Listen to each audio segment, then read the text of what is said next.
Well, here we are once again. Floating somewhere between Earth and space. So much to talk about. I guess we better get right to it.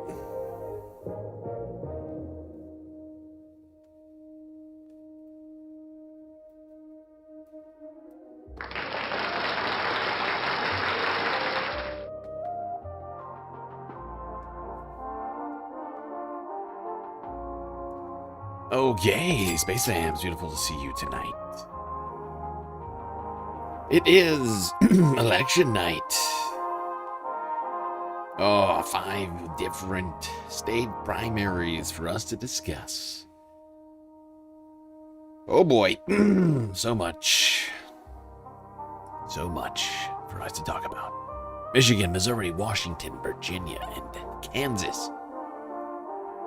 All having primaries. We got, man, how many? We got at least 40, more than that, 50 elections to cover.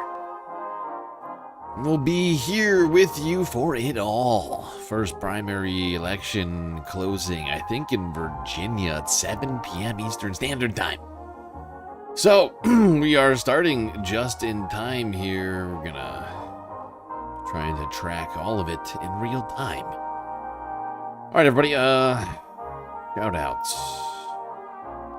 Sweet Chewie, Spock, Young Chris, Paige Larson, Hermit Horologist, Jersey Texan, and Rogue Herb. All here.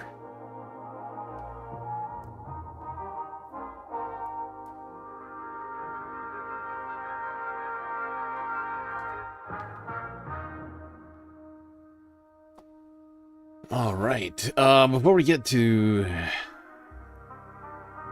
elections results, which we are still waiting on, I guess we'll just talk about what's been happening in the last couple of days.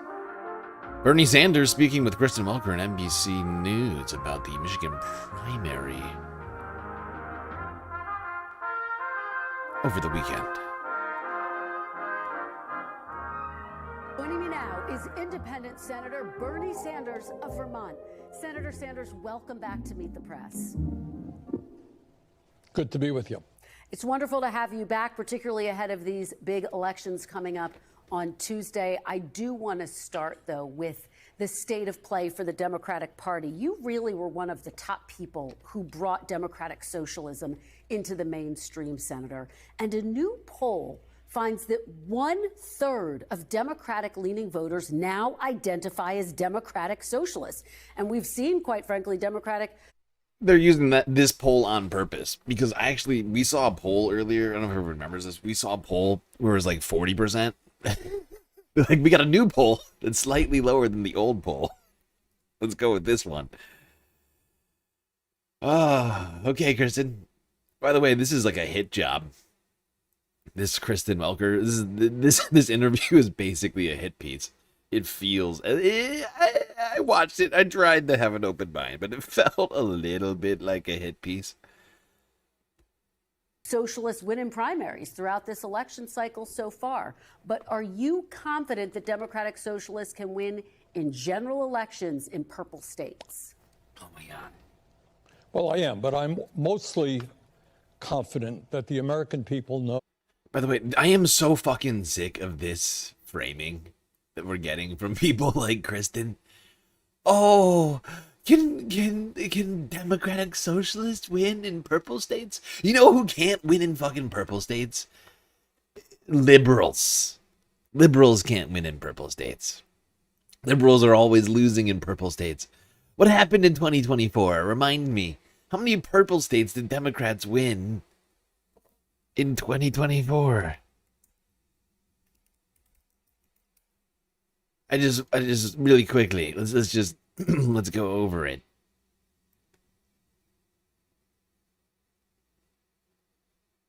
Let's just quickly look at that map. How many of those purple states did we get, Kristen, back in 2024? Remember this? Anybody remember this? I know it was a long time ago. Remember how many of those purple states did we get? Did we get Arizona? Did we get Nevada? Do we get Wisconsin or Michigan, the state we're literally talking about right now, or Pennsylvania? No? Florida? No? Georgia? Ohio? I mean, what even is purple anymore? Liberals have proven nothing is purple as long as they're the ones running. So I don't want to hear this. I don't want to hear this fucking... Like, this is the most broken talking point. It's like they forgot in 2 years ago when they couldn't land a single fucking purple state when their lives literally depended on it. They lost every single fucking one.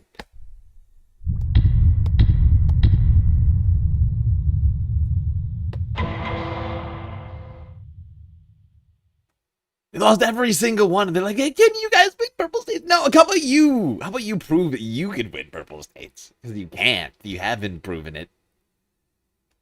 Can win in general elections in purple states. Well, I am, but I'm mostly confident that the American people know that our country today is moving in a very, very bad direction. At a time when we have more income and wealth inequality than we've ever had in the history of America. What's going on now makes the Gilded Age of Rockefeller look like a egalitarian utopia. What's going on now is that millions of our people right now in the richest country on earth, they're struggling to put food on the table, pay for health care, pay for their rent, pay for their mortgage. You got half of older workers who have nothing in savings as they face retirement. You're seeing kids unable to afford to go to college in the richest country in the history of the world. So people all over America are looking around and saying, hey, wait a minute. The very richest people are becoming richer. Elon Musk himself, one man, owns more wealth by far than the bottom half of American households. What in God's name is going on? And people look at the Republican leadership and Donald Trump and they say, you know, this guy's worried about a reflecting pool. I can't afford my retirement. He's starting a war in Iran, costing us huge amounts of money, killing innocent people. 18 American servicemen are dead. What are they doing? And then you look at the Democratic Party leadership, which also gets their money, like the Republicans, from very wealthy people. And people are saying, is the Democratic leadership representing ordinary Americans? And I think as people look at the Republicans, they say, no, they're out of touch. Look at the Democratic leadership, say, no, they're out of touch. We need a government, radical idea, that works for all people and not just for wealthy campaign contributors. That's why from New York City with Mamdani and in Colorado and in California and in Montana, I think you're going to see it in Michigan, people are saying enough is enough. You know, let's get a government that represents all of us. And I got to tell you something, Kristen, that part of the exasperation that the American people are feeling, it's not just an economy which is rigged. They're looking at a corrupt, underlying corrupt campaign finance system. And what you're seeing in Michigan right now is AIPAC, other billionaire-funded super PACs putting tens and tens of millions of dollars against Abdul al-Sayed in Minnesota, against Peggy Flanagan, same thing. So you got billionaires buying elections, government working for the billionaires, and ordinary people saying, we want change. Now you might be asking yourself, StreamLord, how is this a hit piece? Well, hold on to your hats. Is this 14? We're not going to watch the whole thing. This is 14 minutes long. We're 3.5 minutes in. Christians are just about to get started on this thing. That is why progressives, democratic socialists are doing so well all over this country. They got an agenda that speaks to the needs of working families. They're prepared to stand up to the oligarchs. Let's talk about Michigan. You raised it. Your endorsed candidate, Dr. Abdul al-Sayed, is running against Congresswoman Haley Stevens. She is backed by much of the Democratic establishment that you're talking about, Senator. How confident are you that he's going to win on Tuesday? Can he pull out a victory? Look, he has taken on, I've never, I'm not a political scientist. I cannot recall where a major candidate was outspent so much by super PACs. I mean, they're spending tens and tens of millions of dollars against them. The polling recently looks good, but polls don't win elections, people do. So I would hope that in Michigan and later next week in Minnesota, people understand the importance of this election. What's it about? It's not just whether Abdul can win or not, beat Haley Stevens. The question is whether or not we live in a democratic society where a candidate fighting for working people can take on tens and tens of millions of dollars of AIPAC money, special interest money. And I hope very much that Abdul wins. And I'll tell you why, in a kind of selfish reason. Everybody in America understands that our current healthcare system is totally broken. We're spending unbelievable amounts of money, twice as much per capita as the people of any other country, 85 million uninsured, underinsured, prices way high. Dr. El Sayed is somebody I need in the Senate as he fights for Medicare for all. He's a doctor. He has seen the broken healthcare system. We need him to make sure that every man, woman, and child in this country has healthcare as a human right, as is the case in every other major country on earth. Well, and as you know, Senator, it is going to be very hard for Democrats to win back the Senate if they do not win the state of Michigan. This Jesus is Senator Christ, Gary Kristen. Peters' seat that we're talking about. He's backing Haley Stevens. Yep. He argued that she's the more electable candidate. Here's what he said, Senator. She's more electable, very electable. Haley Stevens is the most electable person. Oh my fucking god. They keep talking about electability when they're incapable of getting elected when it fucking counts every time. Oh, wow. It's incredible.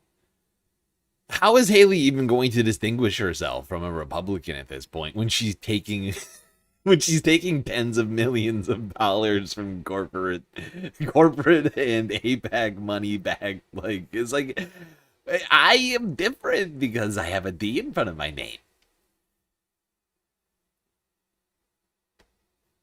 You have to have a candidate who understands that winning a general election doesn't mean just turning out Democrats. You also have to appeal to a broader cross-section of your state. And Michigan is a true purple state. What do you think Dr. El Sayed will have to do in order to turn out moderates and independents to win a general election if he does win on Tuesday? Well, I think Gary makes a good point. And the reason I think that Dr. El Sayed will win in Michigan is that if you're a working class Republican, you know what? You can't afford health care. You know the system is broken. You are struggling to figure out how you're going to retire with dignity. You understand that the current campaign finance system is broken. You understand that workers need decent wages, and El Sayed is fighting for a livable minimum wage. And by the way, if you're a Republican, you know, maybe we should be investing our money into Michigan, into Vermont, into America, rather than giving the extremist government of Netanyahu in Israel tens of billions of dollars to continue their atrocities against the Palestinian people. You take me to my next question. Yeah. I think if you're a working class. And then for the rest of this like 15-minute interview, the next like 7 minutes, Kristen goes on and on about Israel and Graham Plattner. It's all it's like, oh my god, but are you sure you're not an anti-Semite? Like, she doesn't actually say that, but she's like, but aren't you concerned about anti-Semitism? And aren't you, isn't it all your fault that Graham Plattner exists?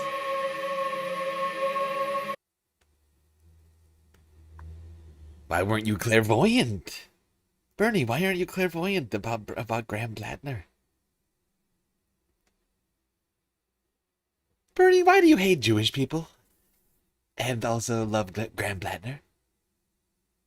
Shouldn't you drop out of the Senate? I mean, she doesn't say these things exactly as I'm saying them, but it's the vibes. What we all want. Money out of It's the politics, vibes money I'm in our trying to pocket, capture, Medicare and that's for all. exactly what That it has felt like. resonated with the state. That's For like the next like 7 minutes, it's like it just becomes completely unbearable, and I just can't do it right now. The opportunity we got on. So hot right now. We're not gonna do it right now. We're not gonna fucking do it. Got too many other things going on. I mean, we have 31 minutes until the polls close in Virginia. I'm not gonna sit here rehashing Graham Plattner.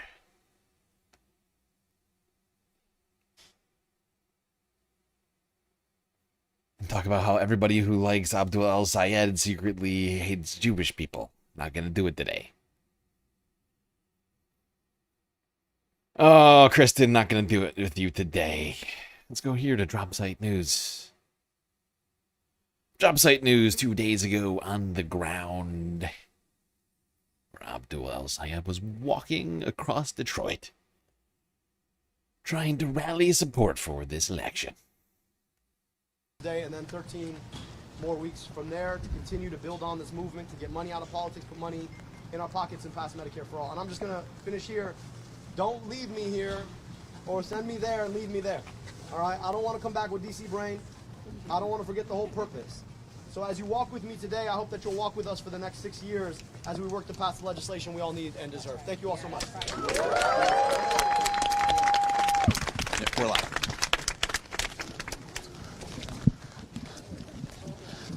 All right, hello everyone. This is JT Siskowski for Status Coup, streaming in partnership with Drop Site News.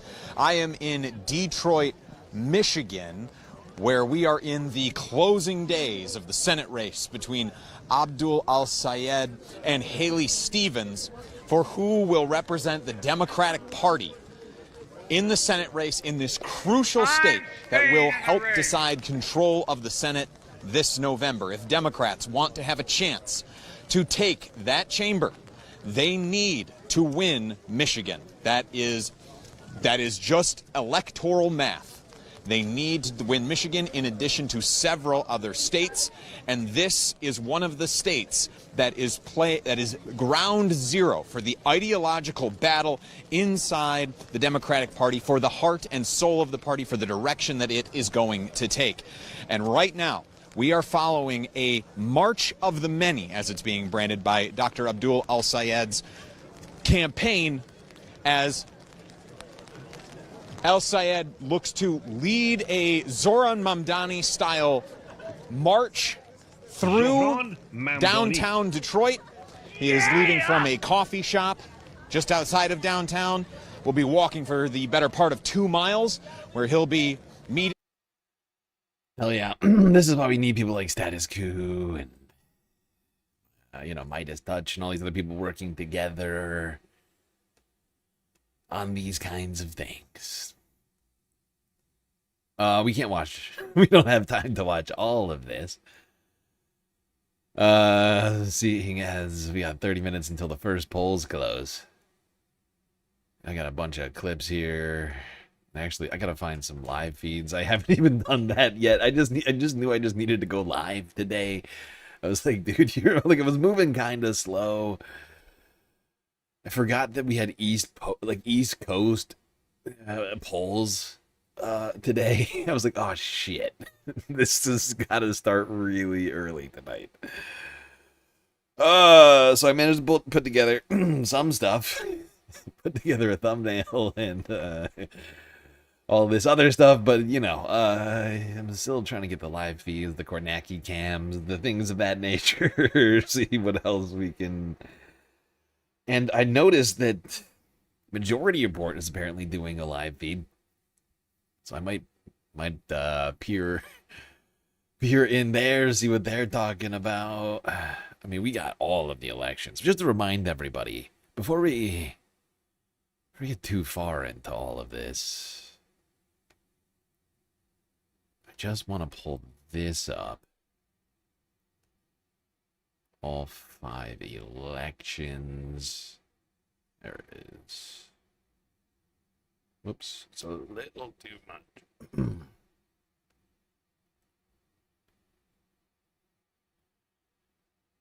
Okay, actually, you can't see this though.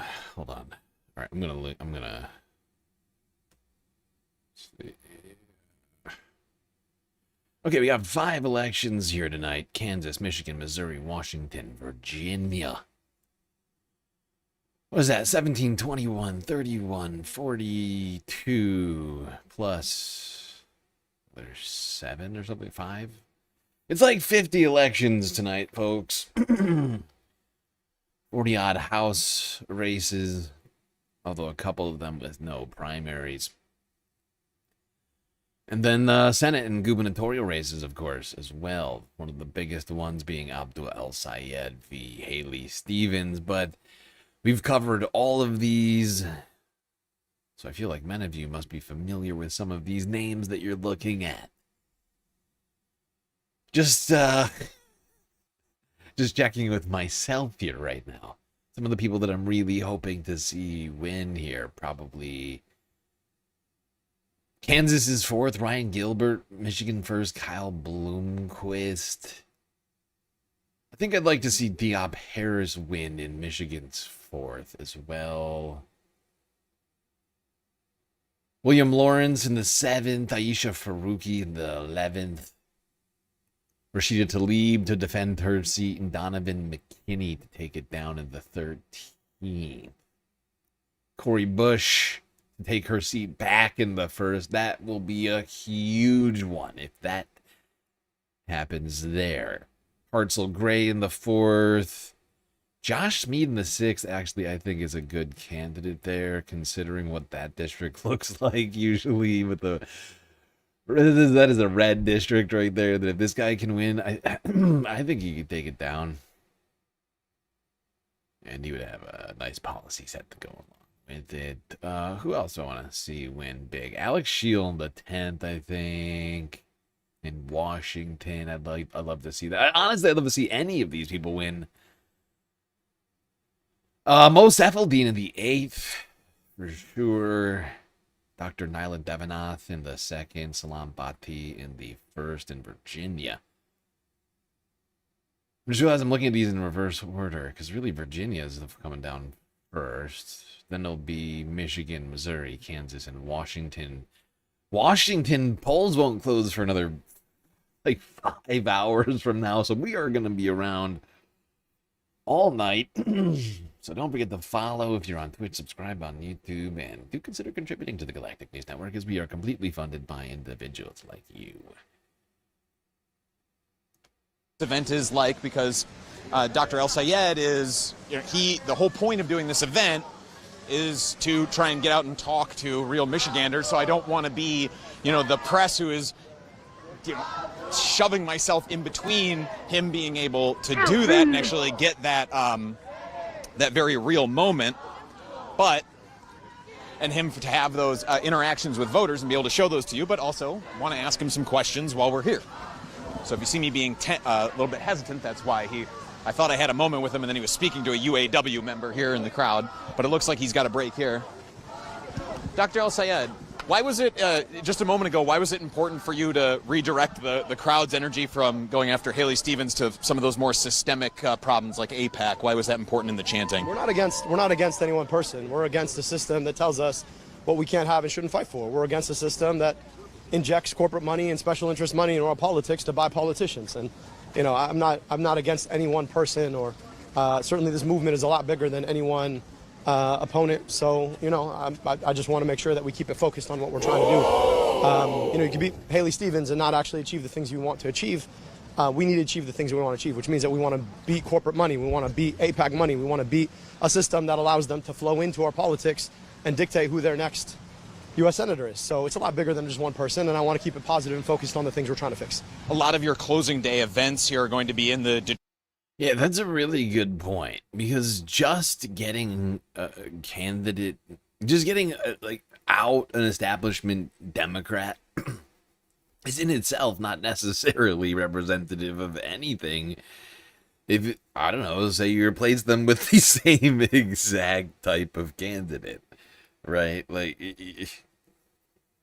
you get out of Haley Stevens, a Chuck Schumer, a Hakeem Jeffries, any of these guys that take corporate money, AIPAC money, and all this other stuff that continue to not deliver on healthcare and whatever else.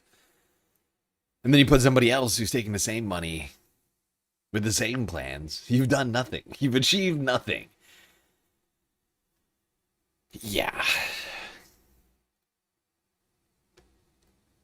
It's got to be about the change, which is why we've been so focused on these elections around here, about making sure that we find the very best possible candidate in these races. Detroit area. Why is this where you're focusing in the closing days of your campaign? Well, you know, Detroit is Michigan's biggest city. Detroit is the home to so many of the most important things that have happened in American history. You think about the birthplace of union organizing. You think that's Detroit and Flint. You think about Detroit is the arsenal of democracy. You think about the incredible migratory communities that have come, the great migration upward to take jobs, the migration of so many different groups of people who've come together to be a part of the cornucopia of America. That happens here in Detroit, and we also have the best pizza in the world. Good plug for the pizza shops there at the end. You do events on Tuesday. How can you garner Haley? Oh, that last one, very debatable. That last one's very debatable. Nothing against you, Michigan, but very debatable on that last point. The pizza. Best pizza? Are you guys really claiming best pizza over there? Good God. Give us pizza or give us death. Oh. That I do believe goes too far, I'm afraid.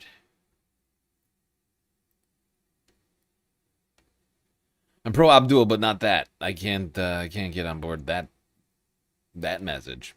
Detroit, best pizza? Come on. Come on, what are you talking about? There's no proof for this.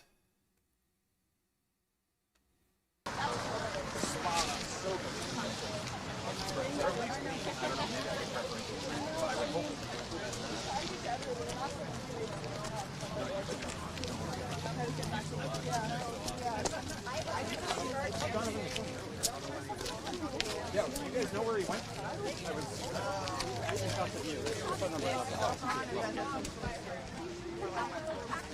Okay.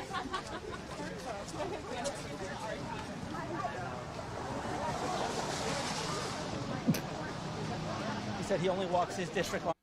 Okay, no, you're coming at it from the wrong place right now, Amanda. Have you ever had Texas pizza? Anything has to be better.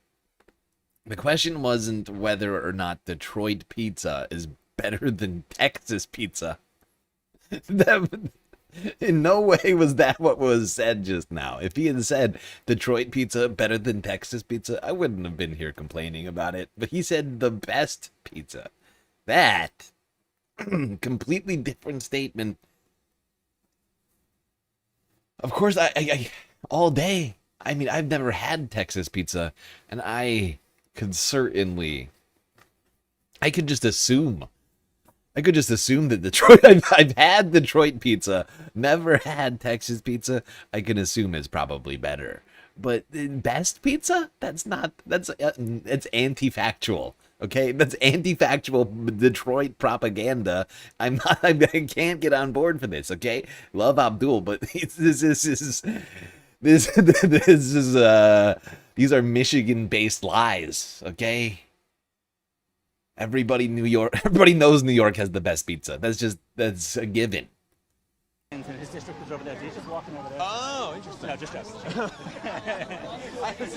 Sorry. I'm going to jog to the back really quick just to be sure that he's not here.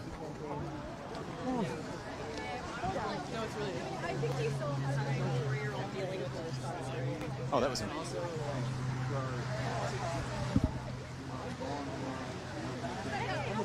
Hey, it's all right. Yeah, is now a good time? I was going to ask.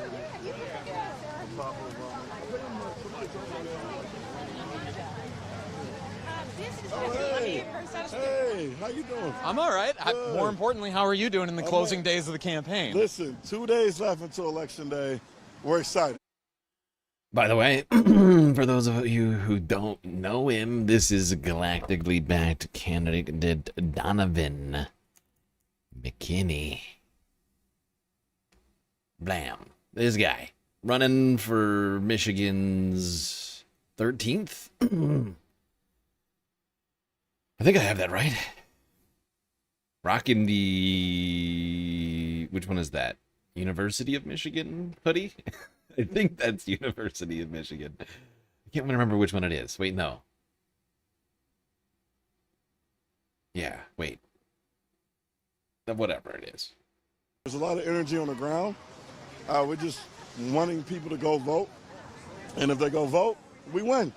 Donovan, we're actually live streaming this march right now. Oh, and it would have been billed as a Abdul al-Sayed march. So for our national audience who might not know of the race that you're mounting here in Detroit, can you fill them in on who you are and the platform that you're running on? I should probably throw it open by just, this is Donovan McKinney is running for the 13th district.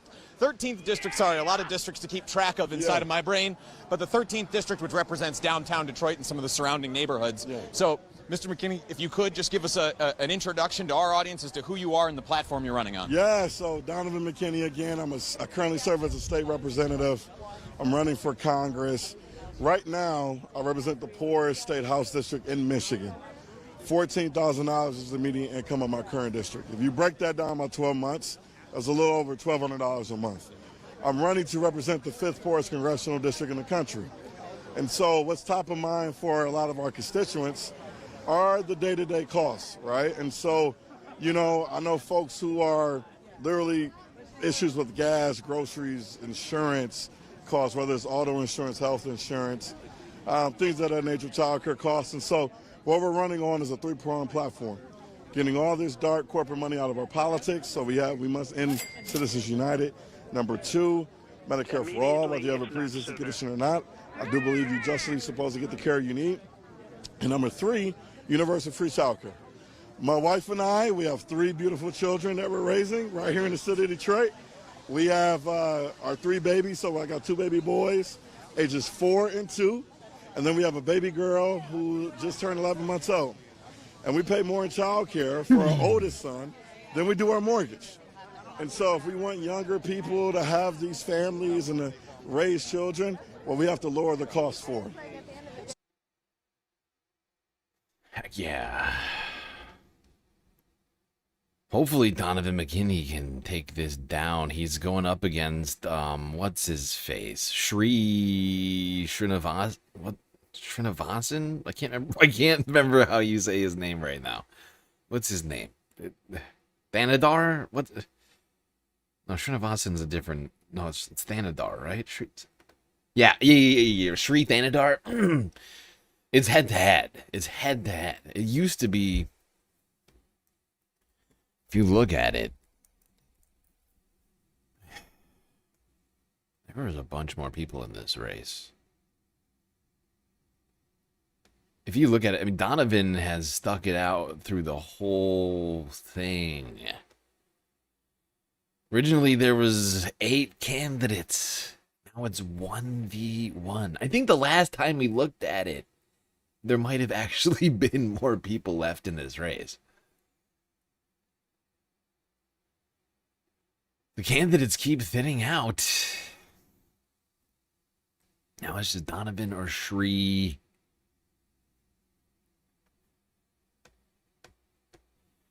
I think you all know what we're hoping for around here.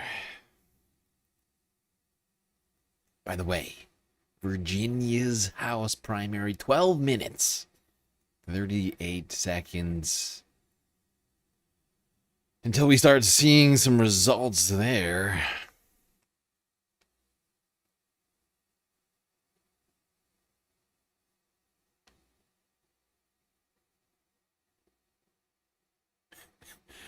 No notes. Yep, no notes.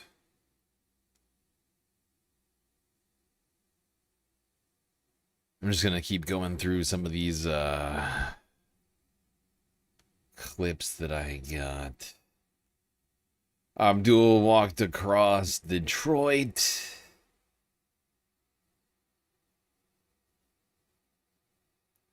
Meanwhile,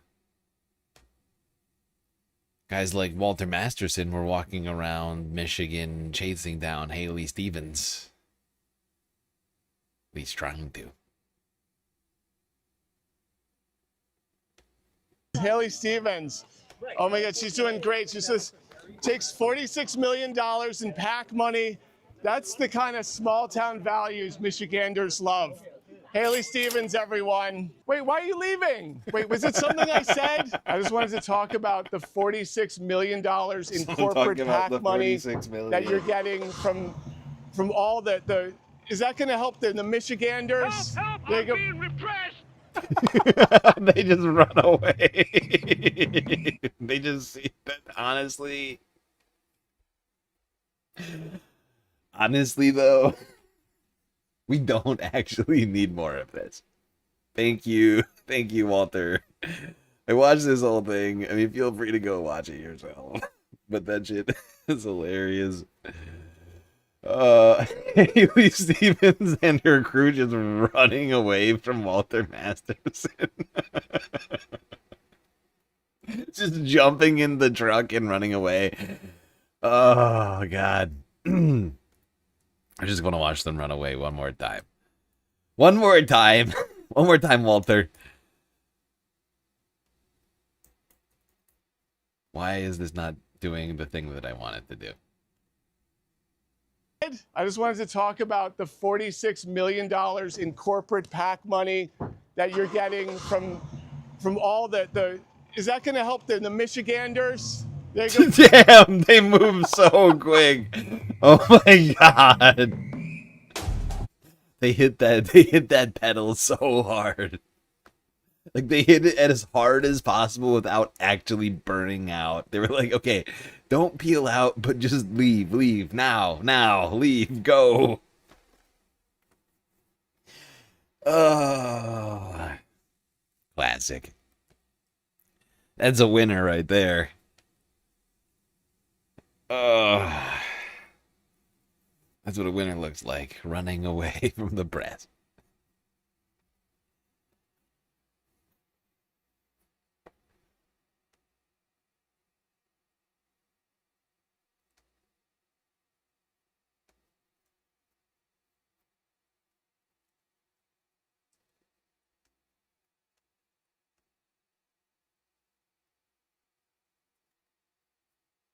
With campaigns, he gets paid by campaigns to work with campaigns, right?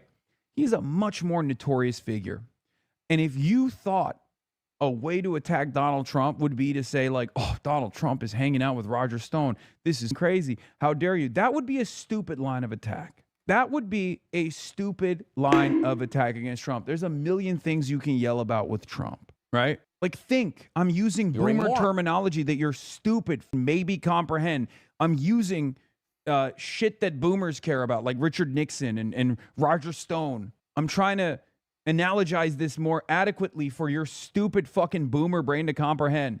Putting me at the forefront of your attack ads is not going to work. You are a fucking idiot. You are paying fucking idiots. You look extremely out of touch. You look extremely online. I can't believe a 35-year-old Twitch streamer has to literally tell you this, but you are stupid for doing this. It is actually hilarious to hear Hassan going, dude, you're too online. Honestly though, he makes a fair point. The people that they're going for do not know who the fuck Hassan is. You're making them do research. You're making people who are already like low information, not doing research voters, trying to get them to do research about a guy, a fucking Twitch streamer that you don't like, who happened to campaign with a candidate one time. Hassan's right, you're too online. It's wild. Not saying this out of self-preservation. As a matter of fact. Hold on. I just realized I skipped ahead. But like a very ultra Zionist nobody has it. I just realized. You're not going to. I just realized that none of you have any context for what we're talking about. Because I started the clip in the middle like a moron. I made a huge, tiny mistake. The whole like Hassan is an anti-Semite. He's the biggest anti-Semite thing to actually bang. At least in my experience.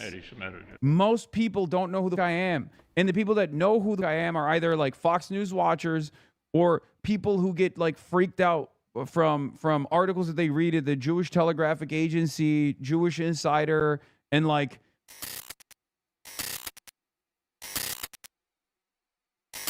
Did you see this yet? Yes, I started the broadcast with this. Live Fox News gave me the greatest aura edit, dude. It's awesome. I love when they do that. It's so sick. Here, you know what? Let's run it again. Live from Texas, this is the Will Cain Show. Democrats have a new kingmaker. He's the visionary of the left. He's the visionary of Democratic Socialists. And it's his party, Piker's party. And that party has an invite list. And he has a vision. Not just as who should be elected to office, but as to the future of the Democratic Socialist of America. When asked a very interesting question about what he would add to the platform, here's what he said about the future of the DSA. Arrest and prosecute and bring about corruption charges for every prominent member of this administration that is engaged in prosecute and arrest ICE agents that have also done crimes as well on the job. Bring out the secret police. I love that they're just... I'm serious. I love that they just openly are like, well, he wants to arrest people who are being corrupt in the Trump administration. That's really... He wants to arrest people doing crimes? This is a red flag alert. It's a 5-alarm fire. We have a communist who wants to arrest people for doing crimes. That is too much. That's too much, man. That is too much, man. We will not stand for it. Like, this is the beauty of having a... And I need you guys to understand this. Like, this is exactly what I mean. When you have a good platform, when you have moral convictions, and when you stand by your moral convictions in an uncompromising manner, Republicans have to position themselves as antagonistic to what you are saying. And they end up coming across like idiots, okay? I want law and order, bitch. I want law and order, okay? What kind of country are we living in if all of our corrupt elites can steal from us every damn day with no punishments, with no penalties? I don't want to live in a country like that. We're going to make those changes. We're going to make sure that we live in a country that believes in law and order, okay? It's that simple. By the way, look, 3 minutes, 53 seconds until the polls start closing in Virginia. Oh, it's coming, people. It's coming fast. Immediately, if not sooner. Buckle up. These primaries are getting started. In any case, so yesterday, we'll start off here. Yesterday, I got ambush journalismed by Channel 4. We're going to start our story and our journey with by the way, was that a good Virginia accent? Right after the... Actually, I feel like I went too south with it. I was trying to do Virginia, but I feel like I went further south with it. It's like almost Louisiana.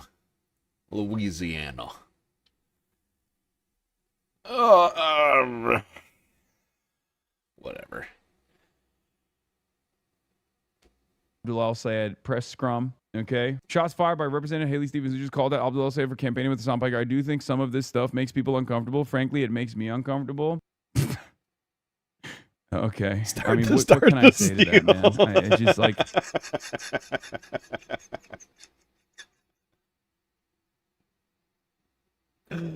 Oh, God. I just look over. You just starting the seal.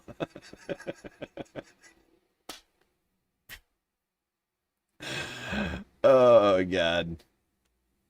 I like that their closing message is literally... No, this is... I'm going to be honest with you. This is exactly what happened with Zohran Mamdani. Okay? This is exactly what happened with Zohran Mamdani. They're trying to tank it for the general.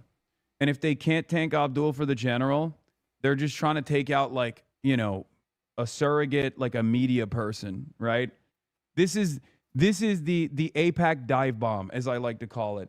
Where, if you guys recall, when Andrew Cuomo first tested this out, and it failed spectacularly for him, I had two different mindsets on this, where my initial assessment was, why?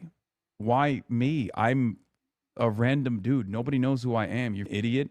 The people who know me are already voting for Zohran, and the people that don't know me don't care that you're bringing me up as like a prescient point. Exactly. It's crazy. I mean, the Hassan derangement syndrome has hit what I hope is the fever pitch, and like, you know what I mean? Like, if it gets worse than here, we're gonna have some serious problems. Because like it feels like we've got like the new Red Scare featuring Hassan Piker, and like, everybody is having some kind of a moment over it. It's just people need to settle down a little bit. Hassan's not that scary.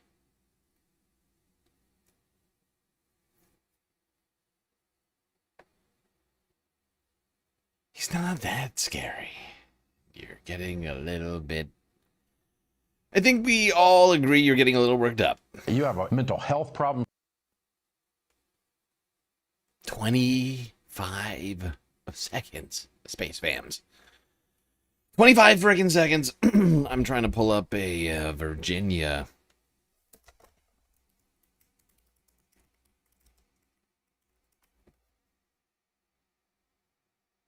Whoops. Oh, that's what I should put in the fucking... That is absolutely what I should put in the video title. Why didn't I think of that? You know, I'll just play the next clip and we'll just keep this moving, but holy cow. Polls just closed, people. Polls are closed in Virginia. We're going to start seeing his results there. I will try and keep you up to date when we start seeing actual counted votes. Let's go here to Zateo for a second. With Rashida Tlaib, a woman who's looking to hold on to her house Tlaib, seat. how you doing? Hey, good. Welcome to Detroit. How are things feeling this week? Good. I mean, there's a lot of excitement, a lot of folks that are, movement folks that are in town, helping support getting our unbought, Medicare for all candidates elected. So we're excited. I'm anxious. I'm nervous.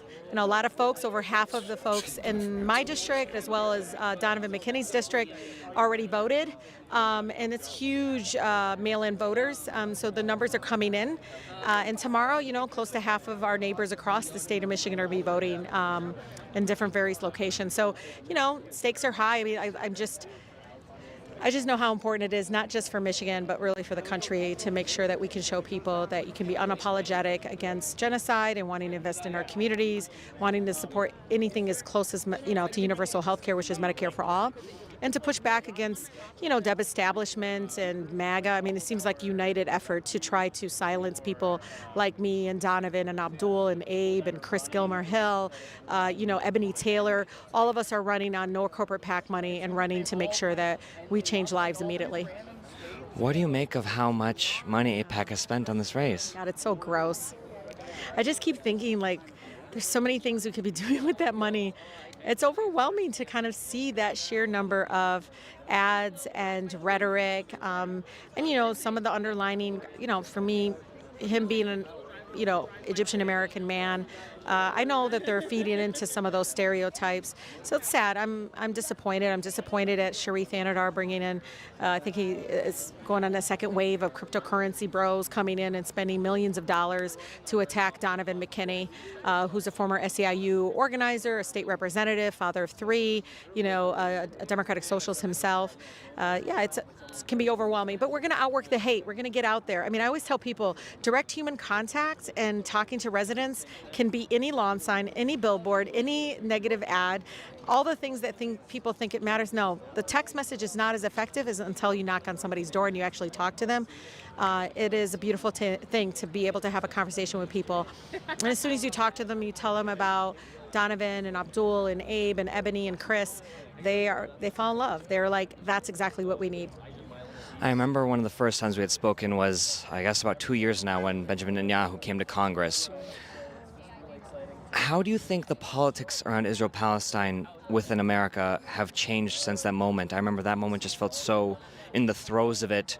You had members on both sides of the aisle enthusiastically standing after every single line to clap. It was overwhelming. I was shaking. I was literally shaking. 'Cause, I mean, the applause was endless, and it was more than any State of the Union I ever attended for our own U.S. president. And you know, I was just standing there as I even hold a sign. One of my colleagues from Florida was trying to rip it from my hand.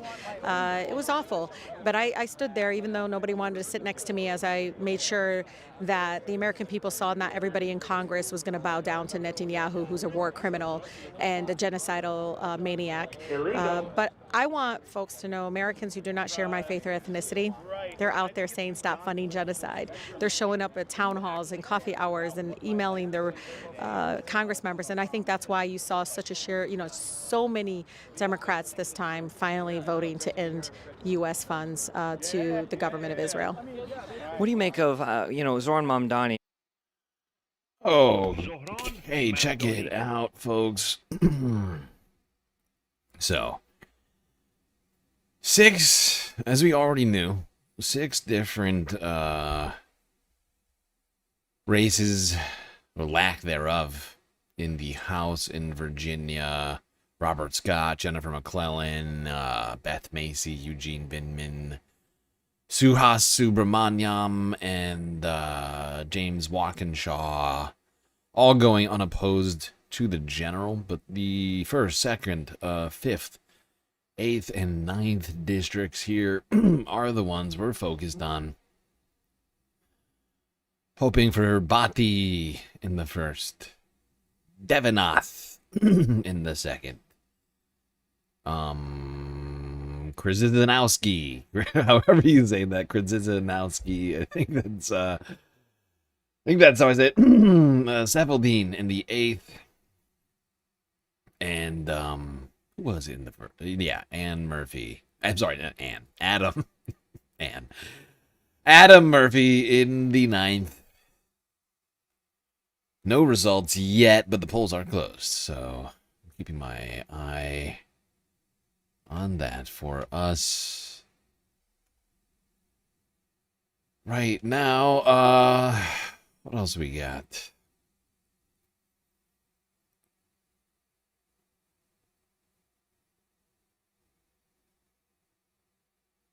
You know, I gotta do some rearranging of stuff.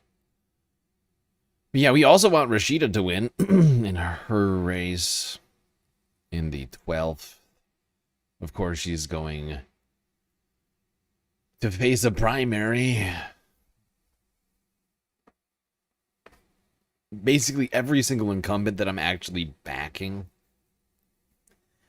in these races have a challenger. It's fascinating how that works.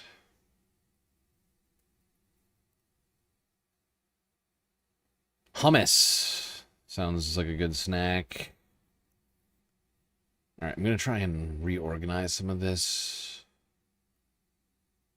Get us talking about Virginia, because we should have results here, hopefully very soon.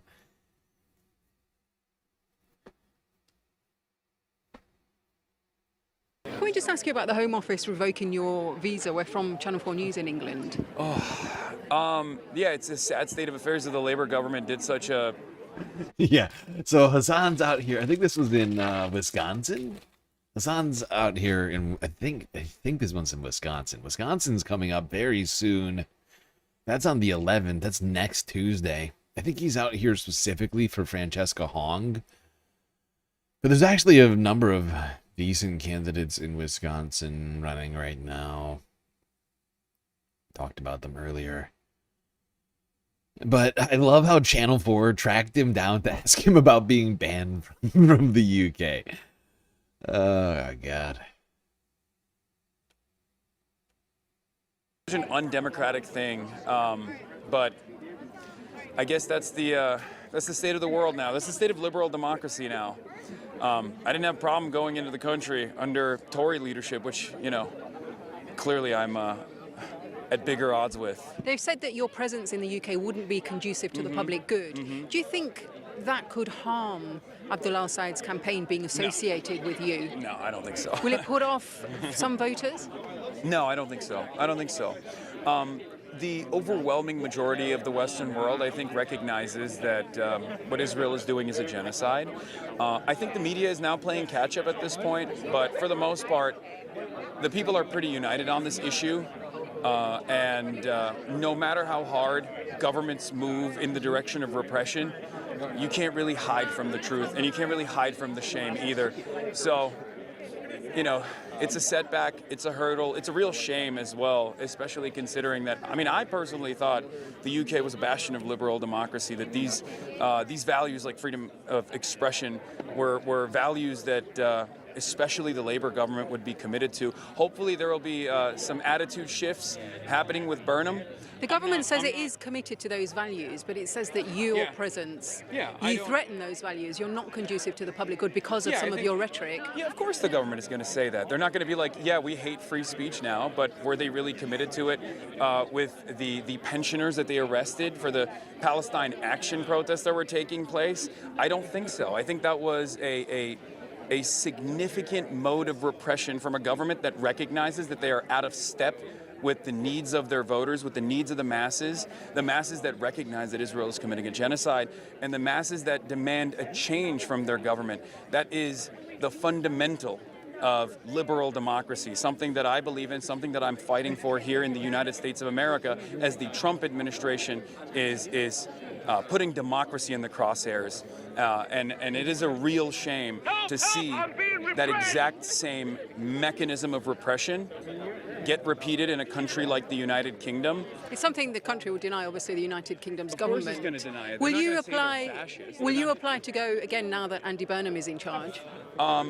Yes, of course. And there's, you know, we're in works. There were a bunch of different conferences that I was supposed to take part in that I had to take part in digitally.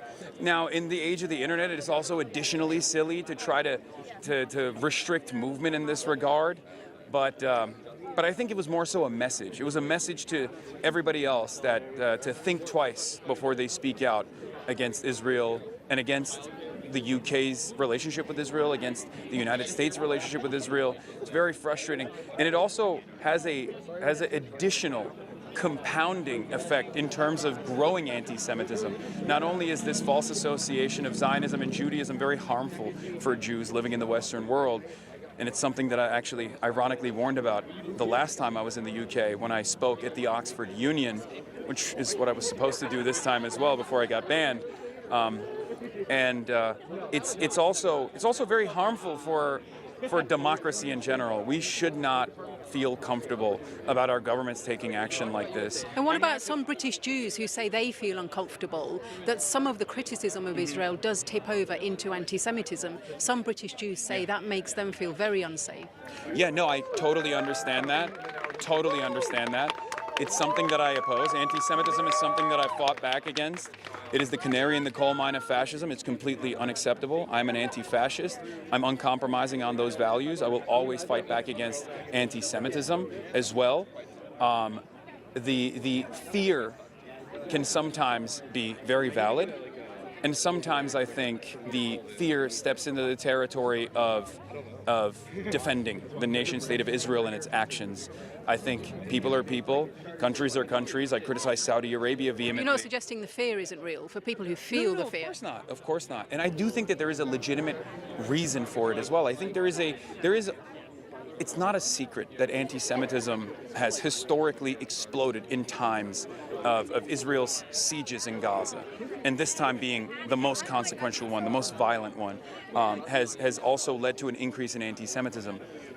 We believe that is partially born out of this false association between Judaism and Zionism, a false association between the nation-state of Israel and Jews living in the Western world, Jews all around the world. We oppose that, and we will continue fighting back against that, no matter what people say. Are some in the Democratic... Yeah, I thought this was an interesting conversation here.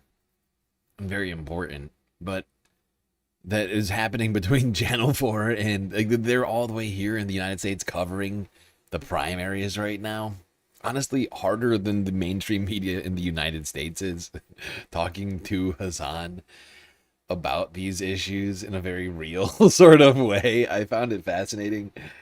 I mean, not that all the framing I appreciated or whatever. I didn't think that she wasn't kind of, being unfair at times, but like it's just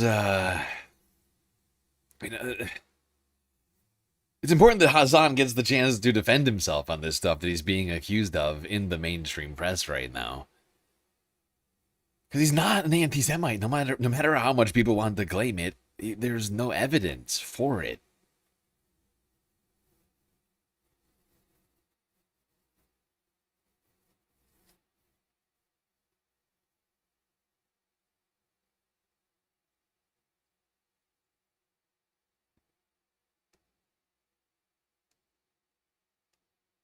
But he's banned from the UK. He's villainized.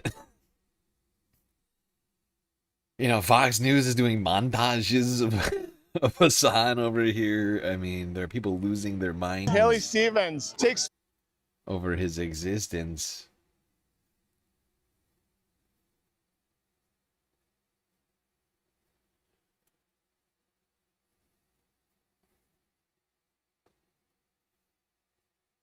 All right, let's go to Virginia. Let's go to Virginia. Hopefully, be seeing some results coming in here soon.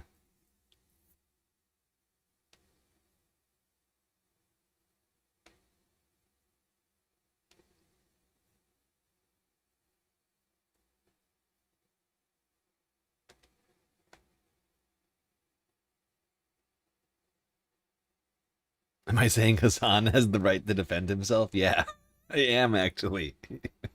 In fact, all people, Julia, thank you, have the right to defend themselves. If you're being as attacked, I support you defending yourself. But you're not a nation state. That's a different situation. 6:03. 10 on your side is your local election headquarters. It is primary day in Virginia. The polls are open and several candidates are on the ballot vying to represent each party in November. Here in Hampton Roads, there are 3 congressional races, 2 House races, and 1 in the Senate. 10 on your side's Michael Rinker is live in Virginia Beach to explain what you can expect on the ballot. Good morning, Michael.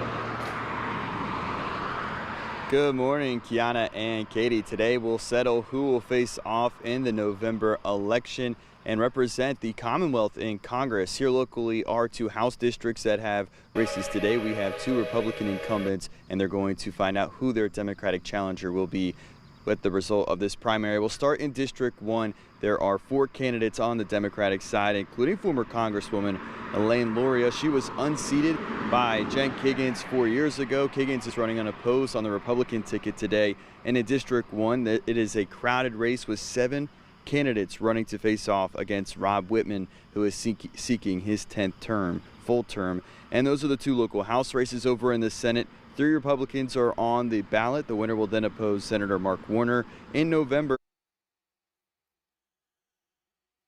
Okay, we are slowly getting some results in here.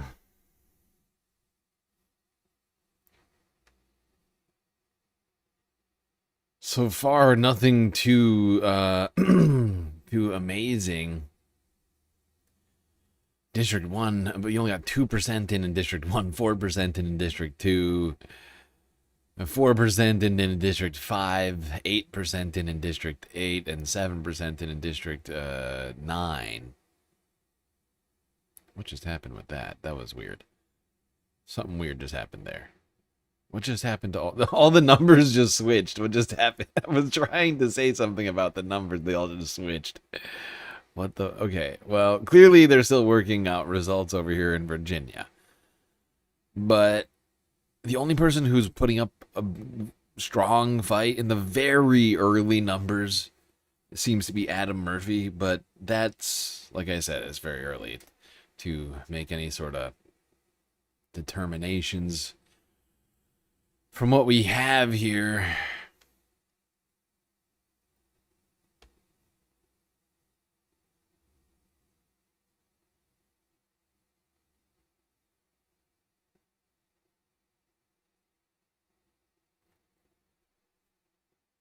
Commonwealth voting in what's called an open primary system, meaning you can choose either party, just not both, to help narrow down the pool of nominees. Now, winners advance to the general election in November.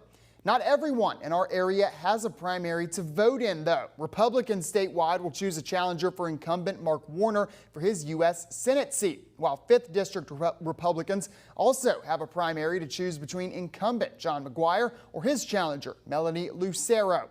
9th District Republican incumbent Morgan Griffith has no primary challengers.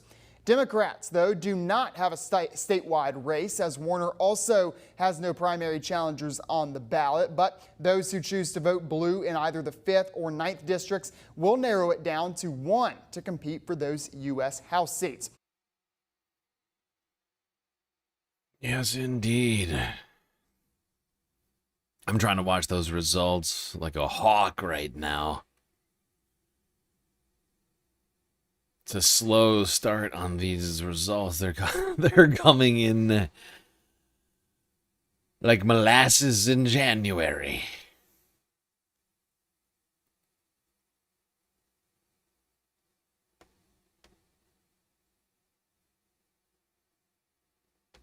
I think C-SPAN is live right now.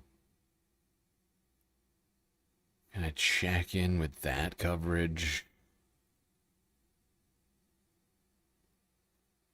Oh, it's a big night, people. It's a big night. Honestly, Virginia. I have the least.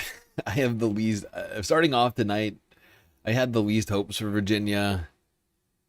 I still want to see some stuff happen here.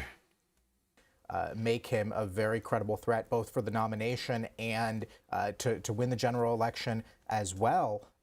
This is a guy who was the valedictorian at the University of Michigan undergraduate. He went to Columbia Medical School, College of Physicians and Surgeons, one of the best medical schools in the country. He was a Rhodes.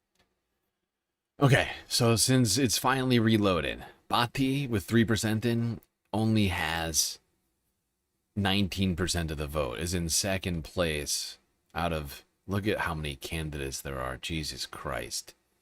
There's 8 people still left in this race. Woof. Bhatti right now, 19% of the vote behind Taylor, who's got 54% of the vote. This is going to be tough, but it's only 3%. So anything could happen here. Devanath, 17% of the vote behind 80% for Luria, the former congresswoman, with 10% in. That's not looking great for Devanath, I'm afraid. Krzyzanowski, 11% in second place. Oh. Sefaldine, 16%, with Bayer, 70%. However, once again, none of these have even 15% of the vote in. I have no idea how the districts are breaking down right now. Unfortunately, there's no map to see how these break down.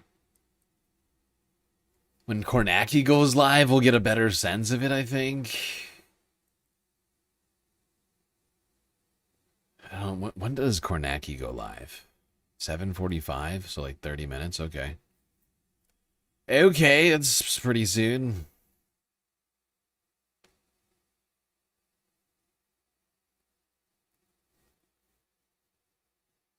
But, what was I saying? Oh, Adam Murphy, behind by like less than 200 votes right now with 10.5% in. 38%. He'd be winning right now if it weren't for the fact that it's a three-way. Well, that's not a guarantee. But behind by less than the amount of votes that Crockett has right now. He can still pull it out.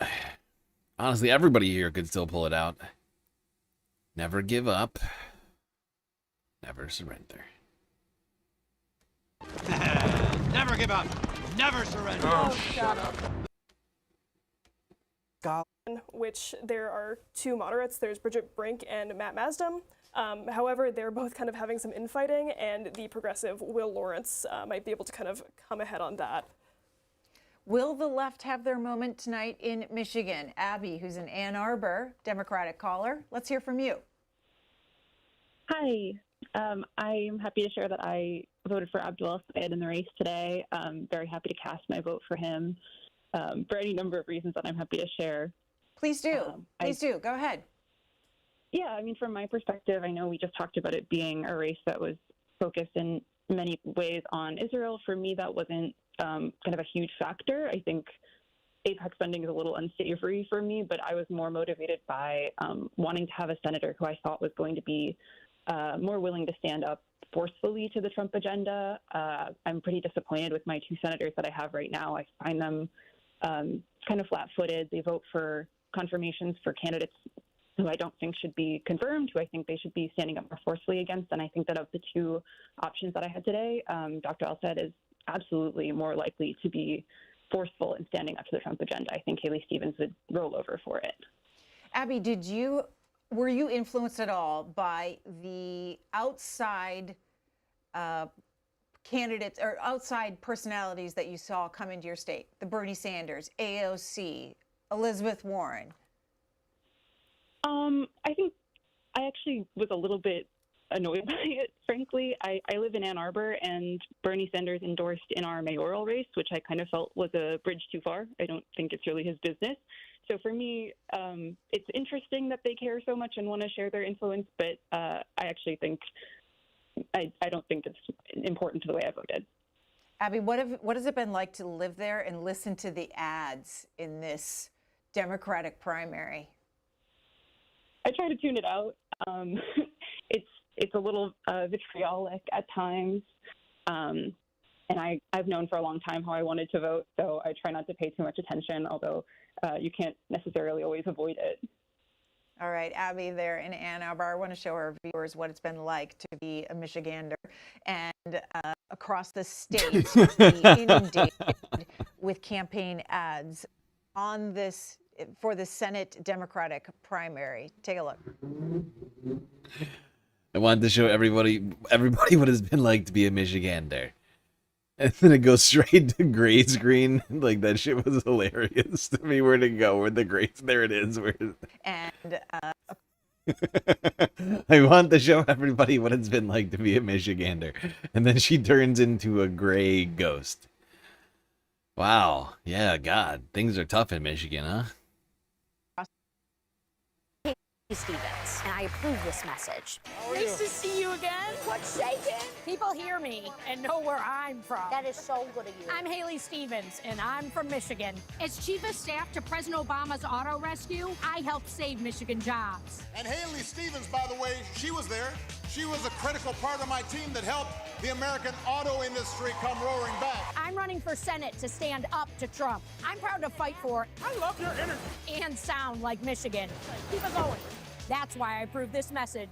Okay, start off with the glasses on. Okay, my name is Mr. Larry. On my way to work one day, I was in a car accident. I had insurance, but the bills kept coming. I was in thousands of dollars of debt. I'd get a letter in the mail, and the next thing I know, my debt was cleaned. Abdul fought for a program to cancel medical debt, and he won. That helped a lot of people, and it helped me for sure. He's a good man. He's kind-hearted. I can't wait to see what he does in Washington. I'm Abdul Al-Sayed, and I approve this message. Billionaires, Trump donors, and AIPAC are spending $50 million disparaging Abdul. They're trying to trick us, flooding our TVs with attacks and lies. I want to keep our money here in Michigan. That's why they're coming after him. They have millions. Abdul has Bernie, AOC, nurses, Teachers, UAW, working people, Democratic leaders across Michigan, and us. Abdul. Abdul will fight for change. I'm Abdul Al-Sayed. I approve this message, and I respectfully ask for your vote. That's it. I'm ready for a major speech. Campaign ads from one of this year's biggest primary elections, and voting is underway in Michigan. We are counting down to the polls closing in most of the state, 8 p.m. Eastern time, and the final polls will close at 9 p.m. Eastern time. Jacob Rubeshkin, what do you make of those ads? Well, there are a lot of them, and I Oh, thank you, C-SPAN. Interesting. How did I not know about that? Okay. My heart goes out to Abby and all They the other shit talk viewers Bernie and they in play a Michigan Haley who have had Stevens to ad. put up with That's exactly what they just did. They just shit talked Bernie and then played a Haley Stevens ad. Although I will say they did play an Abdul El Sayed ad right after it, so at least they were somewhat even in tone. Now they just have to shit talk Obama, I guess, next. Onslaught over the last couple of months, and Michiganders get it every 2 years because the state's just always such a crucial swing state battleground. Look, I think that both of these candidates have messages that they are hitting hard, right? Haley Stevens has been relentless in her focus on manufacturing and her focus on kind of the Obama connection. She has varied a little bit in the closing weeks. We saw the Cool Kids ad. She's trying to roll with the punches a little bit. Yes, the cool kids. Yeah, I gotta hit at the cool kids. Oh, those cool kids, they're too cool. They think they're cool, but they're not cool. They think they're cool, but we're actually cool. We're actually the cool kids.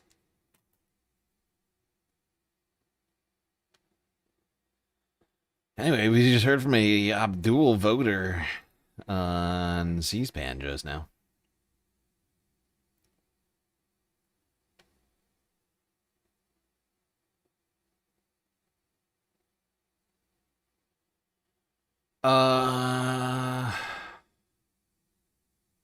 You voted for Abdul today? All right.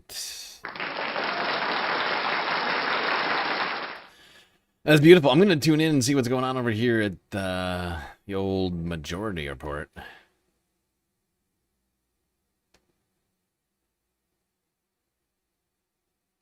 Leaders, Chuck Schumer and Kristen Gillibrand, and go, you guys are horrible on your own terms. You are incompetent. And this has been a problem with Democrats. You're a moron. Over an extended period of time.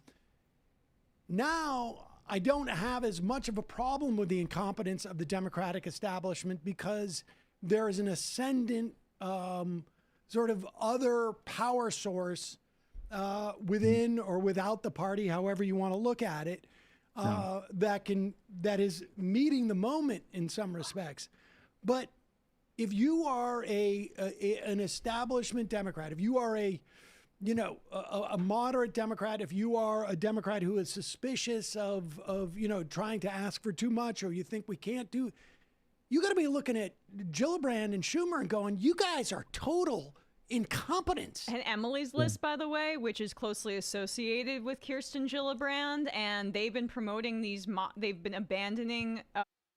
Oh, wow, the steel's in. The steel's in Virginia. They're calling races with 10% of the vote in. This is ridiculous. This is ridiculous. District 5, they're calling it with 10% of the vote in for Perriello. 21% of the vote in for Luria. 22% of the vote in for Bayer. They're just calling it for all of the neo-libs. They're like, they won. That's enough votes. Boo!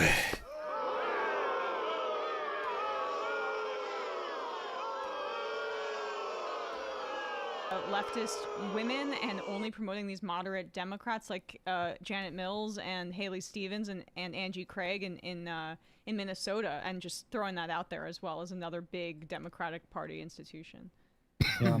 No, I mean, it was remarkable to me when I was out there to see how they were trying to stop Abdul and to realize that they didn't understand that the very things they were trying to deploy in order to stop him were actually helping him.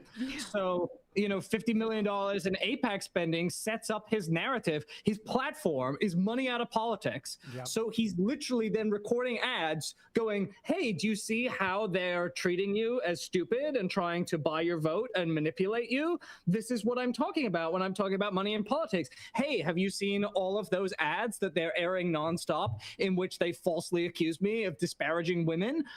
Well, there's your money in politics. And then a lot of people go, oh yeah, I guess he has a point. And so they really kind of set him up in a way that was very helpful. Like, because sometimes I think, well, how much would Abdul be winning by if they hadn't spent $50 million? Like, imagine how much he'd be winning by then. But I actually think spending this much money totally backfired, because it could have been less. He could be leading by less had they not spent that money. Yep. And I will say, as you describe that dynamic, all I'm thinking about is Kamala Harris going around with Lynn Cheney, basically saying, oh my God, we're the establishment. He's the outsider. He represents, we represent stay the course. He represents change.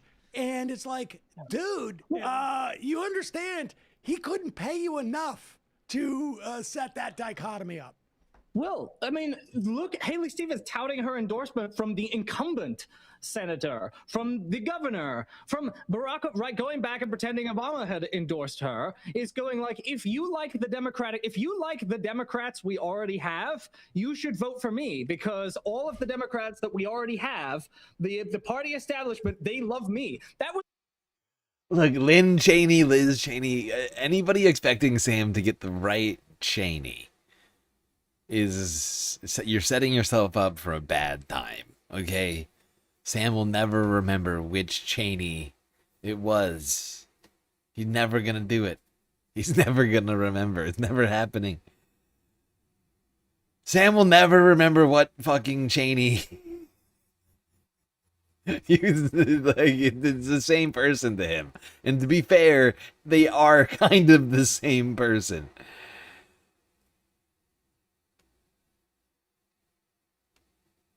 ads. Like, both of those women were married to John McCain.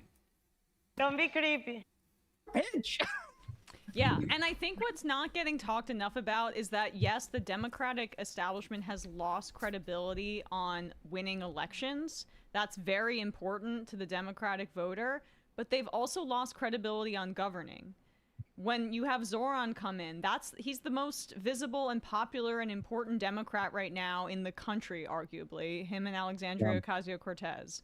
And, I mean, I guess Bernie, too, still with his influence. But I think in terms of governing and demonstrating what's possible, Zoran is showing that, like, hey, all you had to do was try. And that wing of the Democratic Party that both says, trust us, that says trust us to beat Trump, they've lost credibility there. And once you break trust, well, you know, once somebody cheats on you, right, you got, like, it's harder to believe them the next time about the other argument that they're making. So I think that's part of it. You have to put up with the fact that we never deliver anything for you because we beat Republicans. But it's like, okay, but you do neither of those things. Right. So you are worthless. We don't need you. And then Zoran comes along and brilliantly, I think, focuses on how do I deliver wins that people notice. And it's like, okay, I'm going to fill 100,000 potholes. I'm going to build rest stops for delivery workers. We're going to, like, immediately give another year of childcare. We're going to do all of those things that everyone notices. And now his approval rating's like nearly 60%. Instantly, the majority of people go from seeing New York as headed in the wrong direction to headed in the right direction, because he understands that all you need to do is demonstrate competence. And all of a sudden, people associate in their heads competence and socialism, and they go, oh, I kind of like this socialism thing because it seems to mean getting the potholes filled. Right. Yes. Exactly. And that's why he stood down with Jeffries, too. I mean, and I think that's also why I've been saying it's really important that we need to all seem to that Zoran, people, specifically Zoran, but everybody needs to be successful. We need people like Zoran to be as successful as possible. So he can't be held up as some sort of example of how all of these policies that help people are actually terrible. Actually helping people is bad. You see, We told you all along. Can't have that. The progressives. Like, what's going on here? Can I give my theory? Because I think I'm stealing this a little bit from Hassan, but he says he'll compare Buttigieg to Zoran. Like, Buttigieg is a good speaker, and people will talk about how talented Zoran is. I think Buttigieg is a very talented communicator, but he's not saying anything.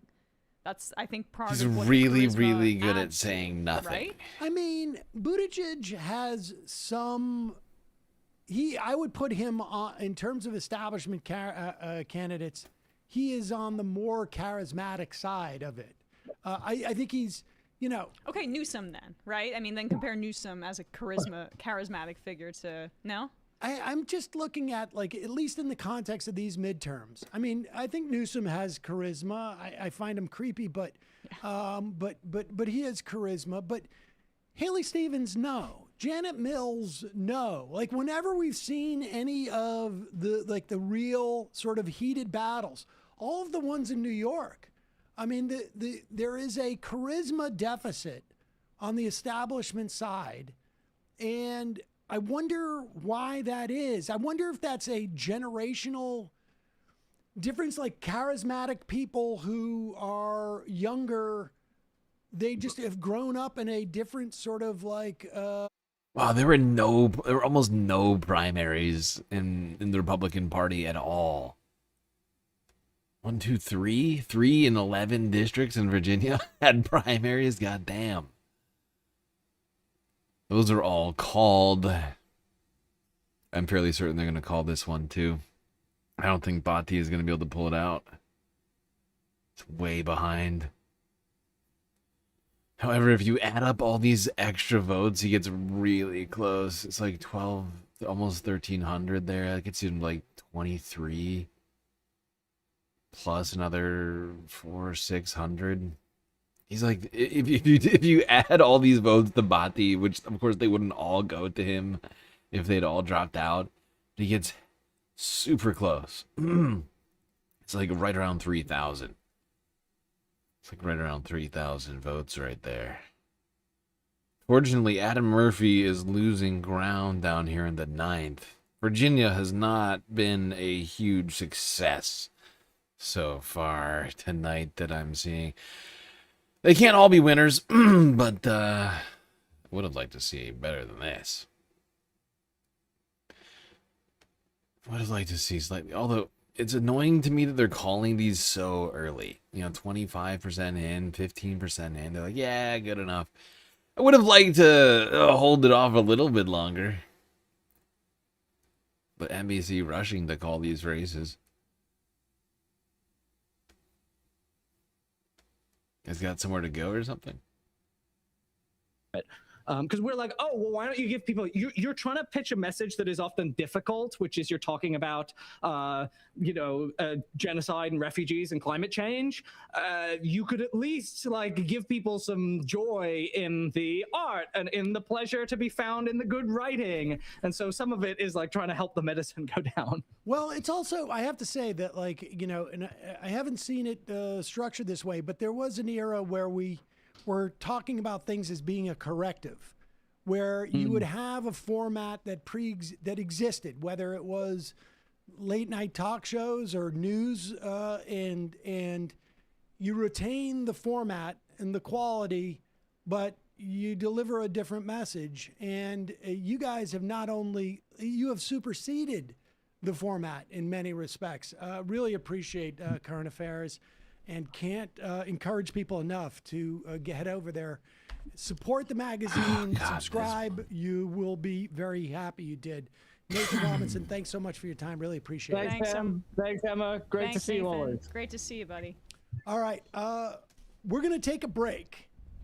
And I think what we're going to do is... Do you want to do that? That's I would think... I'll tell you, this is the look I got from Matt. Yeah. Yeah, well, I was thinking about it's going to be confusing to folks. I think they just want to watch the whole. Let's just roll through. We got 18 minutes until. Come on! Come on, Sam. Why do you want to take a break? Ridiculous. This is ridiculous! All right, now the woman who won in the 1st district in Virginia.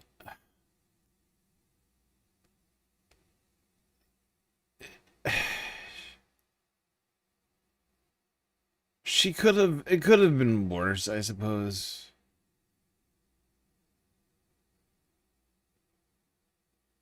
But she's no radical. She's no radical. I'm trying to go through these elections and see, like, looking through who specifically won these races now.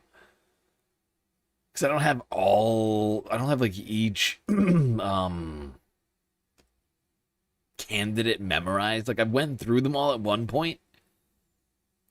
But, for instance, in the Democratic primary in the 1st District of Virginia, there were 13 different Democratic candidates for this one race. So, trying to remember who is who had what policies, who's backed by whom. It's a lot. It's a lot to remember. But I'm just trying to go through them. Shannon, very lackluster policy-wise proposals on her website. It could have been worse. She's backed by a number of local labor unions. But then when you look at her policies, it's not clear what she is going to do in office, which is it's somewhat concerning to me.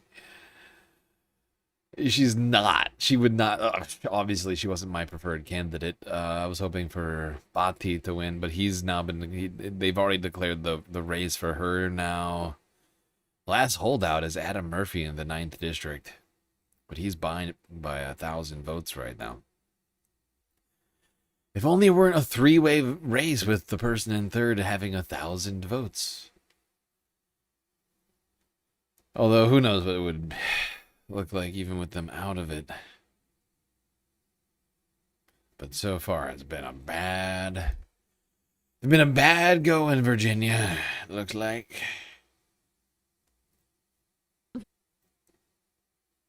Canteen things that you wear as a backpack. A camelback. And the camelback with the straw into a New Zealand Sauvignon Blanc. So I will take the Australian Sauvignon Blanc that you got, and it'll be like, cooking wine for me at some other point. Oh, that's joking. a nice.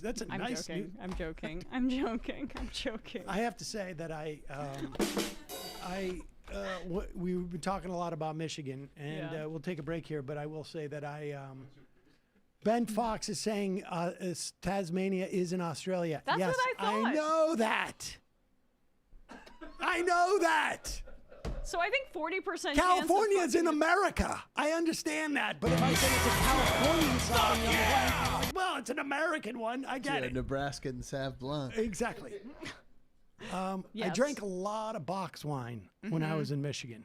I would just say that. Well, probably in Michigan, but all over. Yeah. Did you slap the bag? Or is that just a thing you do when you're in a sorority? No, I did that. Yeah, he's never taken it out of the box. Oh, no way. Bag You slapping. take the bag out of the box and you chug it, and then you slap the bag when you're done. We call that a space bag. My ex-wife's family's place. I'm not going to do that. Oh, no. Okay. Well, you're very well behaved. I'd watch them. Very well behaved, not bag slapping. Oh, my God.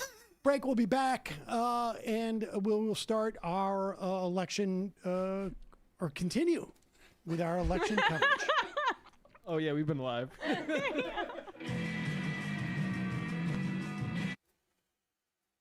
Okay. Just for an update here on Virginia, it's bad news all around. Galactically recommended candidates losing. And it's just, it's rough to see them beating everyone, but not quite the big DCCC backed candidates. But that seems to be what's happening here in most cases.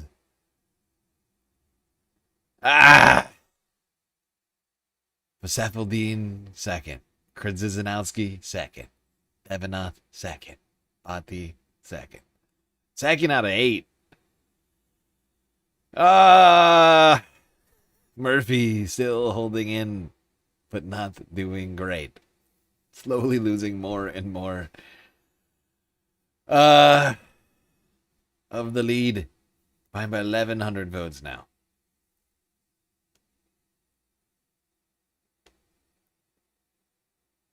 suffice to say, here's the thing, though. I will say this: these candidates did not have a lot of juice behind them. Honestly, they had they had galactic juice behind them, but that was about it. I don't think I heard anybody else talk about Bhatti, Devanath, Brzezinski, Saffoldine, or Murphy. I think I'm the only person that's talked about them in like the sort of independent media space. I'm not saying that's the like determining factor. I just haven't seen any. The mainstream media certainly hasn't been talking about these races. We somehow between now and the end of the year need to find a way to get things like these like little races, these little house races, to become more important.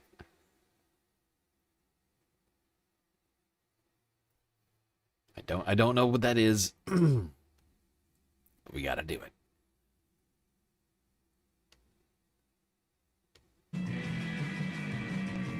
Rigged. I mean, it's not rigged. There just wasn't enough juice. We needed more juice. There's a lot of races, hundreds and hundreds of races.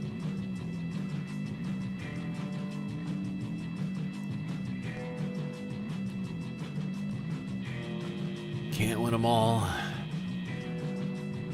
even if I'd like to.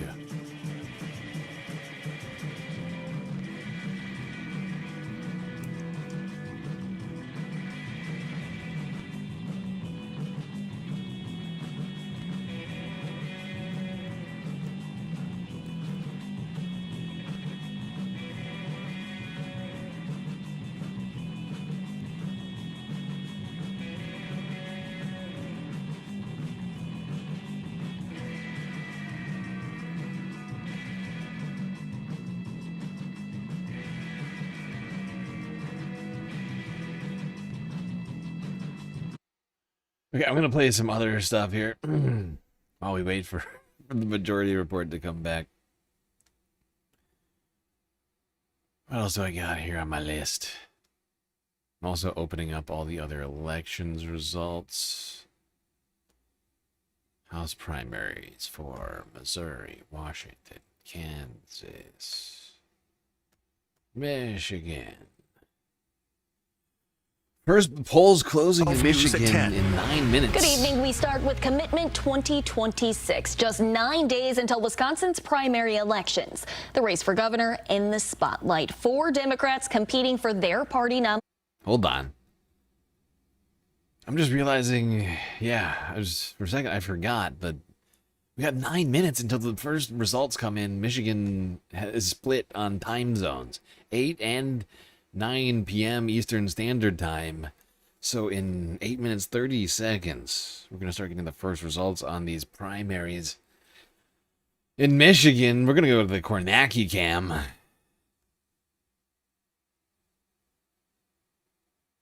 Because Kornacki is live now. Of course, I will be here all night, straight through the Washington elections. Kornacki, go. Oh, God. Everything's falling apart. Everything is falling apart.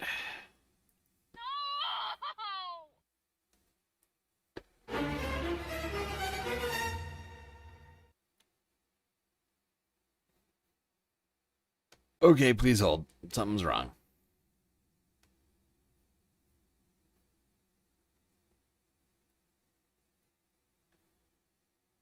Please hold, something is very wrong.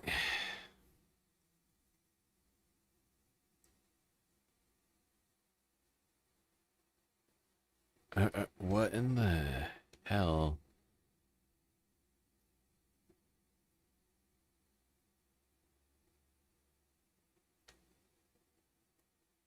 Well, my browser is completely failing. Again, before the polls close here, and we'll get to what else is happening at 8 o'clock, too. Where else are we going to be looking? Well, I'll tell you right now, if past is prologue right here, this is where the action is going to be in the 8 o'clock hour if past is prologue. I'm talking about Oakland County. I'll be right back.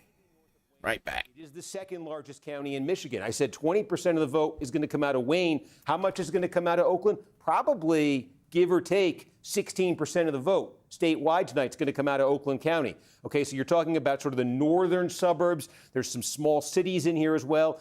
In Oakland County, it's big. It's grown a ton. There are some very wealthy areas right here. Oakland, in the last couple elections, has given us big batches of votes in that 8 to 9 o'clock hour. Now, I can tell you specifically, and you're going to be hearing a lot about this tonight as the results come in, what we've gotten first from Oakland in recent elections is a gigantic batch of the vote by mail. Remember how they do this? There's vote by mail, there's early voting, there's election day voting in Michigan.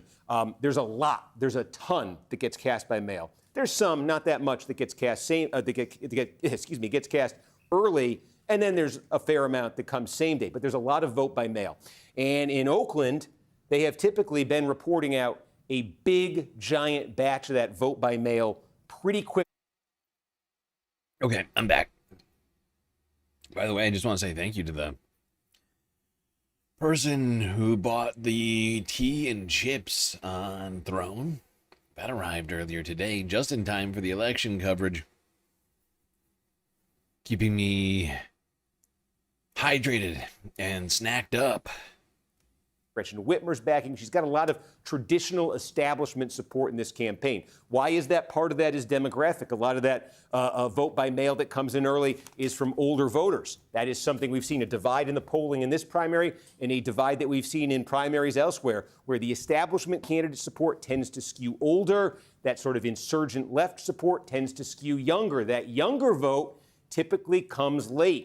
It's folks we've seen in other states where they drop off their mail ballots on Election Day. In Michigan, it means probably they go to the polls on Election Day and they vote. Long way of saying, in Oakland and elsewhere tonight, I expect that where we get the vote by mail first, it's probably going to be the best number that Haley Stevens sees in that county all night. And then as the Election Day vote comes in, the picture would probably shift toward El Sayed. So the question is, how good does it look for Stevens when that first vote comes in? And then how much does it shift to Al Sayed as the night goes on? Now, to make things further complicated in Michigan, in some states it's like this. Now, this varies by county, how they're going to do it. And it can even vary within county here. So, in fact, in Oakland, concentrated, there's also a big concentration right there around Lansing, in western Michigan here, Grand Rapids, Kent County, also next door, Ottawa County, Holland, Michigan. You don't see it, but Kalamazoo is here. You've got Saginaw. You've also got Flint, Genesee County. This is where Livingston County is kind of between. Right here is Livingston County, big, fast growing. So that's where sort of the population hubs are. I'm looking at the clock, 4 minutes. I got to speed this up, right? Why is McMorrow still in there? I think she is on the ballot still. She dropped out after the final deadline on the ballot access. So I think she's still in there, even though she's withdrawn. There'll be time when the polls close to go over this too, because, right, Adam, we could have a lot of time to be going over this. I don't need to do the next 4 minutes. It could be quite the stretch. We'll have Michigan. We'll have some of these other states coming in too, starting at 8 o'clock. And we'll be joining our friends at News Now. And there's a lot of action that's going to be happening in the next few hours. Yeah, let me remind folks of that. If you've been watching, you know. If you're not, here's how it works. Our friends at News Now are on all night. They've got a special coming on, in fact, at 9 o'clock. So I'm going to be kind of dipping in and out of their coverage. So I will get cues in my ear from Adam, from folks saying, hey, News Now is going to have you on 2 minutes from now. I will tell you, News Now is going to have me on in 2 minutes. At some point, I will stop talking. I'll do the thing where I look very professional, waiting for the hit to come on. They put me in the box. You'll see it all. We'll put the News Now coverage up in the screen. I will do the hit for News Now. As soon as I finish the hit with News Now, we'll come right back here. We'll pick up. Yeah, these are coming in hot. 2 minutes and 20 seconds here, folks. 13 districts here in Michigan. There's also a Senate and a governor's race, of course. The Senate race is the big one everybody's talking about. But there is the fight for governor, among other things. Where we left off, I always warn you, you'll probably hear me repeat myself in the News Now stuff, so just bear with me. We'll come right back. But you know what? You'll probably hear me repeat myself a lot tonight because, again, there's just a lot of stuff we kind of go over and over as these themes, as these patterns kind of reveal themselves.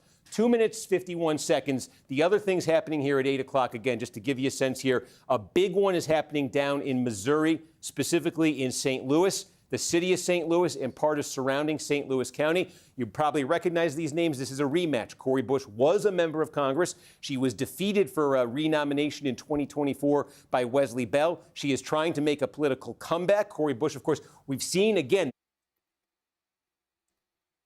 You're lucky that you made it this far in the chat, Pure Blood MAGA, with the Donald Trump Confederate flag for your profile picture. I mean, you're lucky you're not banned already, pal.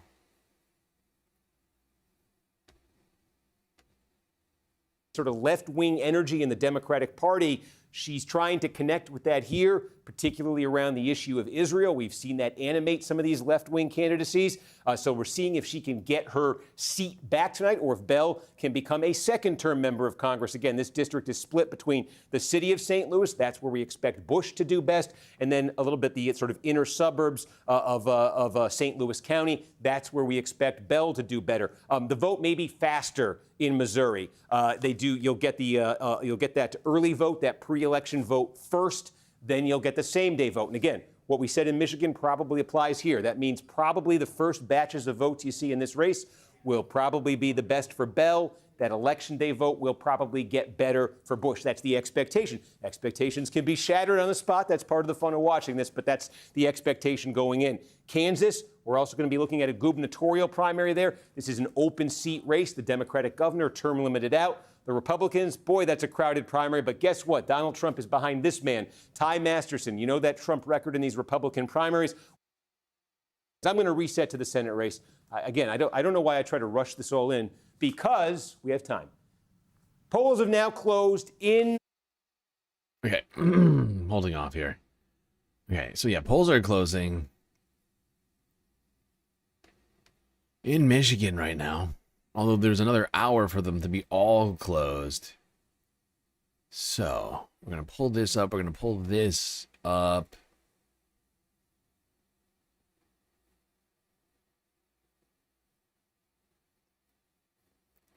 Can you see it all? Okay, perfect. Hopefully it's readable. Right, 13 districts.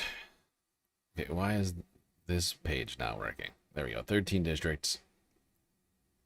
5 of them with no primaries already. As you can see, those check marks come up immediately. Immediately, if not sooner. Kyle Blumquist is who we want to win in the first. Ben Ambrose in the second. Diop Harris in the fourth. William Lawrence in the seventh. Tim Grimel in the 10th. Aisha Faruqi in the 11th. Rashida Tlaib in the 12th. And Donovan McKinney in the 13th. Abdul El Sayed here for Senate. And for governor, Jocelyn Benson. It's my preferred candidate here. Of course, Missouri, Kansas, I think, are also closing soon. Yeah. When Michigan starts closing, Kansas... When Michigan is fully closed, Kansas will be closing. It's a Missouri ballot measure. It's the wrong one. What am I looking at?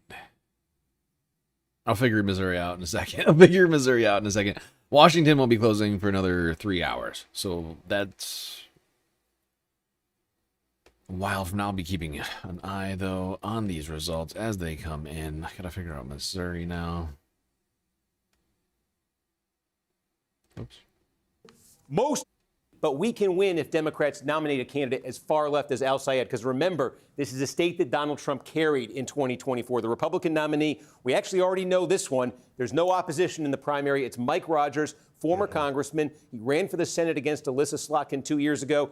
He nearly won. Now he's back taking a second chance. And Republicans really, have not tried to be shy about this. They are hoping that Al-Sayed wins this race tonight. So we are hoping to get a readout here. I think if we get results early, it might come from right here. This is Oakland County. This is giant, one. Oh, actually, I think Missouri is already closed. So hold on one second. It looks like Missouri is closed, and they are already calling races here.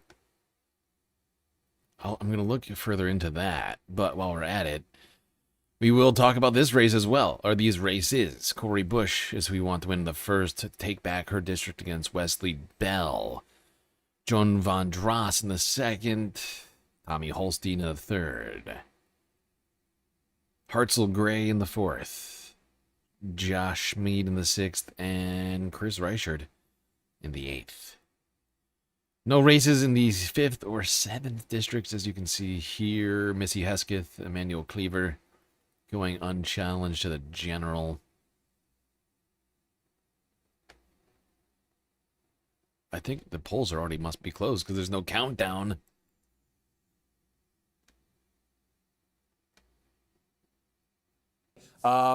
So I think one thing we need to figure out right away is, are we looking at early vote? Are we looking at election day vote? What are we That's going to be looking key. at? Adam is taking a look at that. But one thing I can tell you about this county here is this is a place where Syed has to do well. Oh, boy. Okay.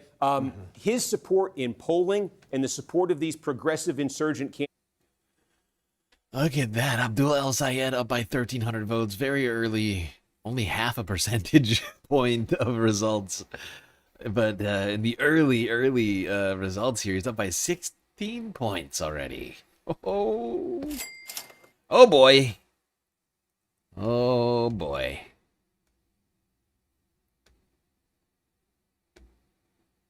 Has really been closely linked with age. The younger the electorate, the younger the voters, the better these candidates on the left have been doing. This is a place here, Kent County, Grand Rapids, that is growing very quickly, and it's growing with younger residents. It has a younger median age than the statewide average. So this is a place where progressives have done well in recent elections. I should say better than they have, in other counties statewide. It's a place where Al-Sayed has to do well, and you're seeing that first batch of vote we're getting here. This is probably absentee vote that was cast by mail early, and if it is, and Al-Sayed is leading it, that's particularly good news for him because, again, we expect the vote by mail to be better for Stevens. So that's the first readout that we're getting here, again, from a county where Abdul El-Sayed is expected to and needs to do well. And I'm going to ask my producer right here. It is partial mail. It is partially vote by mail. And Gotti, that's significant because the vote by mail, we've been seeing this, tends to be an older demographic casting it. It tends to be better for candidates like Stevens, who are the establishment candidates. So if we're seeing vote by mail, if the candidate from the left... Oh, if we're seeing... I do believe what Kornacki is saying. If we're seeing the vote by mail going for Abdul Sayed, Haley Stevens, she doesn't have a shot. Come on! Yeah. I love how Mallory McMorrow is still getting votes. She's still getting votes over here. Sayed is doing well, and that bodes particularly well for him. Interesting. It's so fascinating to hear you talk about vote by mail versus same-day voting, because, I mean, this is really a race between kind of a very online Twitch-like electorate and then the very moderate, maybe more like a very cable online news-watching like electorate. Twitch Do you think that we're gonna see? Wow. They are so out of touch. Very online, like Twitch electorate says it says this twerp over on ABC.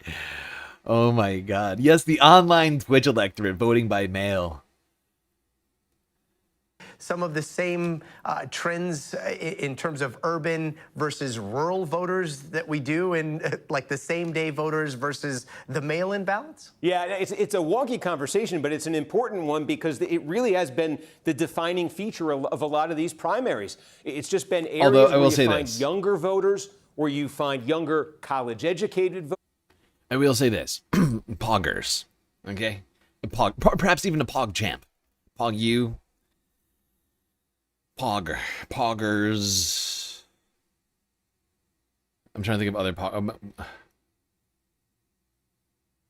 trying to think of other pogs, but my brain just broke. But Twitch reference on NBC on the Kornacki cam. Younger, college-educated female voters, single. I'm layering these different demographic categories on top of each other. That's where these left-wing candidacies have really taken root, and where there tends to have been resistance to them is places where the electorate skews older. It just becomes a more sort of moderate electorate, an electorate that's more friendly to a candidate like Stevens. So again, just based on Grand Rapids, the Grand Rapids area itself, especially when you're talking about Democratic voters in the Grand Rapids area, you are talking about something that's younger. There are a lot of newcomers coming in there. But again, that's an interesting, the fact that the vote by mail, some of this vote by mail, that we've seen demographically, that tends to be more used by older voters than younger voters. The fact that that is coming up friendly for Syed, it's a very interesting early sign. And again, a very early sign, 9% in there. But real fast, Steve, remind us of like the purple nature of Michigan here. Remind us of... Take us back to... Talk to us about moderate politics for a second. While we watch Haley Stevens get demolished in the early vote, tell us about the, how important being able to triangulate the Republican, bigots, hate mongers, and things like that. Tell us about that. Actually, no, don't tell us about that, Steve. Don't do that. That sounds like a waste of time. This is small, this is rural. The reason I'm flagging this, even with just 10%, is, again, this part of Michigan here, sort of north of US 10, is just filled with largely very small, rural, older electorates, older blue-collar white electorates. Oh, wow. The expectation here is that Stevens isn't just winning. This is supposed to be one of those rural purple districts, and Haley's only winning by 8 votes? That can't be good.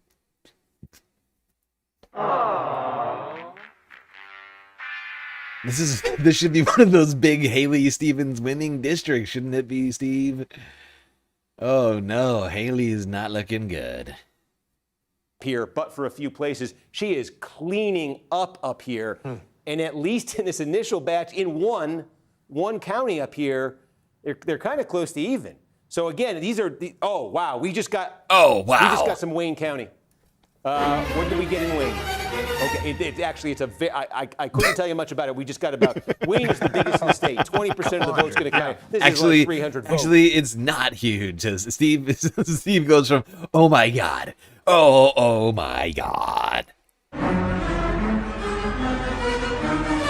We got votes, huge votes. Wait, actually, there's nothing I can tell you about those votes. Actually,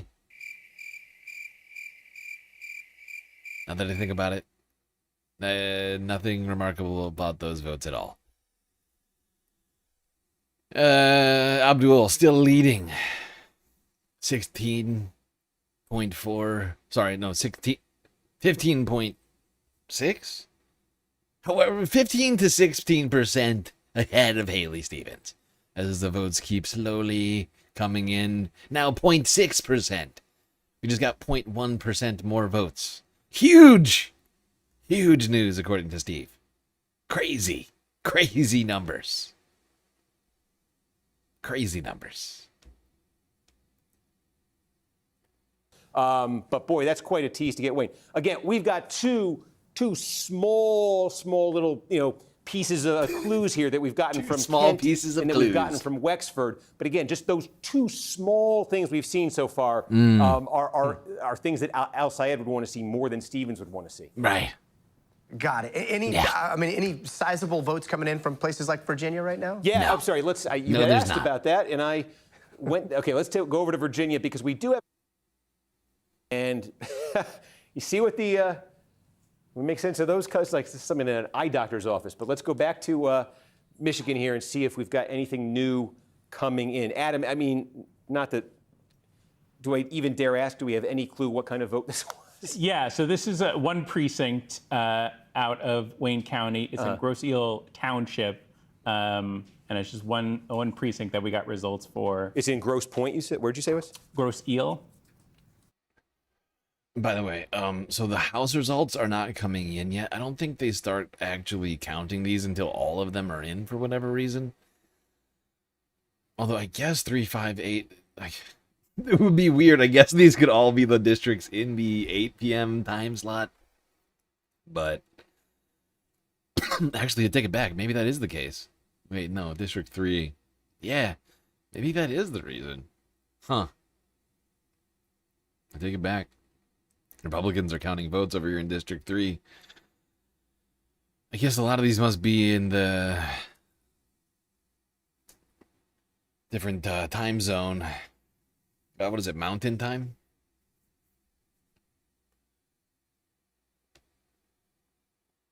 These are still coming in very slowly. Missouri's House results a little trickling in.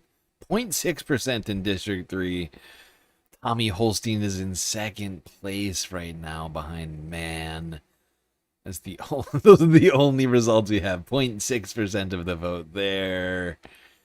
Kansas. Oh shit! They already called it in District 3.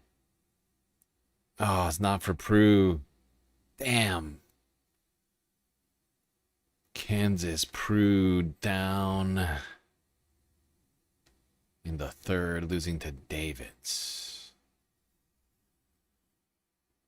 We're still holding out on first and fourth districts. Kansas doesn't have that many House races. I'll be keeping my eye out for any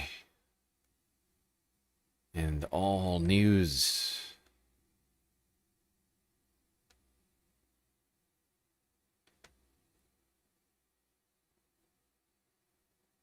Let's see what the majority report is doing for a second. Just peek in here, see what they're up to. Might as well.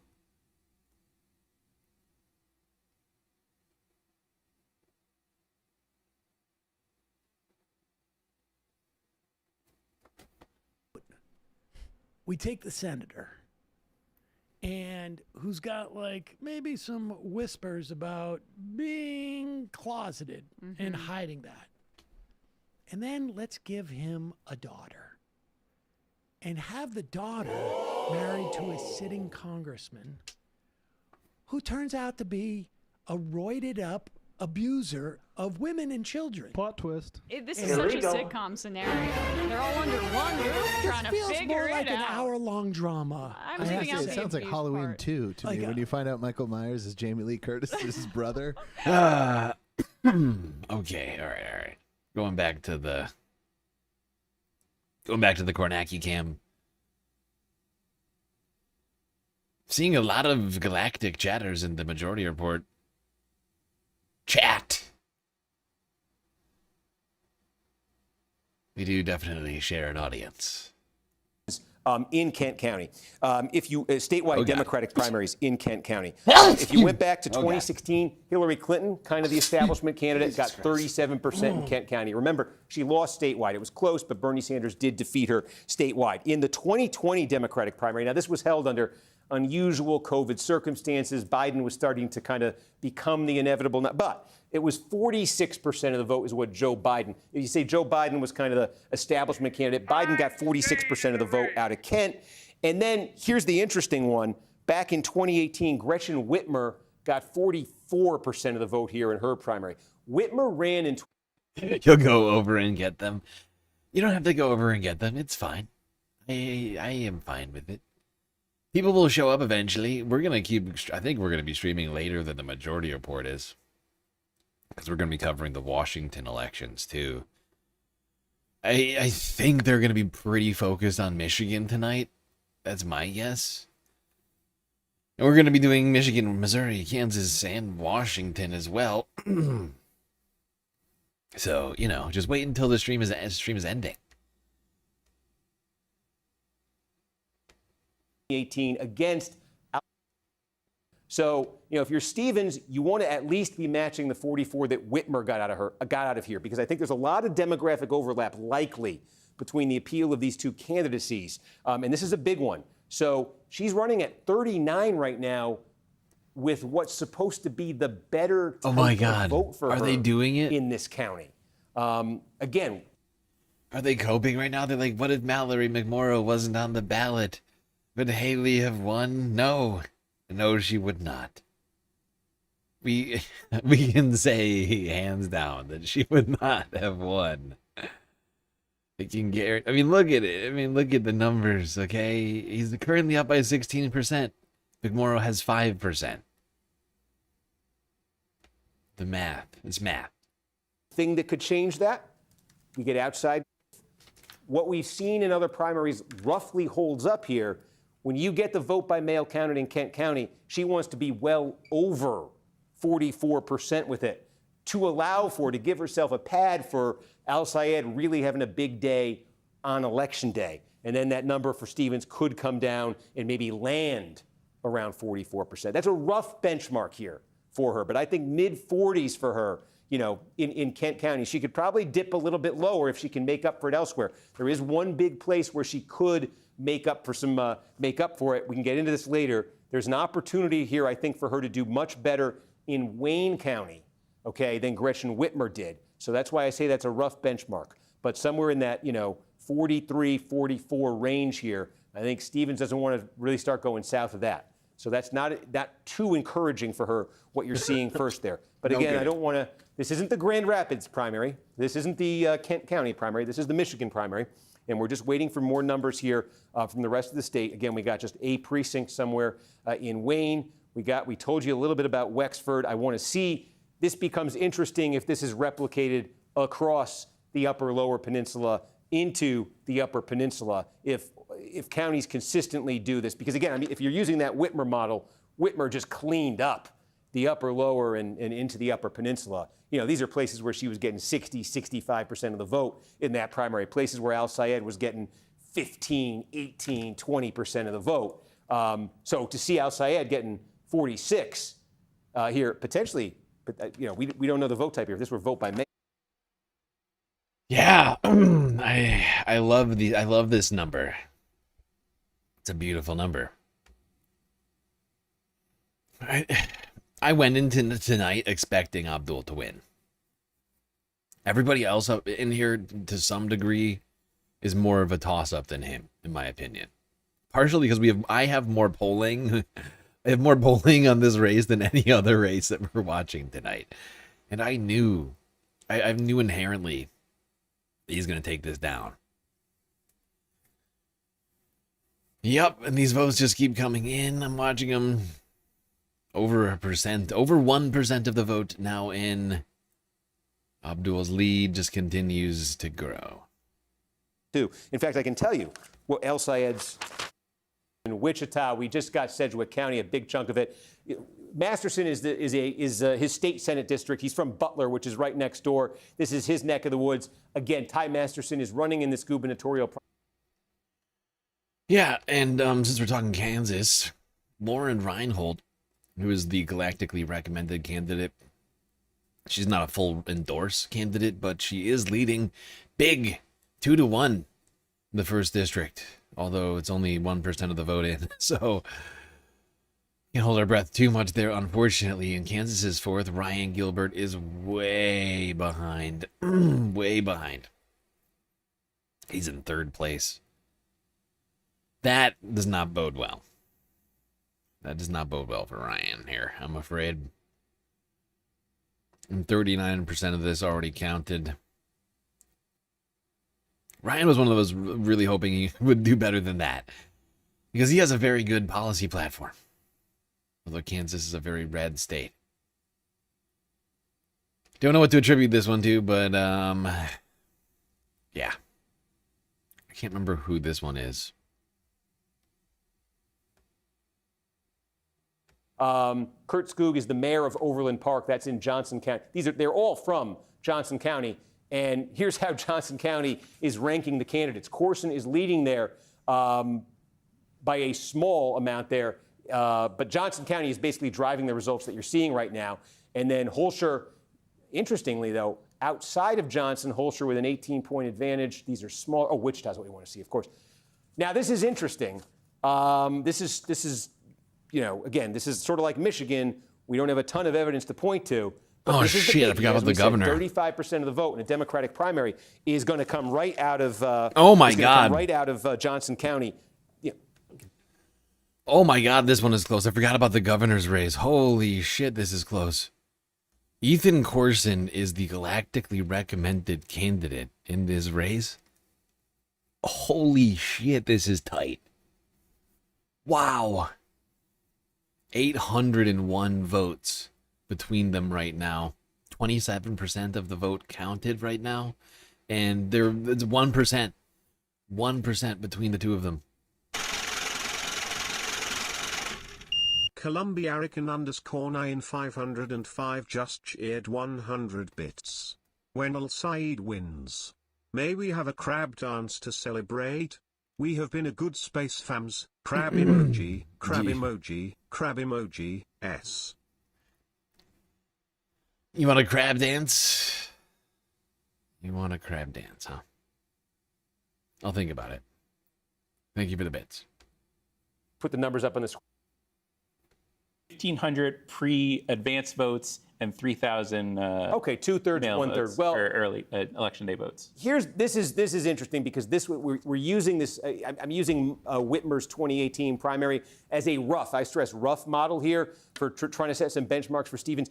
The area right around here is where Whitmer massively overperformed in 2018. Why? Because that's her political base. That's, you know, she was the county prosecutor in Ingham County. She was a state legislator from this area. She did really well in Ingham County. She did really well in Eaton County, in Clinton County, Shiawassee County, Livingston County.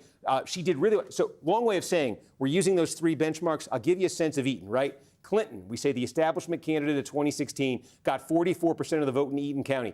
Biden in 2020 got 52% in this county. And then Whitmer, we say she overperformed. When I say she overperformed in that race, I lost my place here. You're looking at 65% of the vote. She got 65% of the vote here in, I can't make a 5, can I? 65% of the vote here in Eaton County.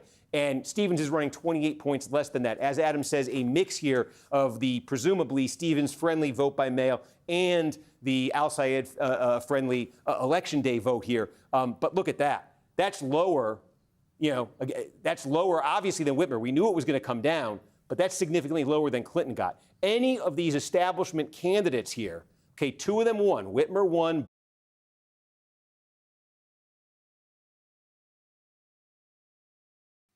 I love how Kornacki's over here doing the copium math. He's like, let me think of any. Can I come up with any metric that makes Haley Stevens look good? No. Aw.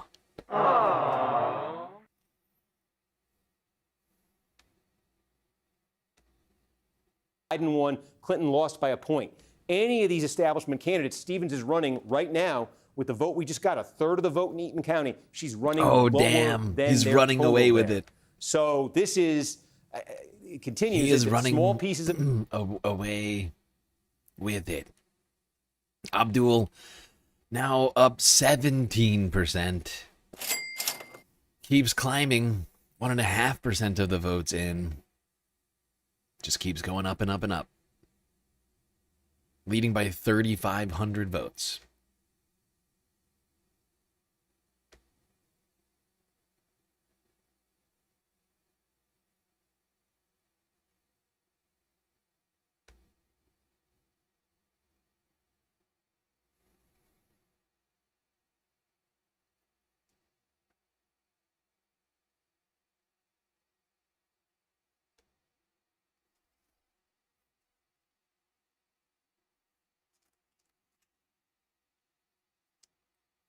A weird dude. The whole thing feels very strange, and I don't take it on his word that this is anything his daughter wants, even what he's doing right now or what he's been doing. There is definitely like an element of this story that is. There is a part of this that, like, yes, there's. It's like you're watching people. All you're seeing is sort of the implication of somebody driving around something. You don't see what they're driving around. But here's Marino.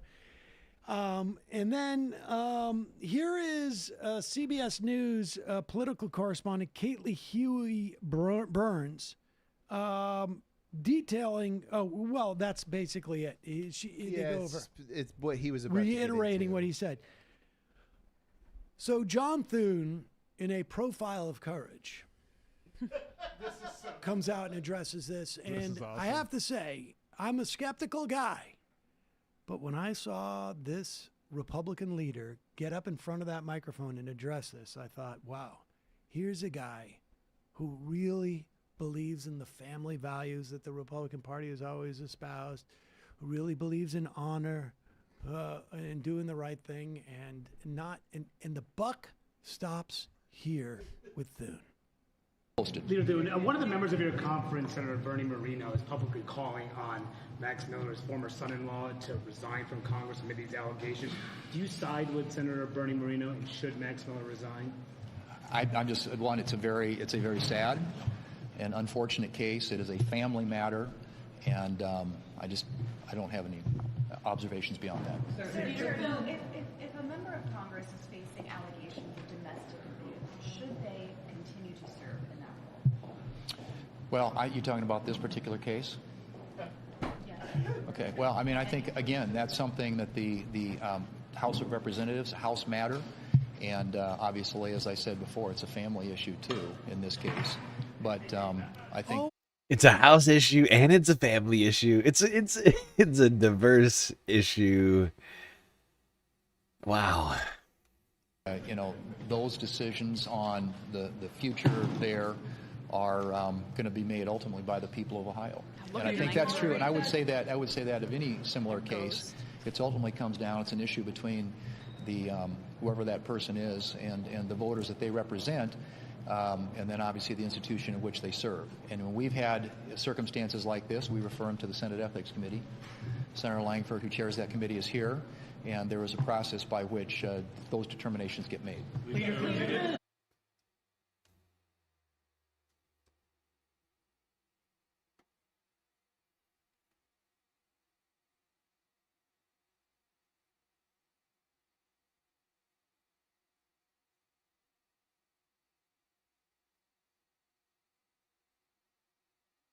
Points ahead. So that is going to be, 4%. It's 30% in Eaton County. It's 4% of the district. So that's a significant thing, because if Lawrence is having a big night in Ingham County, someone else was going to have to step up and have a big night throughout the rest of the district. But if this is what's happening in the rest of the district, Lawrence has got to love what he's seeing right here. Back to the Senate race. Yeah, and I'm loving what I'm seeing right there. I am loving what I'm seeing right there. William Lawrence crushing it, smashing it, smoshing it. He's one of our galactically approved candidates, District 7. Smacking the competition. Although Grimel, there's no votes here. 0.2% of the votes in. Grimel not doing great yet. Oh, even more votes coming in here in the 7th. All right, I'm going to keep my eyes out on these. Ben Ambrose trailing slightly, second place, 0.2% of the vote in the 2nd district. Michigan's first, Kyle Blumquist trailing slightly with 0.2% of the vote in there. No votes in yet in the 4th, 12th, 11th, or 13th. But these are not terrible numbers. Lawrence ahead, and then multiple candidates within certainly within reach right now. So little movement in these other ones. 0.2%, really hard to go off of anything there. If we were just showing you vote by mail, I think this would be a little bit more pro-Stevens. The early vote, I think, might take it a little bit away. But this is the gap we're talking about. Stevens is winning the vote cast before Election Day by 5.5 points. Remember, we said we think that vote that comes in earlier is an older demographic that's more favorable to the establishment wing. Okay, she's winning it by 5.5 points. The Election Day vote is going 33 points for Al Sayed. So, I mean, even just a little rough back of the envelope math here, you could see that if one side, if you got one side is plus 33 for one candidate and the other side's plus 5.5 for the other, it's a big advantage for. Oh, Jesus. The galactically preferred candidate for governor in Michigan. Holy shit. She is destroying it. I mean, it's only 1.6% of the vote in here, but this seems all wrong. Up by 77% in this two-way race. Jocelyn Benson.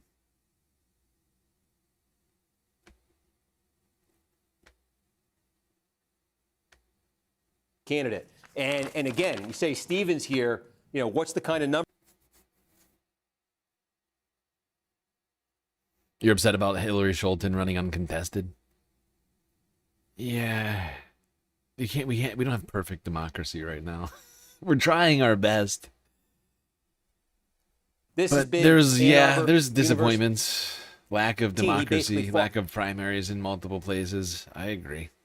Not every single place, but in most places where there's no primary, I'm a little disappointed. There's no democracy happening. To a tie here, 46-46. But the key, using that Whitmer model, Yeah, you're right. You're not wrong. Jocelyn Benson isn't great. She could be better. Which is why she's only galactically recommended and not fully endorsed. She's just better than that other guy. It's a two-way race. There's no third Abdul candidate, right? Like there's no like Zoran Mamdani in the governor's race in Michigan. I had to make a choice. I went between. I looked at Jocelyn Benson, I looked at Christopher Swanson, I looked at their policies, and I said, yeah.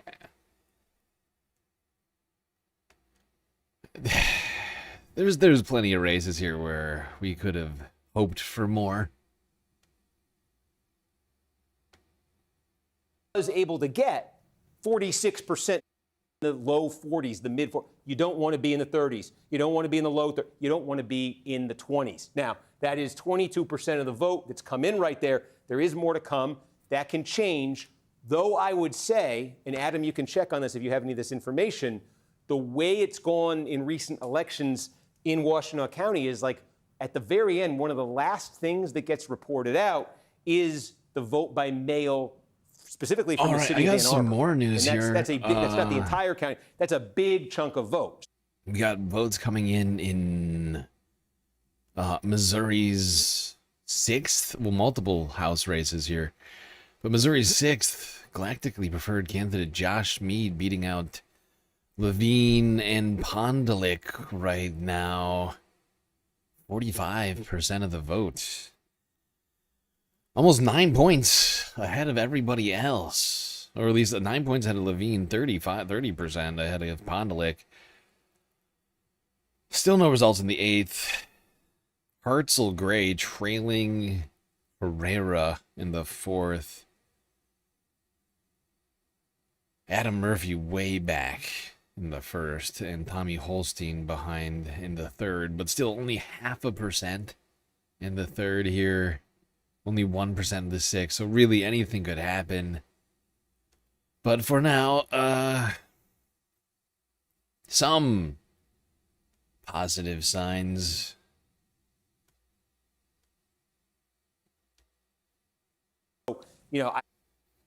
Adam just said, for Stevens to avoid getting clobbered in Washtenaw County. Because again, we say Ann Arbor's vote by mail comes last. We think, Stevens is going to do better with vote by mail. She is doing better with vote by mail than election day. So in a way, that's good news for her. You say maybe she's saving saving her best for last. But even in the vote by mail that's been counted so far, she's a couple points behind Al Sayed. And I would think, this is me guessing, we'll see, when you get to Washtenaw, a place like Ann Arbor, such a liberal town, that even the vote by mail there, it may be more friendly to Stevens than the election day vote, but that doesn't mean she's winning it. She may just be losing it by a lesser margin than she's losing the election day vote. This is if you're Stevens, the early discouraging signs are adding up. We have some election day vote in Livingston as well, right there in the Detroit area. Yep. Now you think this is? Oh wow. You think this is election? We keep getting results here in Kansas. I should just mute this rather than pausing it. This is just so I can stay live on this. But Lauren Reinhold, galactically recommended candidate in the Kansas is first, really starting to pull away from Nick Roberts now. 61% of the vote for Lauren with 19% in. Unfortunately, Prue losing here. District 3 called. District 4 called, in fact. Ryan Gilbert losing in third place there. Couple of unfortunate losses. But one win in Kansas is House.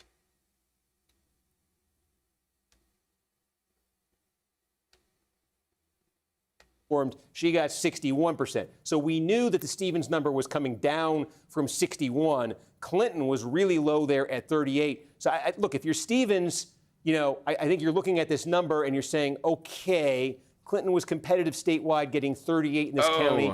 This is primarily election day vote. That should be more friendly for some. Also, we're now getting results in Missouri's second. Joan Von Dross, galactically recommended candidate in this district, leading big. Unfortunately, this does not. I hate this. I hate this number. This is making me upset. Joan Von Dross is currently leading 56% to 33%. Very few votes in there. This is not good. Wesley Bell is currently leading with 16% of the vote in District 1 against Cori Bush. This is pissing me off. Where's everybody in Missouri? What is going on here?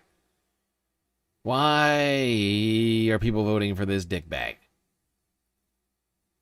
Oh, and they're talking about that right now, too. Son of a bitch. To do better, much better. Look at Kornacki fucking gloating right now. This is as good as it can get for Bell, just in terms of the type of vote we're talking about. We're talking about early vote in St. Louis County, but we're talking about nearly a 60-point margin over Cori Bush. That is significantly better than Bell was able to get out of the St. Louis County port. He won this narrowly by a couple points over Bush in 2024. That is significantly better than what he was able to. Okay, shut up, Kornacki. Let's take a look at this. Michigan's Senate results. Abdul El Sayed, more votes coming in now. 25 points in the lead. 25 points. 25 freaking points, people. Yes, leading by 15,000 votes.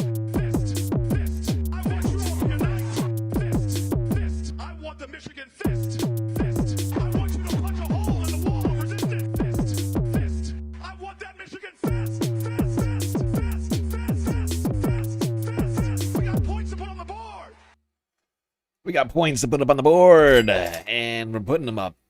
Abdul El Sayed, 62 to 34 right now. It's insane. He just keeps picking up more votes. We're just watching him pick up more votes. 63 to 33, 30%. Wait, we need more Michigan Fist. I think that's helping. I think we need more Michigan Fist. I want the Michigan Fist.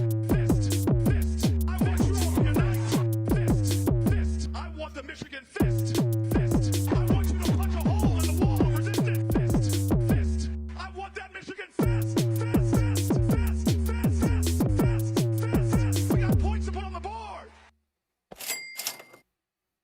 Okay, that one didn't do anything. But 30 points. 30-point lead for Abdul El Sayed now, with 5% of the vote in.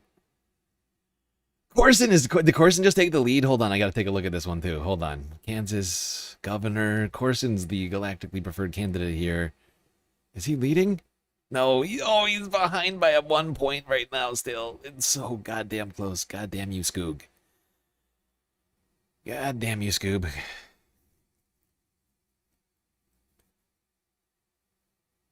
Oh, he's 900 votes back on Cindy Holscher right now.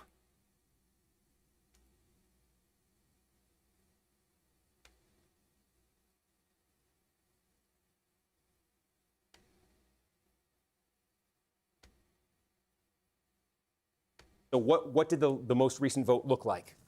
So the most recent batch, like I said, I think it was mostly election day. I'm just loading it up right now.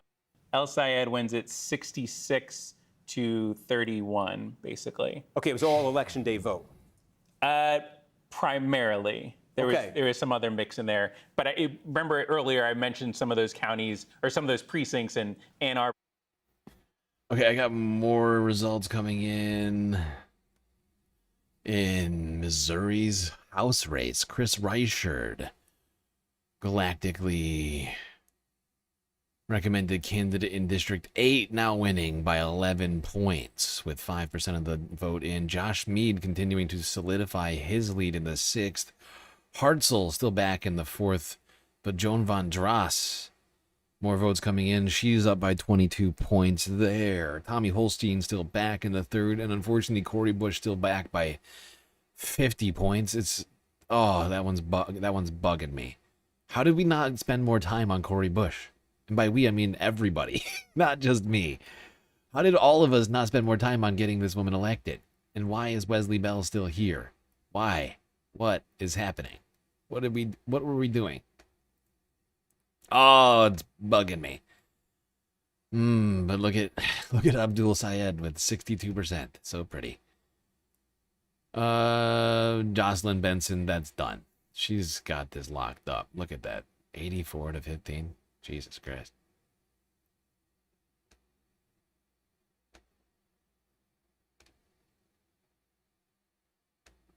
Pop that up to 30. She needs big numbers in vote by mail. Again, we showed you the past establishment candidates in this county have been in the mid-40s. She just got it up to 30.0%. There is a fair amount of vote by mail to come right there, and I think that's the big question, Adam. It's really not just more vote in Washtenaw, but when we get vote by mail, if that number, if it's coming in at some kind of a rate that's going to move that needle for Stevenson. That's Washtenaw. We did get another report out of Eaton. We're now half in Eaton overall. Okay. And now now Stevens has moved up a bit here. Did we just get some vote by mail? Yeah, she won this most recent batch. I'm trying to take a look. Let's see what we can see. It looks like, yes, this was mostly mail. Okay. So with half the vote in Eaton County, we can go deep here because we don't have a ton. Let me ask it this way. Of the expected vote by mail, how much has been counted in Eaton? I see this is right now 24%, a quarter. Okay, about a quarter of the expected vote by mail. And of the election day vote, how much? 89% is what I have in my So this is interesting. Okay, so this is it. This is heavily skewed towards Al Sayed friendly vote. I don't know if you have the number in front of you, but the vote by mail was running Stevens plus 5.5 before. Have we got any more that's changed that? Specifically in Eaton? Yeah. Yeah, it's 59-34 in the mail vote. She's now winning it by 25 points. Yes. So we got a significant new amount of vote by mail. Come on. I think we just had a few votes before, and now we have more, and it broke heavily in her favor. Okay. Well, now that's very interesting because now the picture for Stevens is getting a little bit more favorable here in Eaton County. Put those numbers back up on the screen. Remember, Whitmer, this was the outlier area for Whitmer where she was just performing much better than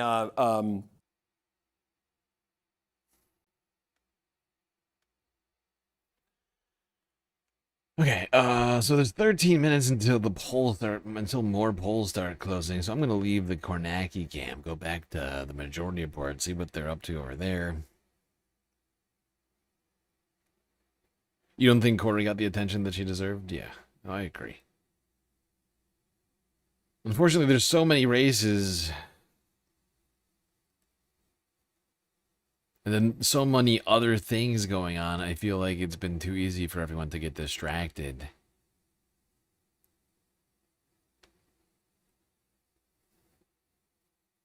And I talk about the races on my streams, but they're in these long-ass live streams. I should be clipping them more. I've been trying to, but still far behind on my workload. Think about what it takes to convince somebody. Bezos. Oh, Bezos. $100 million unrestricted grant through the inaugural Courage and Civility Award. And I wonder. He's so courageous. I wonder how unrestricted that is. Well, And he's.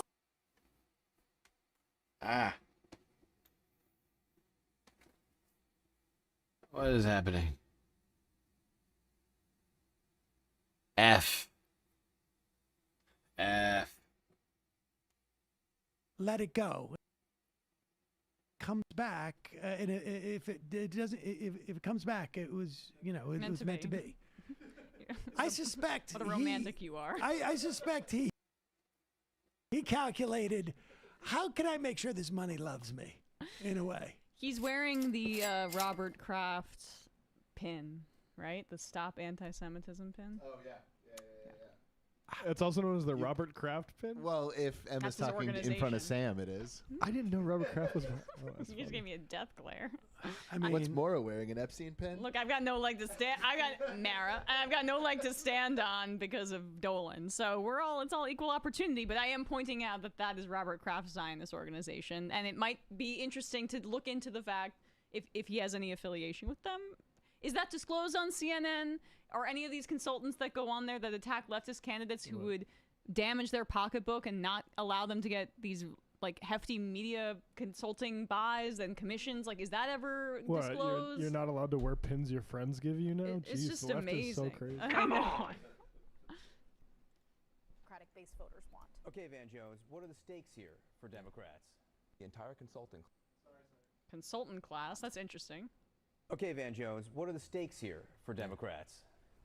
Look, this is the whole ball of wax. I'm from Jackson, Tennessee. There was a guy named Gil Scott Heron who had a great poem. It was called "The Revolution Will Not Be Televised." Gil Scott Heron is wrong.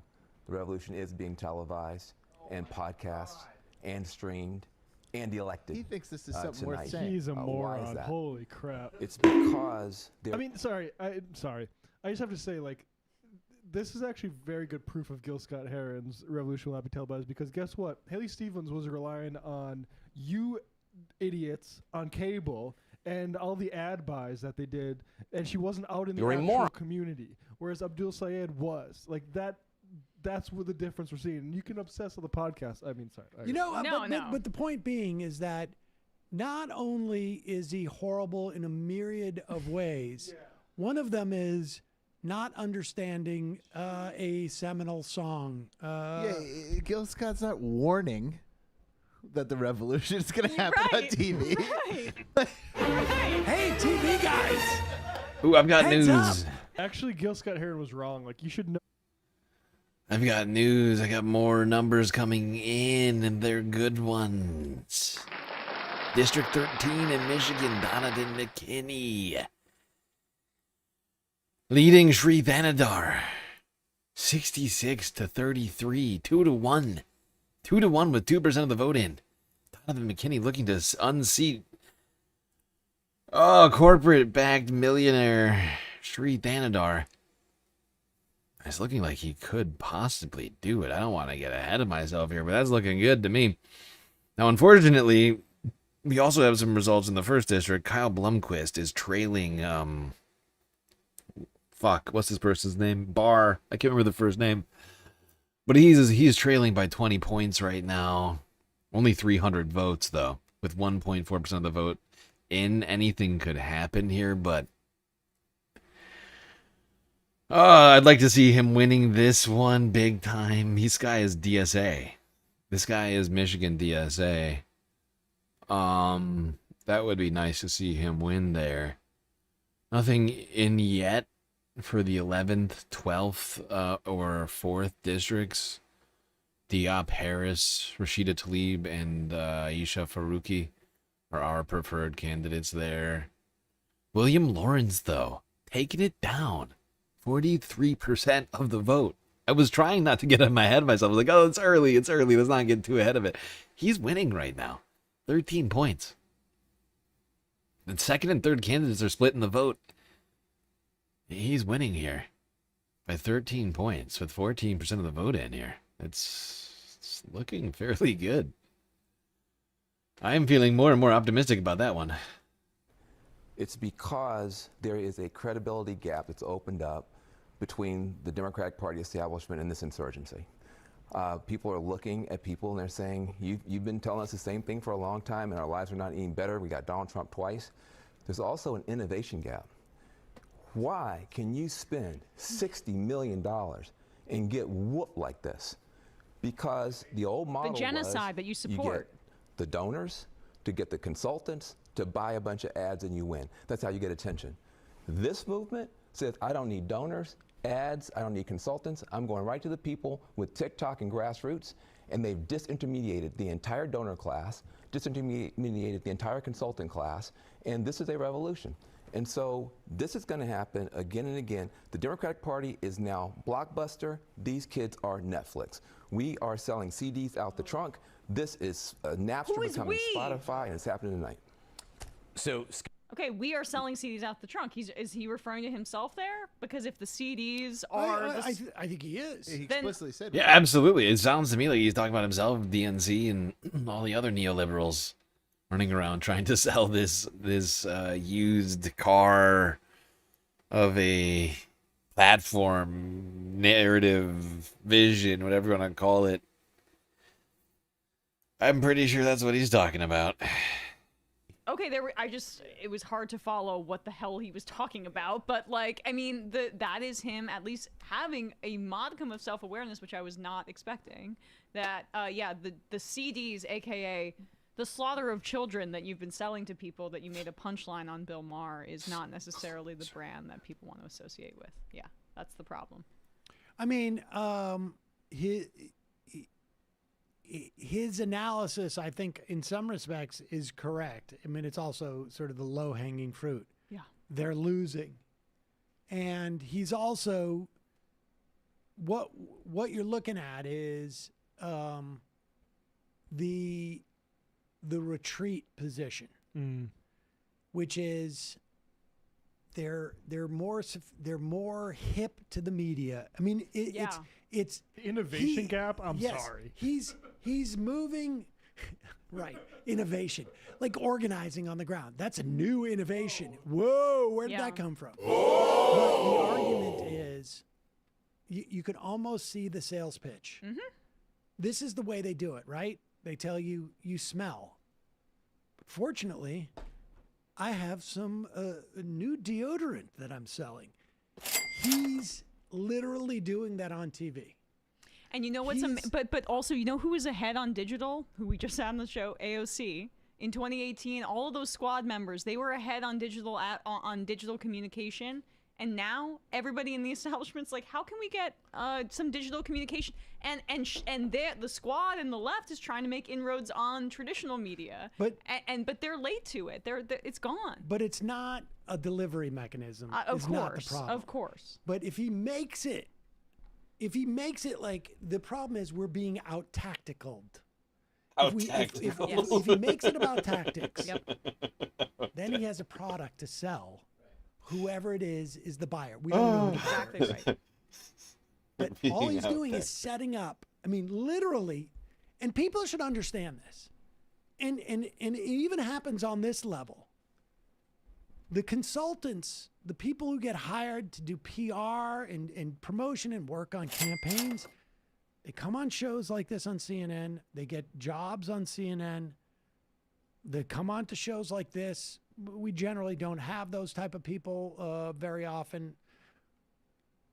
But what they're doing is they are creating a reel, or they are creating a brand, or they are creating a narrative that they can then monetize. I don't know who his clients are or whatnot, but that's what's going on there with that. Okay, let's check in with some of the other streams. I keep adding more and more streams as more and more people go live here to cover the results. We are in it for the long haul around here, people. And we're competing with a fuck ton of streams right now. Everybody's live. Donovan McKinney going against him. So this is ex-DSA against DSA in a deeply Democratic district here. And again, it's just 2,500 votes or so that have come in.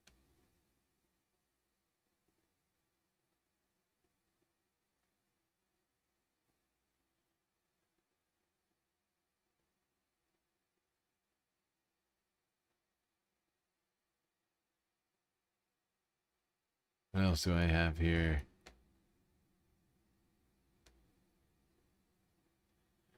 Oh my god, everything is running slow as shit right now. Why is everything running so slow? It's a disaster.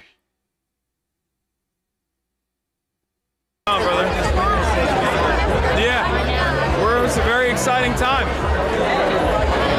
Let me ask you one question. What do you think explains this? What does this show about the campaign? What brought to this moment? I mean, this is what we've been talking about for quite a while. The moment has arrived. The insurgent left is here, and it's here to stay. This is not just a person. It's not about one campaign. It's not about one candidacy. This is a movement. It's a movement that we've been building for quite a while at this point. It's almost been past a decade now. And I mean, Abdul ran in 2018 on a Medicare for All run for a statewide race. Obviously, he was running for governor. But at the time, I think the electability concerns or the electability argument was far more powerful a tool to discourage people from voting for insurgent leftist candidates than it is now, because I think the base of the party has shifted so dramatically after the second defeat to Donald Trump. They told us over and over again, you got to vote for moderates, you got to vote for centrists, and that's the only way that you can win. That's the only way you can defeat Republicans. And tonight is the first.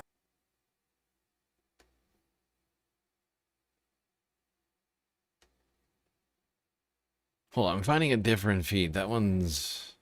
Something weird is going on there. I don't know why. I know it has that fuzzy border on it. That's annoying to me, and it's also like zoomed in. It's doing weird shit. I don't like it. I don't like it. It's bothering me. Let me get this up here and get it ready. A lot of work goes into as this. the night moves on. All right, do it. A lot of teamwork goes into this. All right. Oh. Can we take a picture too? Sure.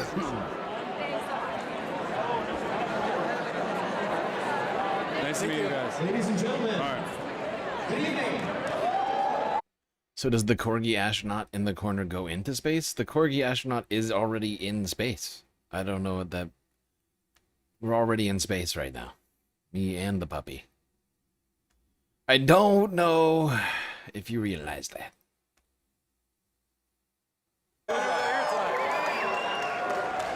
I'm here on behalf of our international president, President Sean Fain, and the 3,000 active and retired members here in the state of Michigan. We're going to get you later with Joe. Hey, what's good?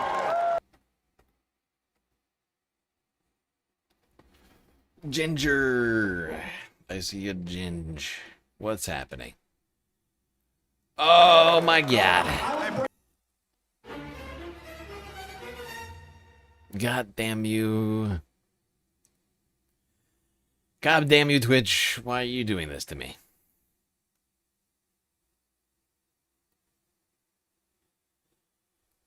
And my computer hates me.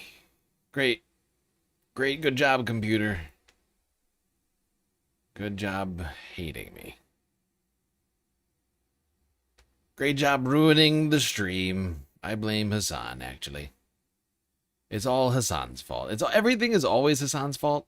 And it's actually, I think, just prudent of me to blame him for everything. It seems like it's his fault.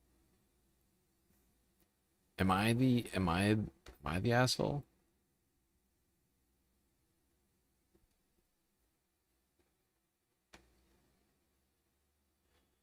Oh God, it's John King. Because when you know the months of work that goes into this. Oh, God, it's John King. Wayne County is Detroit. It is the base of the Democratic Party. It is by far the largest county. You have an African-American population, Democratic base in the city. You have a lot, tens of thousands of Arab American voters in Dearborn, Dearborn Heights, Hamtramck. That all plays out here in Wayne County. And you look, we're just 2% of the vote in Wayne County. 2,300 votes, 2,100 votes. We have a long way to go. And I said Michigan is notoriously slow. Wayne County is even more counts more slowly. Let me try. The state. Yeah, this is a crazy amount of. It's just kind of funny to think like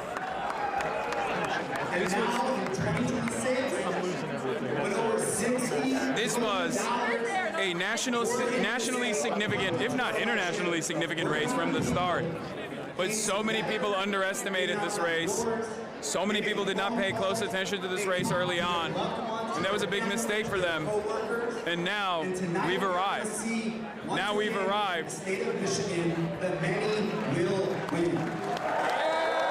Damn, they called the race for Cory Bush Wesley Bell. Fucking hell. Wesley Bell fucking hell. Chat, what's the other races looking like?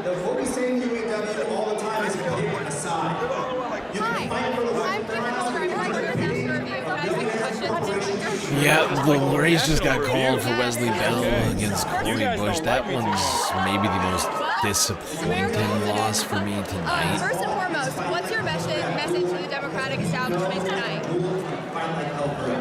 I think they need to start paying attention to the needs of the masses, whether it be on their demands to recalculate our allegiance to Israel, or whether it be our demands for Medicare for all, our demands for a more equitable future where we spend money on our children rather than spend money blowing up children overseas.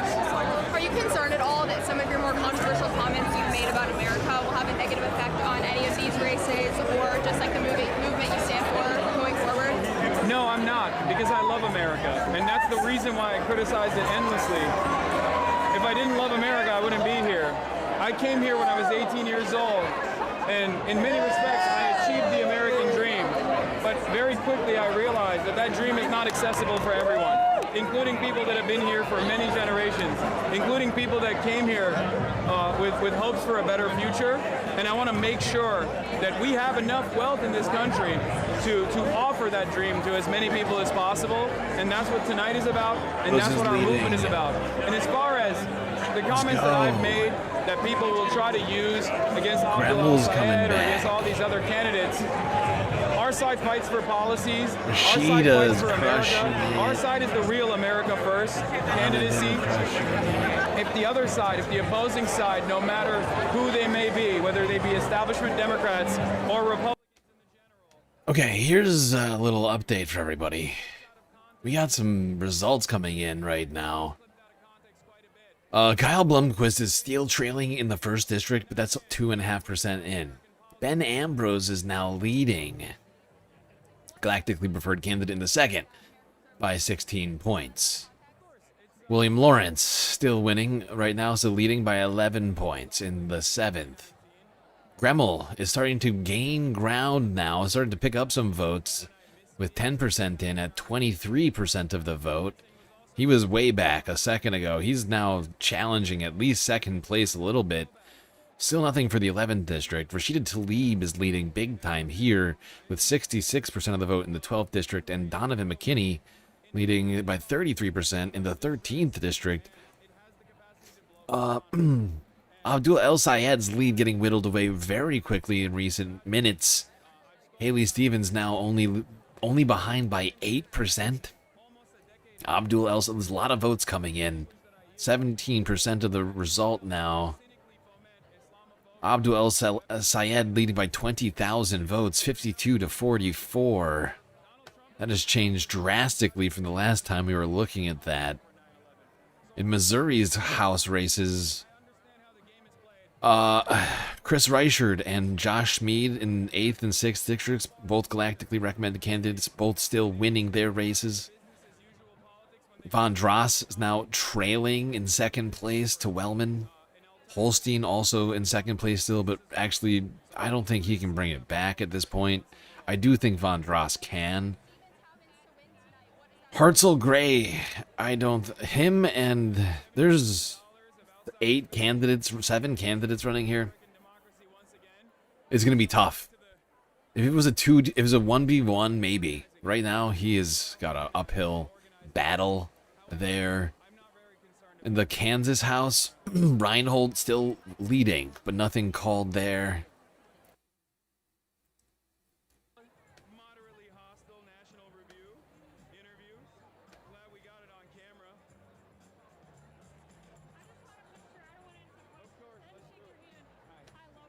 He's like, who the hell's this kid? Take a picture. You did my thing on the podcast. Yeah. Followers call me grandma. Yes. Please. Thank you. I'll share. Just take mine outside. Thank you. Thank you. I'll share. No, I'm good. I'll share. Thank you. Remember, we met you at the UMich event. Oh, your mom.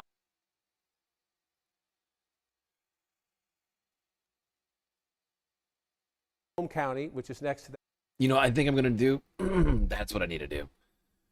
I am going to open up all the live streams so I don't have to deal with all the live chats. Because that's, I think, partly what's slowing everything down is me having to, like, close out the live chats every fucking time. Hassan better not jinx this. I don't think Hassan's going to jinx it.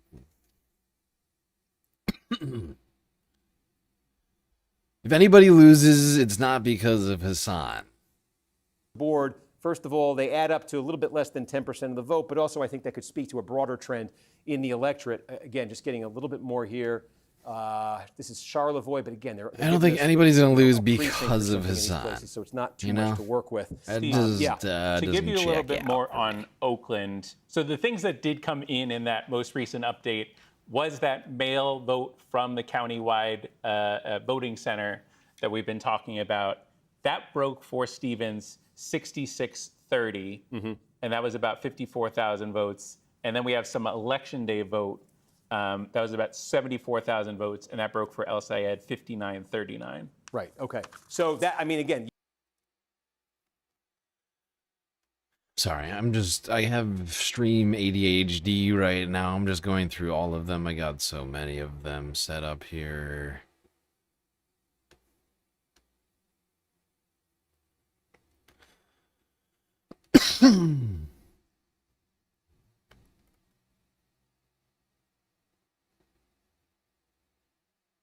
Victory, which we don't know yet, but frankly, I've seen enough.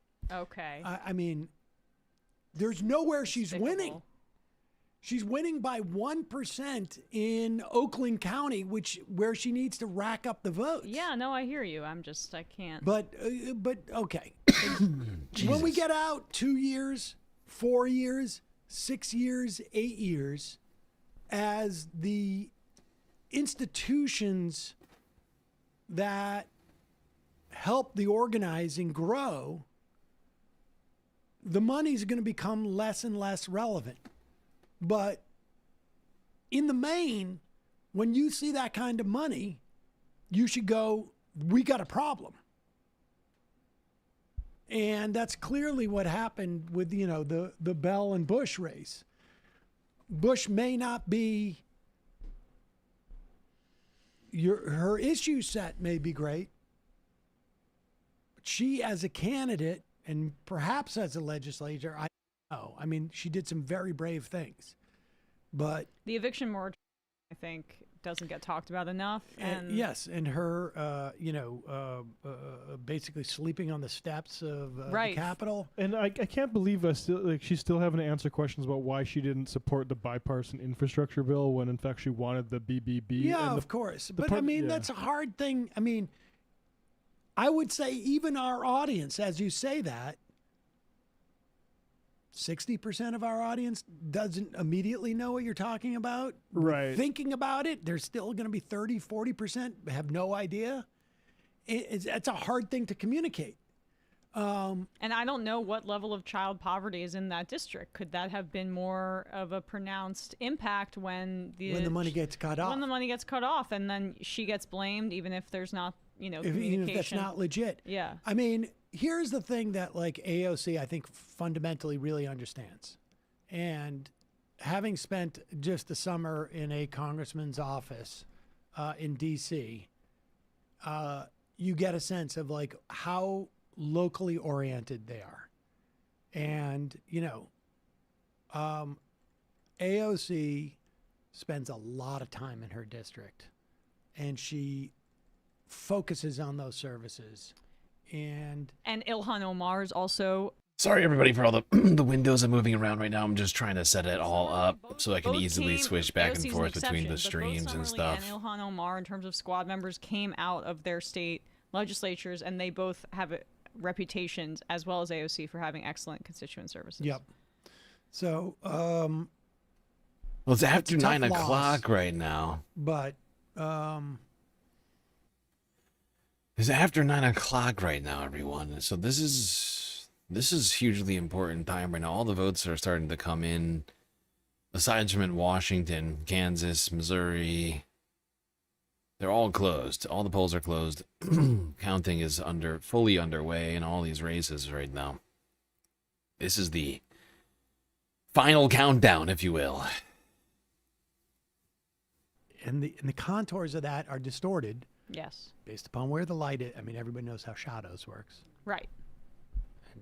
That's how shadows work. Yeah. Okay. You hesitated for a moment. I'm sorry. I wasn't completely fixated on what you were saying. I was looking at something else. Fixated I'm looking on what at. you didn't listen to what I was saying. wasn't listening to what you were saying. That's all right. That's fine. That's never happened to you could before, say, right? No. But what we end up reporting on very often is shadows, and we try and translate what that is. We have no insight as to, was Cori Bush's constituent services really bad? Did other people in Congress feel like, you know, something was amiss in her office? Did she staff poorly? Who knows? But it didn't work out. And it was a quiet race, relatively speaking. I mean, I don't even think we heard from them. Well, we had her on when you were out. Oh, well, that explains it. Yeah, you were out gallivanting around Hollywood. Yeah, exactly. Exactly, Sam. And this is why I was saying, like, I've been really missing Sam for the last month. I'm like, dude, primaries right now, we could really be using Sam. We got this fucking Graham Plattner situation. He's just gone. I mean, it's good to have him back, but goddamn, having him gone for like a full month did not help us in this primary moment. Like political media, that the political media will do it. We never heard anything from Hong. And it's the final countdown. Exactly. Victory. We never had her exactly, on. Turtle Bro. I think we made, early on, I remember people asking us to have her on, and I think we made a decision that, like, we're not going to really get involved in governance races. Right. And she still like rocketed. She still got a whole bunch of success despite not much independent media support. Yeah. I was interviewed by somebody from Reuters about, like, is it do you feel like you're you're rocketing left-wing politicians? And I'm like, well, I think it helps when we do it early on so that they can get more sort of volunteers and maybe some fundraising. But, like, we have a small part to play in a bigger ecosystem. And the point is there's an ecosystem now. Well, the fact that we have any part to play upsets them. That's why there was the backlash to the Plattner thing that you largely missed. But, like, it was. Yes. But I mean, they wanted that because that was a misstep and a candidate that obviously had issues and didn't work out. That this space was supportive of many.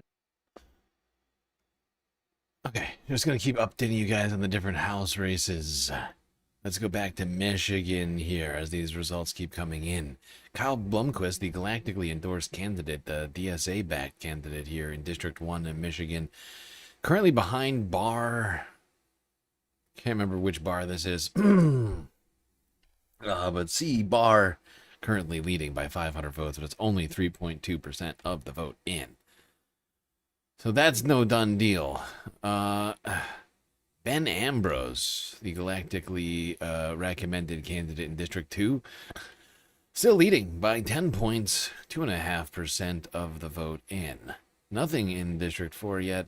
William Lawrence still up by 10 points in District 7 with 21% of the vote in. That one is looking more and more like William is going to take it down. I don't want to get ahead of myself on Ambrose or Blomquist in either direction, but looking good for both of them. Lawrence and Ambrose, that is. Blomquist still trailing. Gremmel still behind, and it's getting bad. Behind by 3,700 votes right now with 15 points in. I'm not feeling super optimistic about this race, but anything could happen, I suppose. District 11, suddenly with 64% of the vote in. Aisha Faruqi behind by 17 points right now. It's going to be very difficult for her to make up a vote margin of about 15,000. I would not be shocked to see NBC call this race. Could she win it? Yes. Do I think she's going to win it? No. I mean, I'm the one who's fully supporting her in the race, but I don't feel it. I don't see it. I would love for it to happen. Miracle me. Please miracle me. But Rashida Tlaib, though, no miracle needed here. She's up by 40 points right now still with 14% in. Donovan McKinney, 2% of the vote in, up by a third. 66-33 against Sri Thanadar. Now an update on the Senate. Abdul El Sayed and Haley Stevens in deadlock here. Nothing changing percentage-wise. Abdul still up by 8%, 20,000 votes. On the governor's race, Jocelyn Benson has been declared the winner. She was the galactically recommended candidate, although with her, Swanson, neither of them were great. I won't lie. This is not one that I'm all that excited about the win on, but it is what it is. Missouri's House race. Wesley Bell declared the winner here, unfortunately, against Corey Bush. That one I'm still upset about. Von Dross trailing Wellman right now by 6 points. 1,500 votes with 23% of the vote in. Tommy Holstein still behind by, I think, an insurmountable percentage against Mann. Hartzell Gray also far behind, third place right now in a field of 7. Herrera currently winning by 15 points. Cass is in second place there. Josh Smead, however, galactically recommended candidate, up by 18 points here with 29% of the vote in, looking more and more like he's going to take it down. Same thing for Chris Reichert, who's up by 10 points and 23% of the vote in here. There were no Missouri governor or Senate races. Kansas, however, Lauren Reinhold declared the winner. Galactically endorsed, recommended candidate in the first, taking it down. Christy Davis, however, I don't think she's going to win this Senate race. Yeah, Adam Hamilton's been declared the winner, in fact. She was trailing big, as you can see there. Losing by 30 points in second place. Out of a field of, 5 people or something running? It was something like that. Something like that. Shit. Now my browser's giving up on life. And now my browser's giving up on life. Oh god, it was an even more crowded. It was 10 people? Holy shit. 1, 2, 3, 4, 5, 6, 7, 8. Fucking hell. Look at this nonsense. 4, 5, 6, one of us 7, has never been to 8, Martha's 9, Vineyard. 10. Okay? Out of 11 candidates, she came in second place. Listen, I've been to Hampton Beach. I've been to the Old Hamptons, says Orchard. Sam. All right. I've been to the Hamptons. What of it? Huh? Anyways, elections on tonight. What are you talking about? People calling. Yeah. I'm not gonna look at the comments. I'm sure I'm getting hammered for saying they were liars. Not gonna disparage Click and Clack. No way. They were great. They knew exactly what they were talking about. Good. Oh my God, that's so right. Click and Klaxon were always diagnosing a Honda Accord. Car Talk, let's go. I had an NPR dad. You guys need to run or beneath of your IMs about the camera quality. Whoa, Click and Clack slander. Yeah, everybody's on my side. I'm sure they are. Oh, Nobody takes the Teacher working Dan, man's side. shut the young kid up. I repaired at least a dozen cars using their advice. Another W to declare. Rashida Tlaib just declared the winner in the District 12 election here in Michigan. Putting that down in the green column. Another win.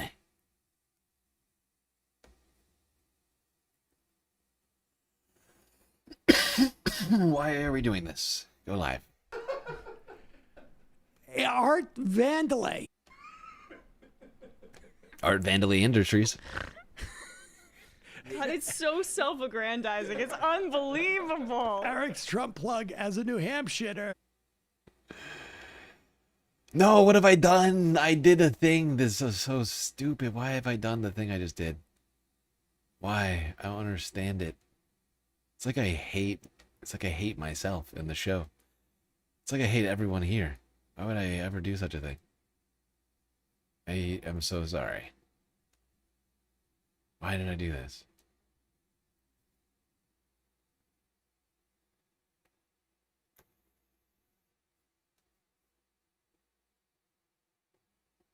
What, we get no sound around here? Huh?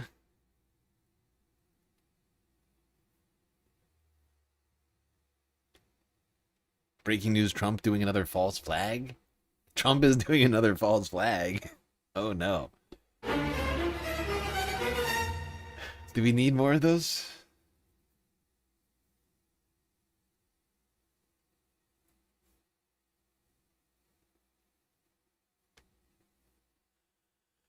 Oh, I miss super chats. I miss super chats.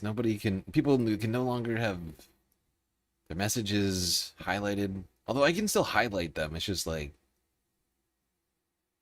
I don't know. It's not the same. I can still technically highlight your messages. It's just different. Just different. But, hopefully we'll get remonetized here soon. If you haven't already, hit that follow button on Twitch, subscribe on YouTube, and do consider contributing to the Galactic News Network, as we are completely funded by individuals like you. We're going to be trying to go all night here, straight through the results in Washington State.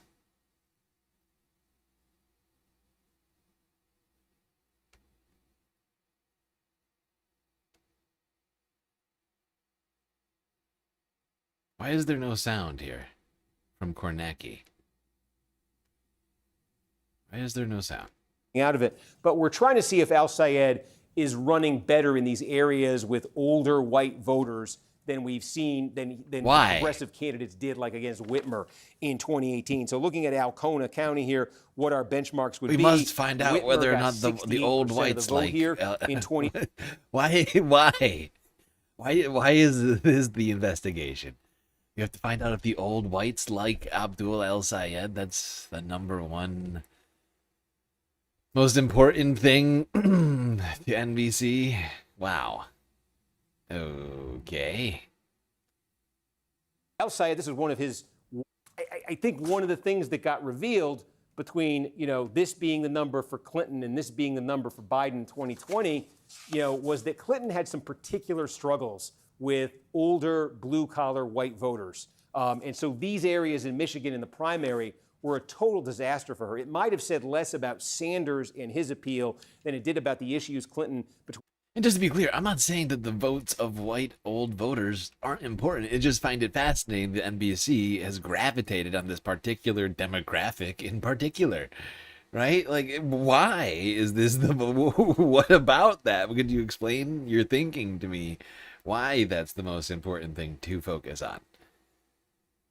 Because look, if you can make the argument, fine, but just like, it's arbitrarily, it seems weird Just sort of, with out of context, like why they're. It's weird. It's weird. I don't know what they're. Why? Why are you doing this?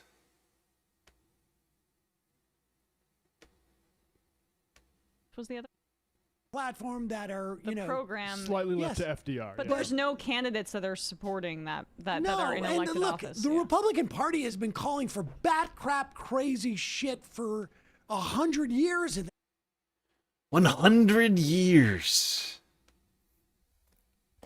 I'm staying in the race. Okay, what's happening? I just pressed play. Oh God.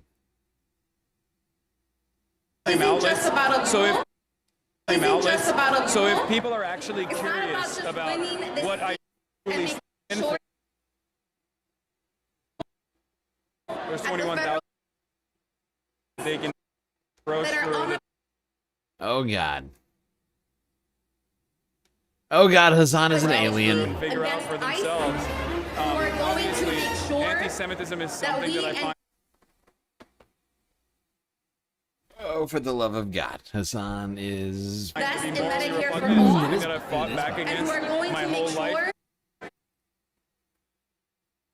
And it's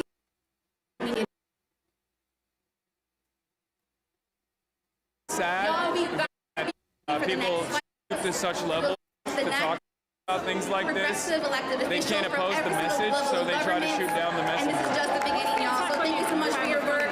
I hope you're ready for the next win. I believe Haley Stevens earlier today said that I did a Maoist pool party, which was very funny. I don't know. I think some Democrats think I'm not a Maoist. But some Democrats think that because I have a tailored suit that I got when I was visiting China that I really like and admire. But for the record, being a Maoist. No, I'm not. I am not a Maoist. It was a pool party. I can't speak on whether or not it was a Maoist one, but it was a pool party for sure. I'll let you get off. Thanks so much. Of course, no problem. Signs with CNN. Nice to meet you. How are you doing? We're going to record something real fast this week. Cool. What kind of message do you think El Sayed's campaign is going to send to They might have the money, but we have the people. And as long as people are organized, they are virtually impossible to defeat. I think that's the primary takeaway of tonight. There was a lot of outside spending that came into this race. I believe more than $34 million from AIPAC and AIPAC subsidiaries alone, and a total of $70 million in heinous smear campaigns. But it turns out, even though people were inundated with these attack ads that featured heinous smears against Abdul al-Sayed, people were able to look past all of that because Abdul was running on an issue-first campaign on policies that people were demanding. And hopefully Democrats can learn from that lesson because we're not here just to fight against Democrats. We want to make sure that we have a resilient, working-class, centered movement that will ensure that no Republican ever touches a seat of power ever again. But what do you say to those Democrats who say he may be able to win in a primary, but he won't be able to win in a general election in a very purple state? Michigan is not a purple state. It's only considered a purple state because the establishment Democrats dropped the ball twice.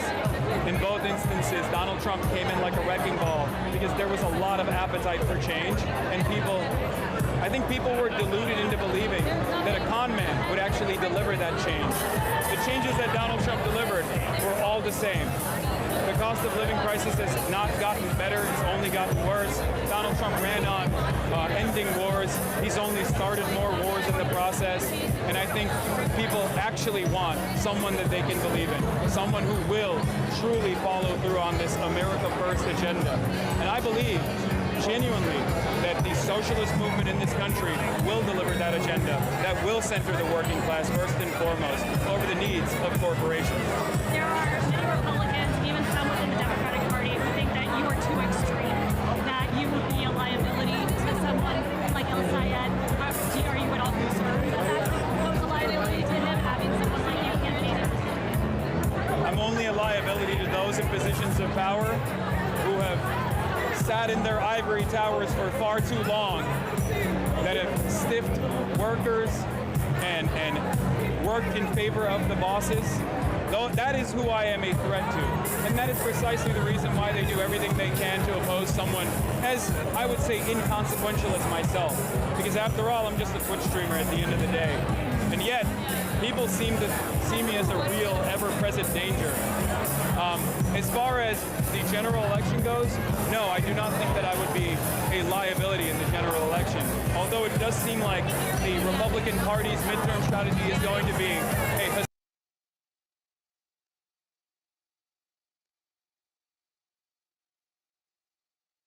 I'm just going to keep going between the live streams here. Back to the Kornacki Gam. Kornacki. Go. Clinton in that demographic, and that got reinforced in Michigan. 10%. And the bottom line is it looks like it did before here with Stevens with, a little bit less than a 2-point advantage over Al Sayed. We're trying to figure out, this is what it comes to in Michigan primaries, trying to discern exactly what type of vote you're looking at. We've been talking about that vote by mail being so friendly to Stevens, that election day vote being so friendly to Al Sayed. I think one of the things we're seeing here in Oakland County is a mix of these two types of votes here. So they've each had some favorable batches that have been part of this. And actually, sorry if you're watching, I want to explain what just happened. This number that was at 70% in just came down to 67%. Why is that? It's because this is an estimate that our decision desk makes of how many votes total are going to be cast. Obviously, we don't know in advance how many people are going to turn out on election day and vote. So our decision desk is making that estimate, and they will adjust it as returns come in. It can be adjusted up or down slightly. And what just happened was it got adjusted down slightly, meaning that our decision desk thinks that there are more votes there will end up being more votes cast in Oakland County than they thought at the start of the night, than they thought going into tonight. That's what that means, to knock that down from 70 to 67%. That might mean higher turnout Steve, here on election day. Just because the folks in the peanut gallery have a question for you on this.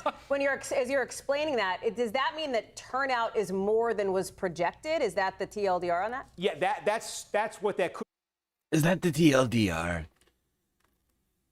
Well, here's the TLDR on Virginia, folks. I just got the last results on Virginia. Oh, God. It was a bloodbath for the galactically supported candidates in this race. Salam Bhatti, Dr. Nyla Devanath, Suzanne Krzyzanowski, Mo Safaldine, and Adam Murphy all lost their races. Here are the results.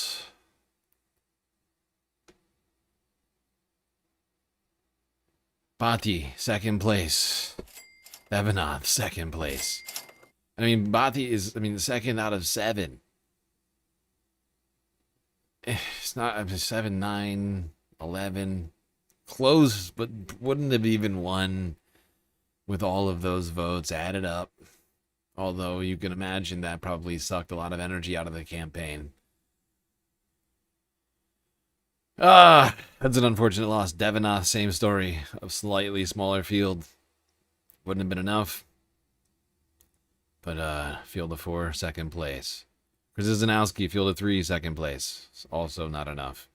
Safaldine, same deal. 5 people. Added up. Still doesn't do it.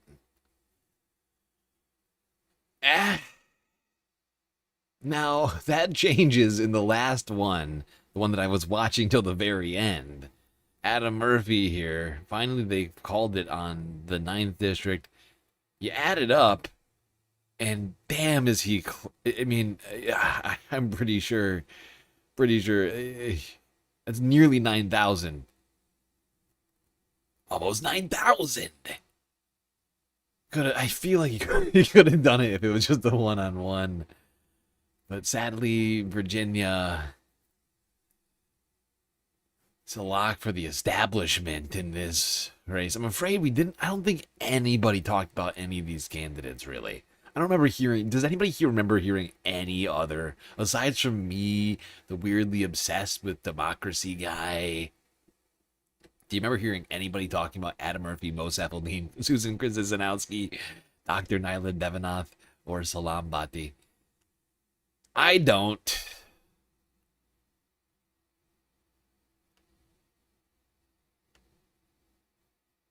Literally going out there and going like, hey, man, I'm here to tell you, don't wash your lettuce. Here is Eric Adams pitching data centers in Wisconsin. My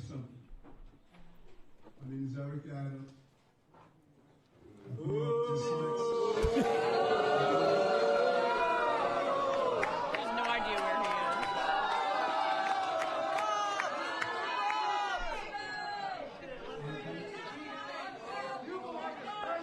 I grew up in a small area. Wait, is that Eric Adams? What the hell is it? Where did this guy go? I'm sorry, we just popped in here out of nowhere. All of a sudden, Eric Adams is here. What is this fucking guy doing? Wait a second. He just tried. Why have you been sent to Wisconsin to pitch Is this he- if you're not seriously, high where did this profile? fucking How guy did come everybody from? know to boo you? He also Just based on your name. He framed himself as like a small towner from Queens. Like I'm from a small place in From a Queens. small town. Yeah, just Queens, New York. Just a place like it could Never be hear like of it. the third largest city in the country. I never heard of it. if Queens, it New was York. Actually, its own city. But I mean, dude, they booed you when they heard your name. You're not high profile? Holy Toledo. In Queens, young man, dyslexic. People really hate Eric Adams. I'm 22-year police veteran. I wore a bulletproof vest for 22 years protecting children and families. Children. And so here's what we want to do. We want to have an opportunity. We want to have an opportunity. Pause it for a second. I feel like I need to interject I couldn't- here I honestly- and tell you that this was I could not conceive of a worse. I genuinely could not conceive of a worse person to bring in from like outside of Wisconsin to like back your data center. There's already enough like allegations against like how these things are basically corrupt vehicles to enrich the ultra wealthy, and then you bring in a guy who's been literally convicted of corruption, had to get pardoned from the president, and you're gonna bring him in to be like, hey, data centers are actually great, Wisconsin. Really? I mean, and that's what we're breaking 65-34. Mail vote for El Sayed. Sorry, and that's the smallest of these. Yep. Yep. The mail vote is the smallest of these. Or yes, I understand. Sorry, I saw what you're saying. The mail vote is currently breaking 65-30, and the election day vote 65-30 for Stevens. Yes. Yep. And the election day vote is currently breaking for El Sayed 64-34. 64th. So they're basically this is interesting. So El Sayed is winning the election day vote by 30, and you said Stevens is winning the vote by mail by how much? 30. I clicked out of it. I'm sorry. Okay. I think I would love to just kind of run through this for a second because I think it's interesting. Yeah. So Honestly, this rate is getting a little tight right now. So he's only Abdul El Sayed's only up by 7%, 7.2%. He was up 30% at one point, but 21% of the vote counted. Mallory McMorrow getting 10,000 votes. Haley Stevens has to be so mad about Mallory's 10,000 votes right now. She would be, honestly, she would be within 10,000 votes. Almost. Oh, that's funny. Either way, I think he's still going to take it down by more than that. But this is uncomfortably close to me, right? Like, she's only 3.5%, right? You need another 3.5% on top of it. But, like, he was up 30% a second ago, a few hours ago, whatever it was, hour ago. I feel like it's all moving in slow motion right now.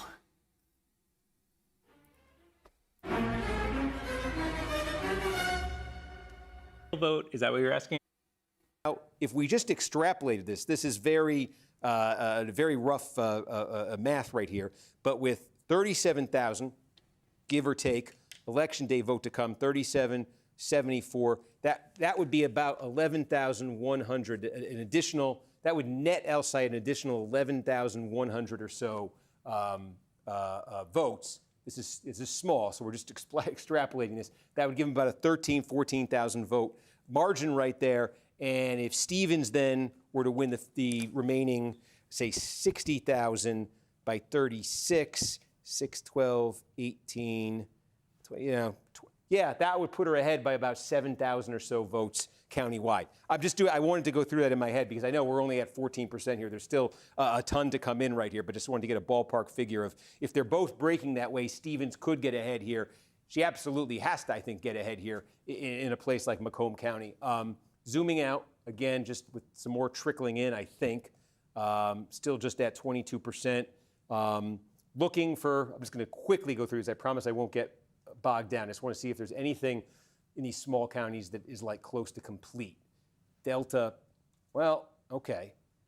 Again, Delta's I thought I wouldn't get bogged down. Now I'm going to get bogged down. Delta, this was actually. Okay, we'll let him get bogged down as his thing, but here's an update on things. Kyle Blomquist is trailing more and more in District 1 against Barr. Now down by 19%. However, Ben Ambrose leading still in District 2 by 4%. Diop Harris way behind in District 4 with 2% of the vote in. Gremmel still back by 23% with 20% of the vote in. Of course, Faruqi, as we know, has already lost in District 11. Tlaib has already been declared the winner in District 12. Donovan McKinney continues to lead Sri Thanadar, building on that lead with 3.5% of the vote counted. But this right here, 6.5% now between Haley and Abdul. The Missouri House races, man declared the winner. But Reichard, Smead still lead. Von Dross and Hartzell Gray both trail. However, Von Dross is only behind by 2.5 points. Hartzell Gray behind by 14. So if anyone's going to bring it back, it's going to be Joan Von Dross, but Hartzell Gray could do it too. 20% here in 4, 28% in District 2. In Kansas, Ethan Corson starting to trail more and more against Cindy Holscher, unfortunately, down by 6% right now with 53% of the votes in. He is, of course, the one that I'd like to see take this one down.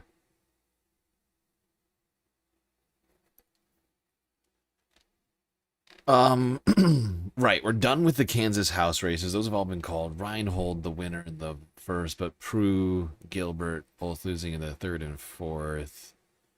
Washington, still no results here. We're waiting an hour, 15 minutes, hour and 15, till we get to see any of the results here. Which is, by the way, just a reminder, this is a nonpartisan primary, or as some call a jungle primary, where Democrats, Republicans, and Independents all go up against one another in these races.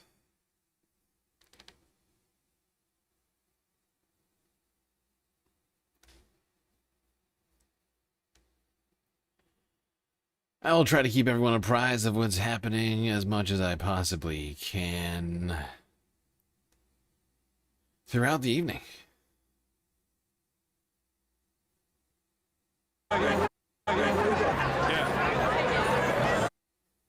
Everybody needs a Hassan pick.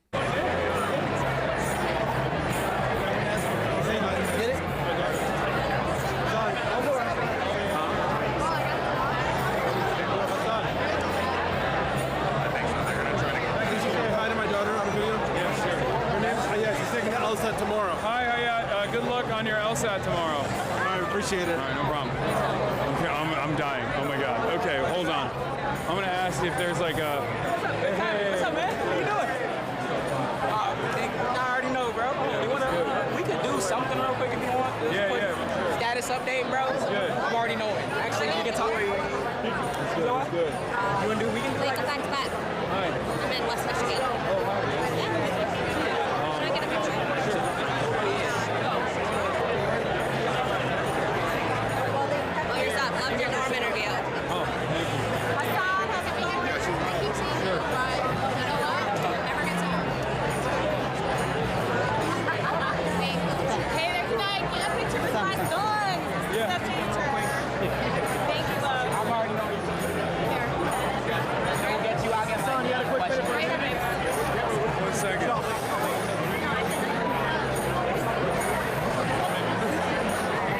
Thank you for being here. This is awesome. We'll do like 1 second. Cool. Just to tell you, my son is a big fan, and he knocked on 1,000 doors, but he didn't get a red wristband to get in here. So can I just take a picture to show him because he's hoping Sure. to see you. He's gonna kill me, but thank you. Okay. Here, real quick. All right. Real How quick? you feeling, bro? I'm Real feeling pretty quick. good so far. I mean, I want this night to finally come to. Everybody needs their moment with Hassan. It's wild. Everybody's just swarming the guy. Help! Help! I'm being repressed! Everybody's just swarming the guy. It's giving me it's giving me anxiety just looking at him. Just looking at him. Like, you can feel it. Like he's like, you can tell that even he's like, you know what? Can we go back to LA and just sit in my room where I don't have to deal with people? No, Hassan, you may not. You may not go home. Not allowed. Illegal. Here or jail. Right to jail, right away.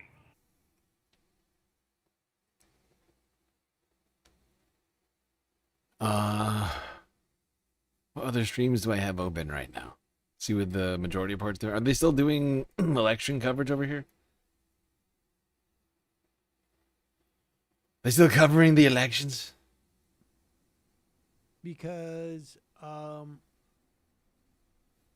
if I am Troy Jackson, I'm going to talk about abortion because that he has the fervor of a convert. And I'm going to talk about the implications of having a Republican Senate. Mm-hmm. And Todd Blanche apparently, maybe to get more support for his becoming AG, despite the fact that he was literally Donald Trump's personal defense attorney and has been essentially allowing Trump to... Check it out. Josh Mead, galactically recommended candidate in District 6. I'm kind of excited about that one. That's a good win. That's a good win right there. Josh has a good... For Missouri's 6th, this guy would be great. Be a huge change from what they have there. That's a good win. I'll take that one. Write that down. There's a W. Reichard still in the lead in District 8, and I'm watching the rest of these like a hawk. Protecting religious liberty, and we're not done. We have a lot of work to do with some of the policies around pro-life and some of the pro-abortion work that the Biden administration and the Justice Department allowed to happen. Some of that is taking longer than we want, but rest assured that we're working, hand in hand with HHS and the FDA and the White House and President Trump's team to get permanent solutions so that the Dobbs decision becomes permanent in every single state. So that means that if states are allowing, if states have said we are going to protect the unborn and we're going to protect every life from the moment of conception, we're putting practices and policies in place so that other states and other organizations can't attack that, and they can't, do things like they're doing with mailing in mail order drugs and things like that. And it's a process that takes a lot of time, and that's why it's been 19 months and we don't have complete victory yet. But we will have victory, and victory will be soon, and it will be permanent. And that's an important thing to everybody to remember. Okay, so there you have it.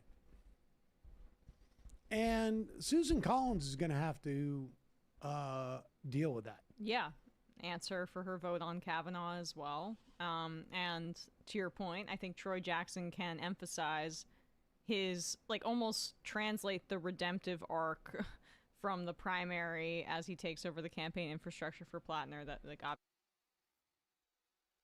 Yeah, I mean, Troy Jackson, I mean, he just, you know, he got technically elected by the people who had originally elected Graham Plattner. He has a pretty good policy platform and proven track record, already being in government. A little less flashy, perhaps.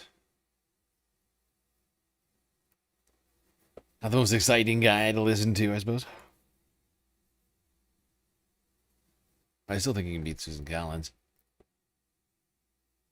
Just gonna keep going back and forth between these streams that I've got. I'm trying to remember. Was another race just called? I was gonna say. Oh no, I already said that. Smead was just called. And Ethan Corson continues to trail Cindy Holscher right now in Kansas. Waiting on Washington. What's up? How you doing? Good to see you. Can I ask you a few questions? Sure. All right. So we're gonna do this like as if this is in the future and as if we already win. Okay, but what if he doesn't win? No, I'm kidding. You win, right? Yeah, All I think so. Okay, this one here. So Abdul Al-Sayed wins. Imagine this world. So what happens next into the general? Is he a winnable candidate? I think he will destroy my brother. I think he's been holding back. He's going to drop the training weights, and you're going to see a new Abdul El-Sayed unlocked, one that doesn't have to hold back at all. Period. Okay, wait, what does that look like? Like, what is the path to defeating MAGA in this specific case, which would be representative of 2028 and how we defeat MAGA in 2028? I think we defeat MAGA in 2028 because they're going to focus on silliness. It kind of seems like they're going to center me in their midterm strategy. At least that's what they're tailoring their that's what they're gearing up to get mad about. It's like they're obsessed with you or something. Yeah, but they can focus on, you know, Twitch streamers while we'll focus on the work. We'll focus on the policies that improve people's lives. And that's how we'll win. All right, we'll take it. Well, thank you for doing that, Son. Of course. You said you need water. You wanted to get you one? Oh, you got one? Oh. I'm just realizing that they're playing music in the background. I hope that doesn't fuck me.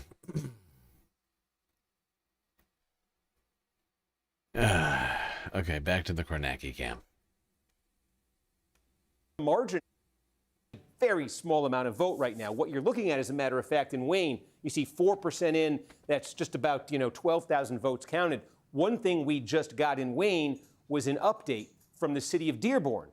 Dearborn is the first majority Arab American city in the United States. It's a place where Al-Sayed won huge in 2018. He lost the primary statewide for governor in 2018 to Gretchen Whitmer, but he won big in Dearborn. And so we just got votes from Dearborn, place where we knew he's going to do really well, and those votes are election day votes. That's the type of vote he's been doing particularly well with. That's not all of this, but that's part of the mix you're looking at here. It's Al-Sayed friendly. What we're waiting on is what happens in Detroit, specifically with the black vote in Detroit. Because Stevens, again, you're trying to stitch together through this patchwork of partial returns, blank counties, very, very little that's close to complete right now as a county. You're seeing the hint of something from Stevens, but there's a lot of conditionals in that. And if they all kind of come to fruition for her outside of Wayne, it would come down to Wayne and to Detroit. And again, I say, like, the fact that we're sitting here at 10 o'clock Eastern, Yeah. and we got 4% in Wayne. This is par for the course for Wayne County. Yeah. But and to that point, what I hear you saying is we may be in for a fairly long night, Steve, right? I mean, if that's what it's going to come down to. I'm saying I'm not sure it's coming down to that yet because she still has a lot of work to. Well, I know we've got a long night because we still have polls closing in an hour. In Washington, I don't know how long those are going to take to count. I think it's going to be sort of a similar situation to California. Washington's voting system has a lot of similarities to California's voting system. Being open primaries, nonpartisan primaries, top two go to the general. There's a bunch of aspects of it that are very similar to that of California, which we already talked about earlier this year. So hopefully many of us are familiar with the way that's going to go. Yes. Well, and when I talked to them today, they were feeling very confident about the early vote for all the reasons, Steve, that you are laying out there. We will come back to you early and often, Hallie. What's so fascinating is... Okay.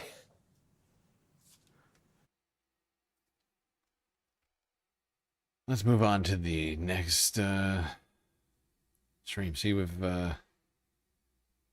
actually, do I have more streams? I do have more streams that I need to open. I'm realizing I'm just going through 3 streams when I actually have more live streams still going right now. Oh, CNN shut theirs down. C-SPAN's still going though. So is Breaking Points. I'm gonna open up those ones too. See what they're talking about.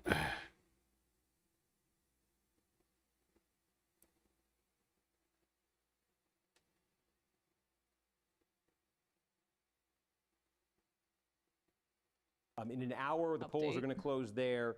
The vote by mail, this is a state, it's like California.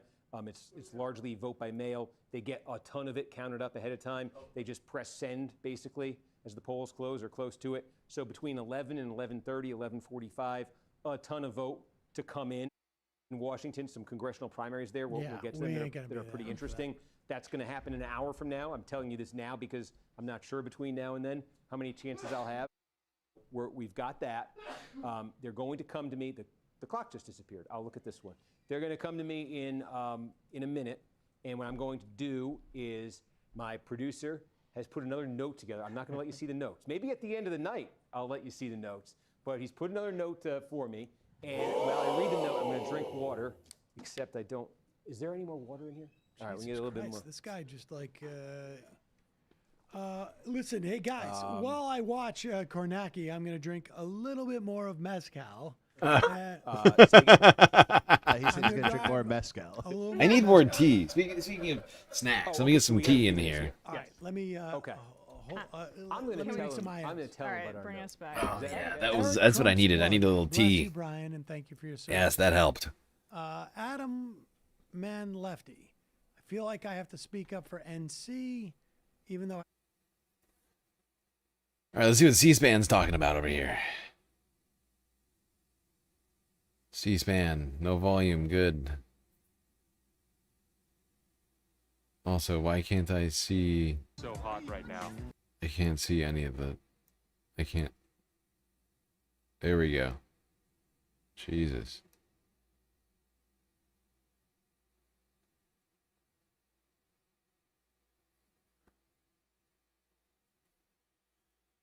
Why is this muted? Why is this still muted? I don't understand. What is happening? What?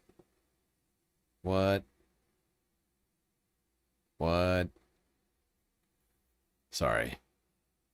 Hold on. We're having technical difficulties. Please hold. Please hold. Everything's fine. Dealing with a lot of different streams here. Sort of dealing with a lot of stuff. Wait, why are you doing this? Why are you muted?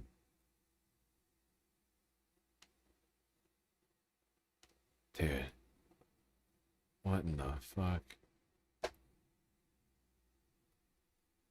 I may have too many windows. It's entirely possible. 28,000 votes. Where are you watching Jacob Rubashkin across the state for his support? And 19% of the vote in too early in this race? You expect this to get tighter? Probably not. The PSYOP in Spokane. Wow. I have no idea what that's referring to. The Spokanean PSYOP. Recently moved away. Washington Supreme finally signed up as a member. Thank you, folks. You can become a member at jointhemajorityreport.com. Support the show. Also, you all know that we are live at noon every day, except for today, when we're live now. Let's look at Harry Anton. Kornacki, I'm finding annoying. He's going to be singing like "Hello, Young Lovers." I don't think Harry's alive, is he? Everything's turning up roses. Don't go. Don't go kissing under that apple tree with anyone. I don't think Harry Emden's live. They used John King instead of Harry. I don't know why they insist on using John King, by the way. What's their obsession with John King? Everybody knows Harry is much better with the numbers, and you bring out John King, the most boring man on the planet, to do the elections? To make the elections even more boring somehow? That's not helpful. How's that helpful? Someone explain that to me. Who's making that decision? Oh, no, actually, John, much better. Oh, John, much better. Well, why? Why would we pick John? I don't understand why we would pick John.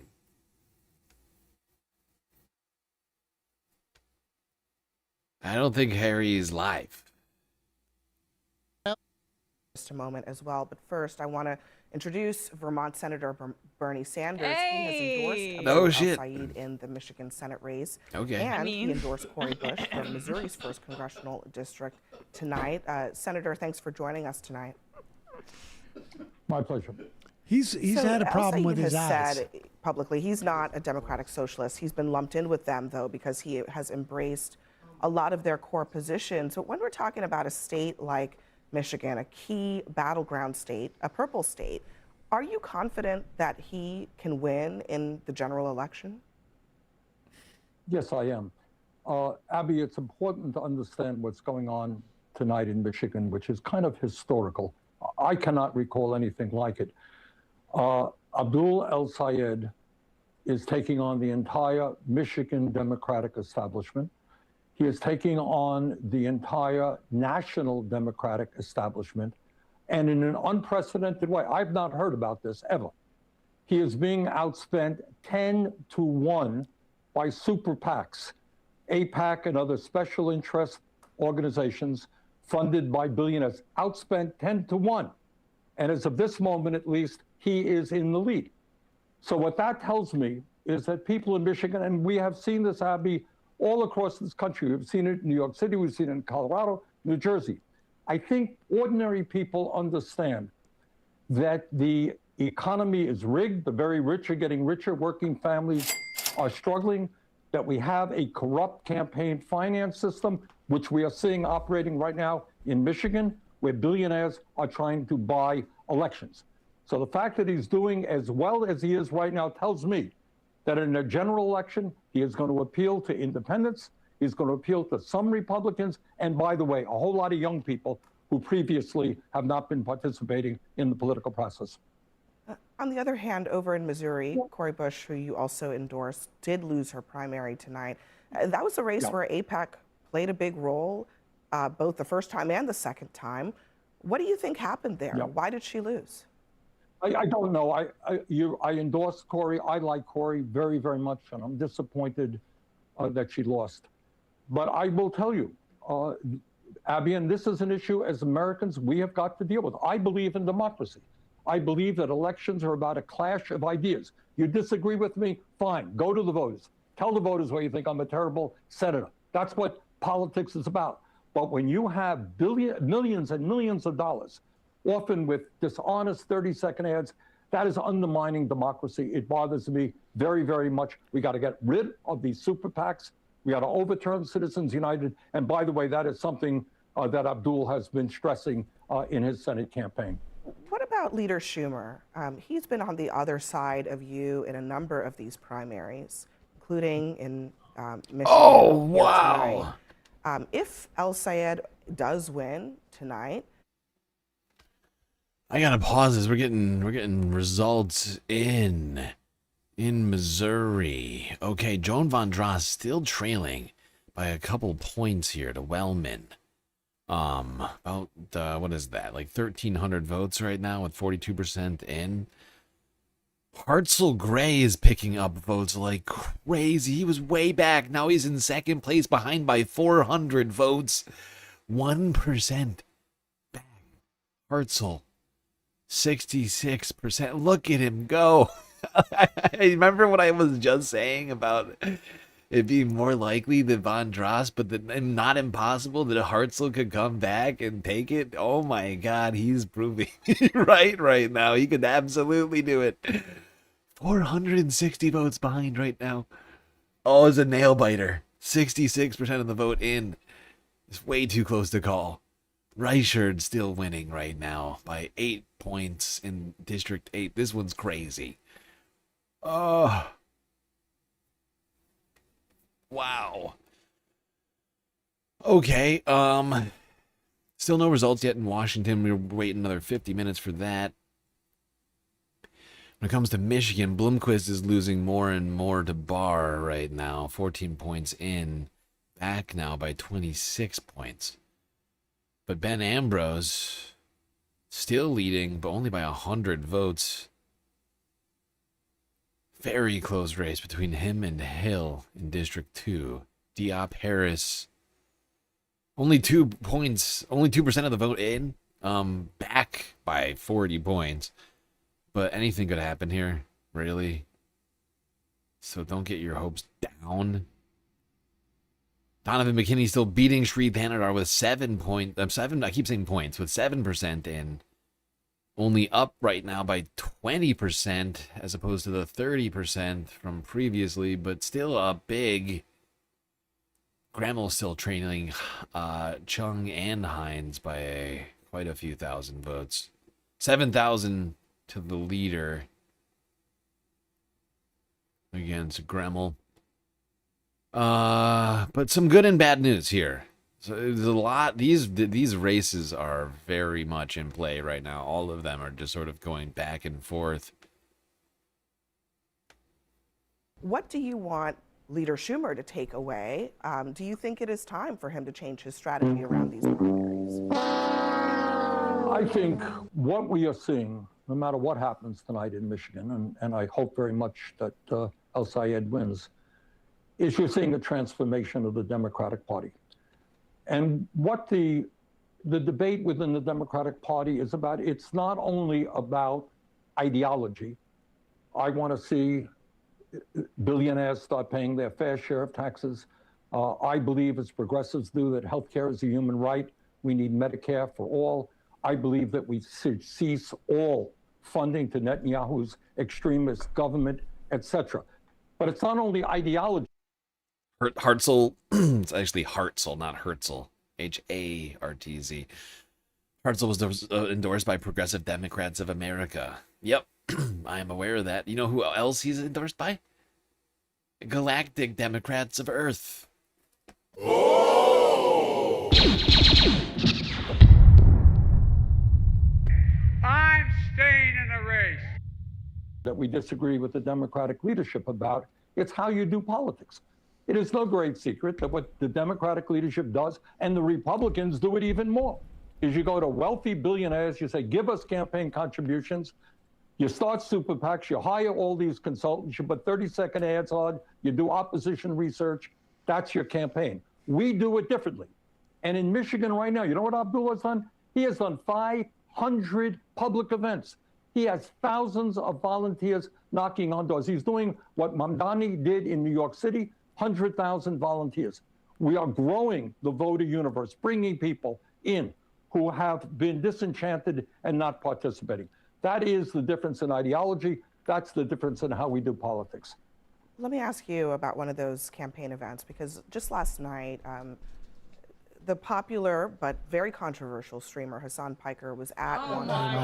Dude, oh my God, it had to. This is Hassan Parker. I'm out in Miami, ho. That's on YouTube. Hassan Piker in the past. But are you comfortable with us having a close association with him, given some of his past statements? To give you an example, one of the more controversial ones. How long did that take? Piker 4 said hours? America Deserve that? I've never heard that before. Everyone knows this now. No, I am not. I think that's a dumb statement. On the other hand, he has a whole lot of followers and a lot of things that he's saying that are making sense to a lot of people. I think, we have to get above cancel culture. When you're doing radio, whatever they do, podcast 3 hours whatever a day. He doesn't even know. He doesn't even know. I suspect if you go back over your career, there may be 1 or 2 things that you said that you may have regretted. But I think what we have got to do. Honestly, that is what I love about this. Bernie doesn't even really know what Hassan does. Bernie has literally met Hassan before, but he doesn't even grasp the concept. He's like, radio, whatever he does, I don't know. Okay? Look, listen. I almost called her Allison. What's her fucking name? Why can't I think of her name right now? I say her name all the time. Now I can't think of it outside of the context of her show. Abby. Look, Abby, listen. Okay? Whatever he does with his radio or his computers, I don't care. Okay? It's not important. Whatever he's doing with the radio, I don't know. Look, do I look like a guy who knows a lot about that kind of thing? I'm old. I'm an old guy. Just look at the totality of Famously, when she said we deserve Pearl Harbor. And go forward. So when someone like James Carville says he doesn't want to be in the same political party as Screw him. Go fuck yourself, Piker, James. Go fuck yourself. which one are you going to take? Go fuck yourself, James. Well, that's not much of a choice. If Mr. Carville doesn't want to be in my party, the party that I belong to, that Piker, that El Sayed belongs to, he can start his own party. Oh, hell yeah, Bernie. What Yes. we are doing now He can start his own party. Did you Hell really yeah, ask me baby. that question? Am Hell I allowed yeah. to say, are you fucking serious? Where your leadership is taking huge amounts of money from Get him, AIPAC, Bernie. which is supporting an extremist Netanyahu government that many of us believe have committed genocide. You want to be in a party with There you people go, who do Bernie. that? You want to be in a party which has not stood up to the AI industry because they got a lot of money from AI or from crypto. So you could pick, you could pick whatever you want to pick. But I think we need a big tent, and I think people like Piker should be welcome into that, certainly. Just a quick final question for you. Like I've been Senator. saying this whole time. If voters do choose Because- to nominate Congresswoman Hold on, shut up, Abby. Stevens tonight, Abby, would you support her? please shut it for 1 second. Like I've been saying before, I recently, ever since I heard, what's his face? Like on the same day where we listened to Bill Maher claim that he doesn't want clowns like Hassan Piker in the party, and James Carville said that he doesn't want to be in the party with Hassan. I said, you know what? We're gonna talk about a big tent politics. We're gonna let the clowns in. Because we can fit many more clowns into a car than these fucking elephant Republican fake Democrats, right? Fake Democrat Republican elephants out of the tent. Because they take up a lot of space. They talk a lot. They're very loud. Okay? They're very loud. They're very big. And just maybe spread it out. Spread out the love. No more elephants in the tent. No more of these Republican-ass James Carville people, John Fetterman's, all these motherfuckers. I'm done. I think a lot of us are done. We're proving that in these elections today to some degree. And all the elections we've been having for the last year. If voters do choose to nominate Congresswoman Stevens tonight, would you support her in the general election if it meant I sure winning would. that seat? I want to do everything I can to put a brake on Trump's disastrous policies. We need to have Democrats control the House and the Senate, and I will do my best to elect all Democrats to the United States Senate. Which has been the case Senator for Bernie Sanders, this we wing of the appreciate your party time. the Thank whole you very time. much. Yeah, ask Hillary Schulten. You had her on Thank earlier you. in the day. Seriously. It's always been projection. Nah. No. That was, I mean, it's almost like they have a responsibility to ask the dumbest questions over and over and over. So, I mean, You're a- we're going to you're a need moron. Wayne County, which includes, a lot of Detroit, to make a determination. But if Oakland is any indication, which is suburban and it's next door, Haley Stevens is only up by 2 points with 73% of the votes in. The neighboring county, Wayne. Good. We got a troll in the Twitch chat. Bernie's a grifter because he owns a home. He's like 90 years old. Of course he owns a home. Doesn't make him a grifter. Does every old person who owns a home a grifter? Is that what you're saying? Oh, he owns property. It makes him a grifter. Anybody who owns a home is a grifter. Well, how about the president, Jacob? Jacob, is he a grifter? I mean, who's a grifter to you? Who isn't the grifter, actually? If Bernie is a grifter, who isn't the grifter, Bernie? I mean, Jacob, tell us, please. Tell us, who is not a grifter? I must know. Obviously. She was booed by the entire stadium virtually. How about Riley? Supposed to throw up the ball, or How about Riley? Do you think Riley's a grifter, Jacob? Do you think that this woman is a grifter? Is tied for 5th place? Swimmer? With no discernible talent whatsoever, do you think she's a grifter? Why is she being foisted upon me on Fox News? Isn't this a form of grifting? Supposed to like shoot it. Sitting next to me, What does that owner of XXX She's a Athletics. swimmer. They're trying to do to her what they've done to people like me, what they do to people like you. They call you. Who's the reprehensible, they? Totally. Everybody? The entire stadium was trying to do to the me. elderly white men watching this who enjoyed the imagery of balls in mouth that Really Gaines just came up with. I'm going on Mehdi Hassan's show. I can't remember the name of it, but in one of the topics, it's tomorrow. Sorry. I'm sorry, I don't mean to laugh. Well, I just can't. I don't remember the name of anything.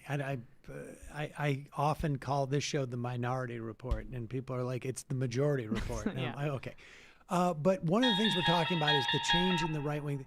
Like, I cannot tell you, like, how bathed in the idea of a safe space and a snowflake. And can't handle criticism, and like.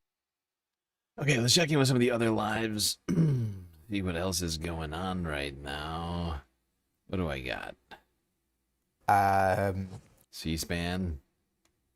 Challenge for anyone in office, and I think something that will continue to play out over this election cycle and looking ahead to 2028. Erica Filter. Yeah, I know this isn't necessarily your district, but I'm really thinking about Michigan 13, where Donovan McKinney's currently leading Sri Tanadar, but there's 7% of the vote in, so we have a lot of vote coming in. But it's this idea that majority minority districts are getting kind of carved out due to the Supreme Court's recent ruling in Louisiana v. Calais, which stripped a lot of the Voting Rights Act. So if Black Democrats were worried before, they're definitely worried now, and I think that would apply to a lot of seats across the country. Definitely McKinney's. Wait, what? I feel like the thing she's saying is the reverse of what she's talking about. Wait, what? Sri Thanadar is the incumbent, and Donovan is the challenger.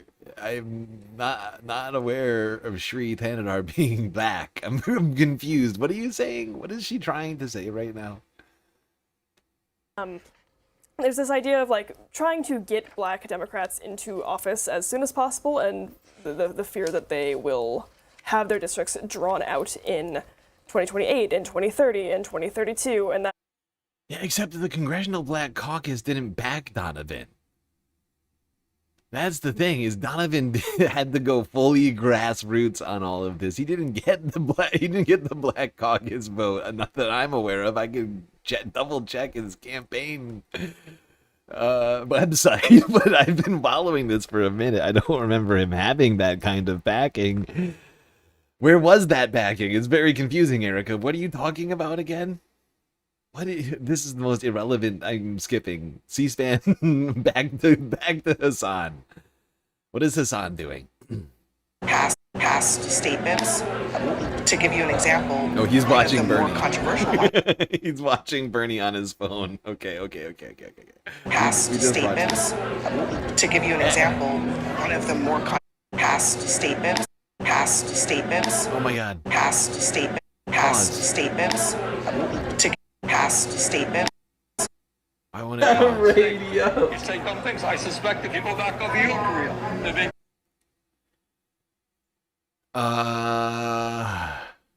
Do I have another one? Yes.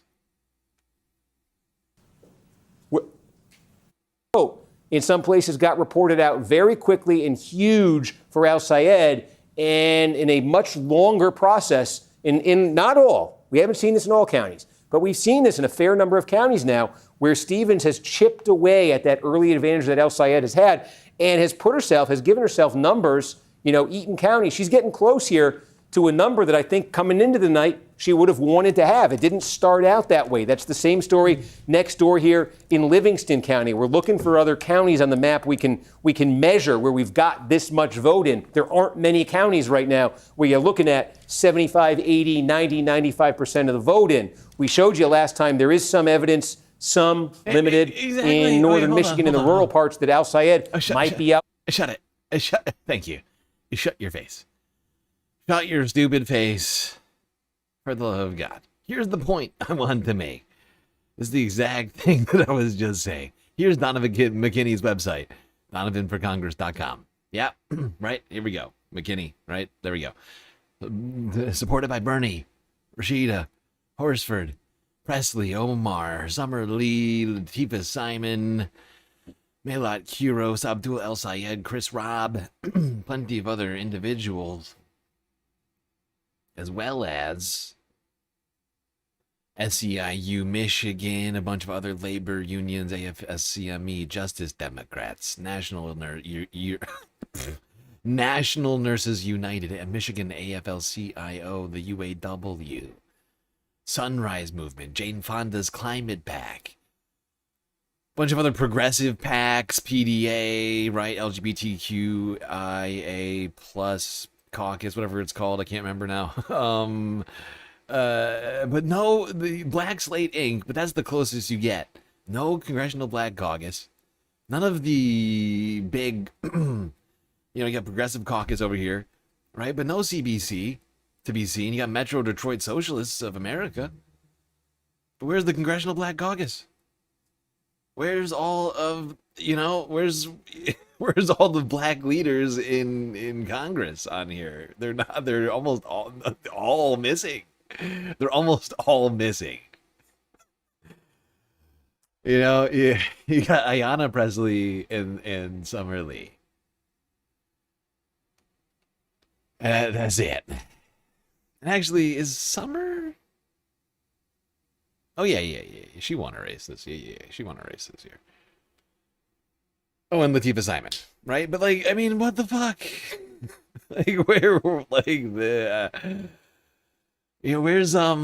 Where's what's his face? Why can't I think of his name right now? South Carolina. We just moved the Democratic primaries to the state of South Carolina. What's his fucking name? Clyburn.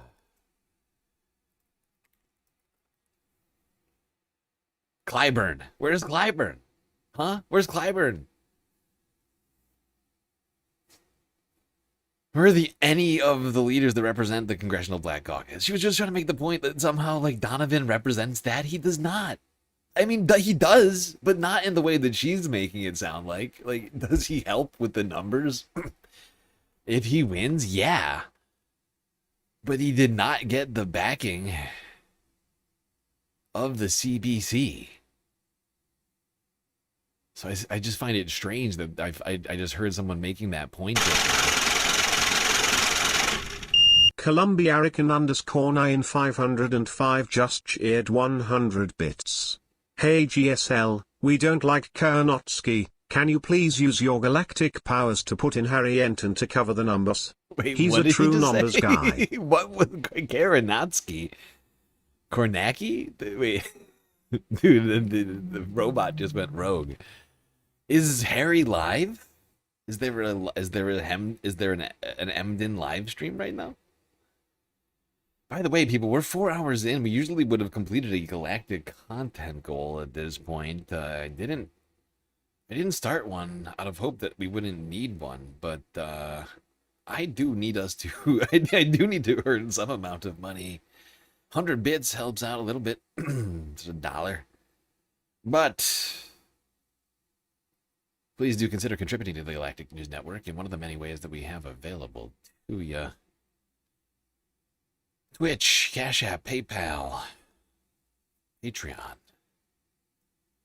I know we don't have monetization on YouTube, but if anything, that should be more a reason for you to find one of the other ways we have available to you to help keep the stream alive. Since we're not earning ad money, Twitch does not give us ad money.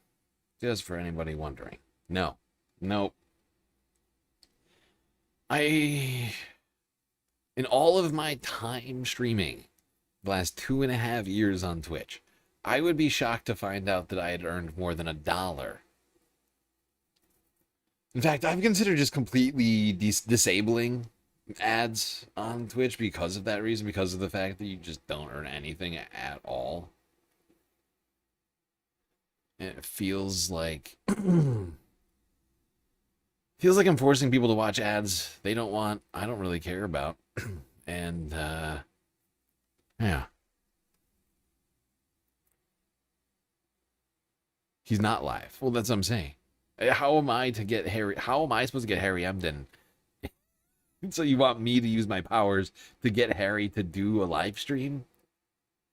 I don't have that power. Not even kind of. Feel, I don't know, slightly responsible or something for having led you astray. My galactic powers do not extend to the CNN newsroom.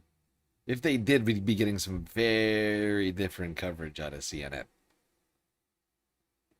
You know? Did that not occur to you?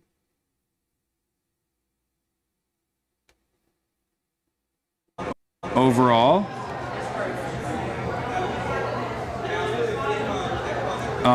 but, you know, it's good to be calm in this moment.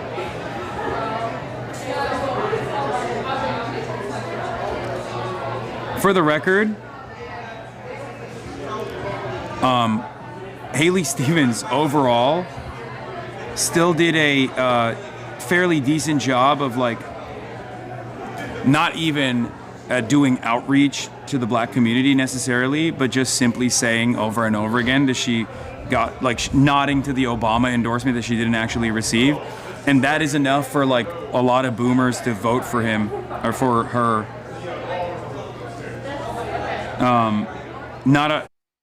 By the way, people, we got 28 minutes and 55 seconds until the Washington primaries numbers start coming down, which I'll try and keep you all apprised of when that starts dropping. Yeah, but Wesley Bell has defeated former Representative Cory Bush in the Missouri Democratic primary rematch in St. Louis. Turns out maybe money does actually play a significant role over the many. It don't even matter. At least in that race.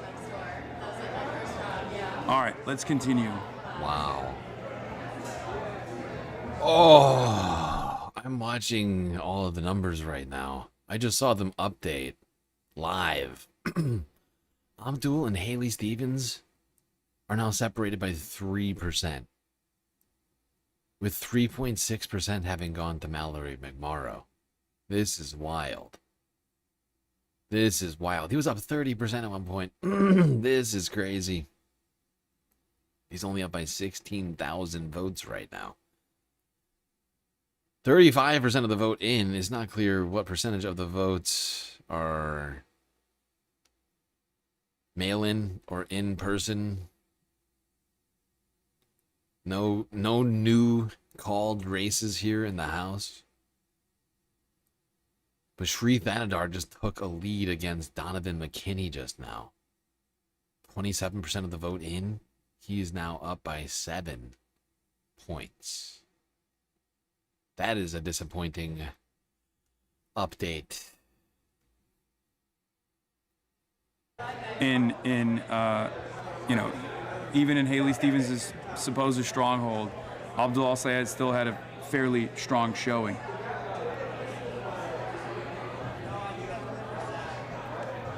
But like I said, the good story,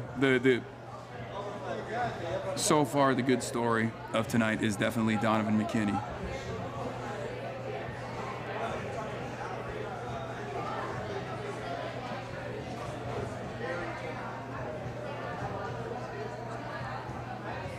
But yeah. So Stevens needed a roughly 55 point. Okay, back to the majority report. See what these guys are doing over here. Riz is continuing to shuffle between the live streams. And when it was clear that she had no path, that was about preserving a certain donor network. And I think that answered everything about her candidacy and where candidates like this actually end up falling in this fight against fascism right now. Gross. Is there more to it or no? That's it. We're at 34% of votes in. Abdul Al-Sayed is has a 3-point lead. Again, though, Wayne County still lags behind, but at least we're at a more respectable 22% of the votes in, so we have a sense of what the damage is, and that was going to be always a beneficial. The early vote for Detroit was always going to be for Stevens. Exactly, and that's where we got from like 4% to 22%. There was just the dump, but as I have the Times page opened right now, Abdul just added to his lead. He's now back to 50. So she needs to be able to make up the margins at a rapid pace. Ramona Frankenstein, as a mid-white millennial woman, I want to personally thank Emma for shanking Mallory McMurrow in that. Wow. All right, I just want to give you a new update. Chris Reichard, galactically recommended candidate in Missouri's 8th, has now been declared the winner there. So that's 1, 2 galactic wins in 6th and 8th. Now I'm saying it. Hartzell Gray. Still trailing by by 1% with 84% of the vote in. It's just way too close to count. It is crazy. I mean, 5 other candidates. He would be winning by, I feel like, so much at this point if it wasn't 8 people running or 7 people running here. But he's behind by 1% right now. Can still do it. Von Dross, same kind of idea here, behind by 1,400 votes, 2%, 61% of the vote in.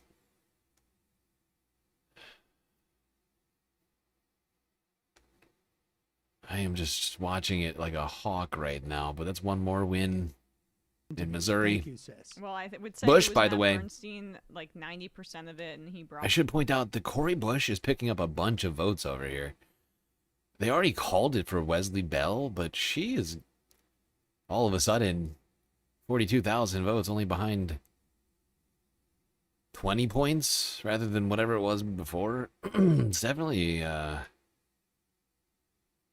changing. I don't know if there's enough votes left for her to take it, but I'm going to keep watching that.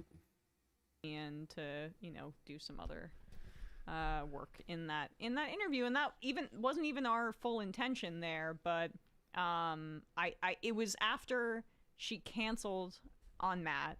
The lore of this is just now that it's all out in the open here.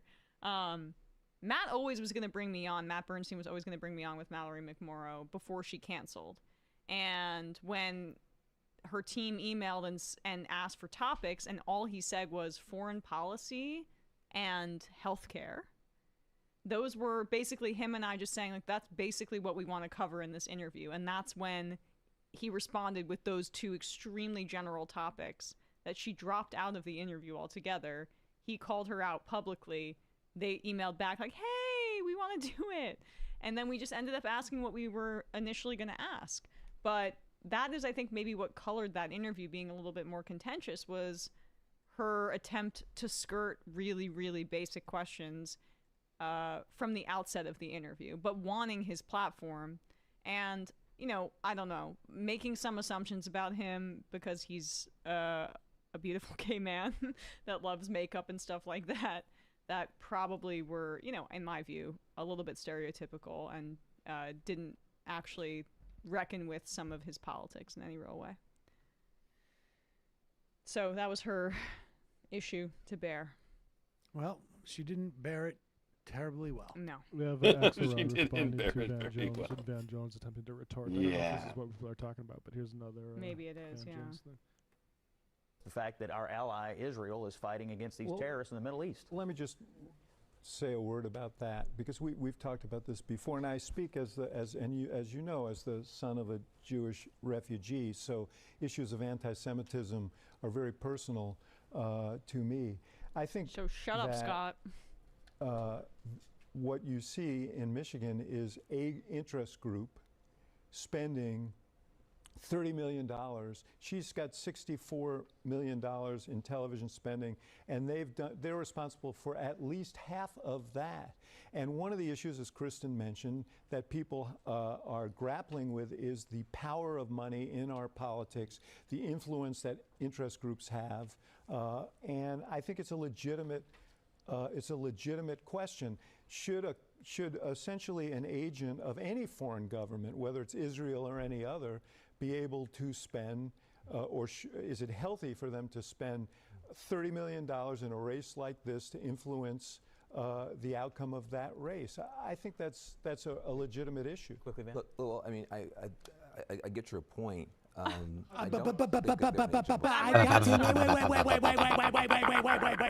I've got a lot of. But wait, shouldn't all foreign countries be allowed to spend unlimited amounts of money, says Van Jones. Is that really where he's going to go with that? He's like, but wait, are you sure you don't think... Are you sure you don't think it's healthy for our democracy to just have foreign nations spending unlimited cash? Trying to affect foreign policy decisions of elected or soon to be elected candidates. Actually, I think no. I think all of us agree no. That's not good. Probably bad for democracy.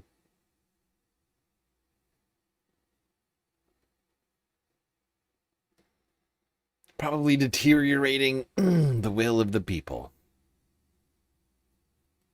All right, I'm checking back in with Kornacki over here.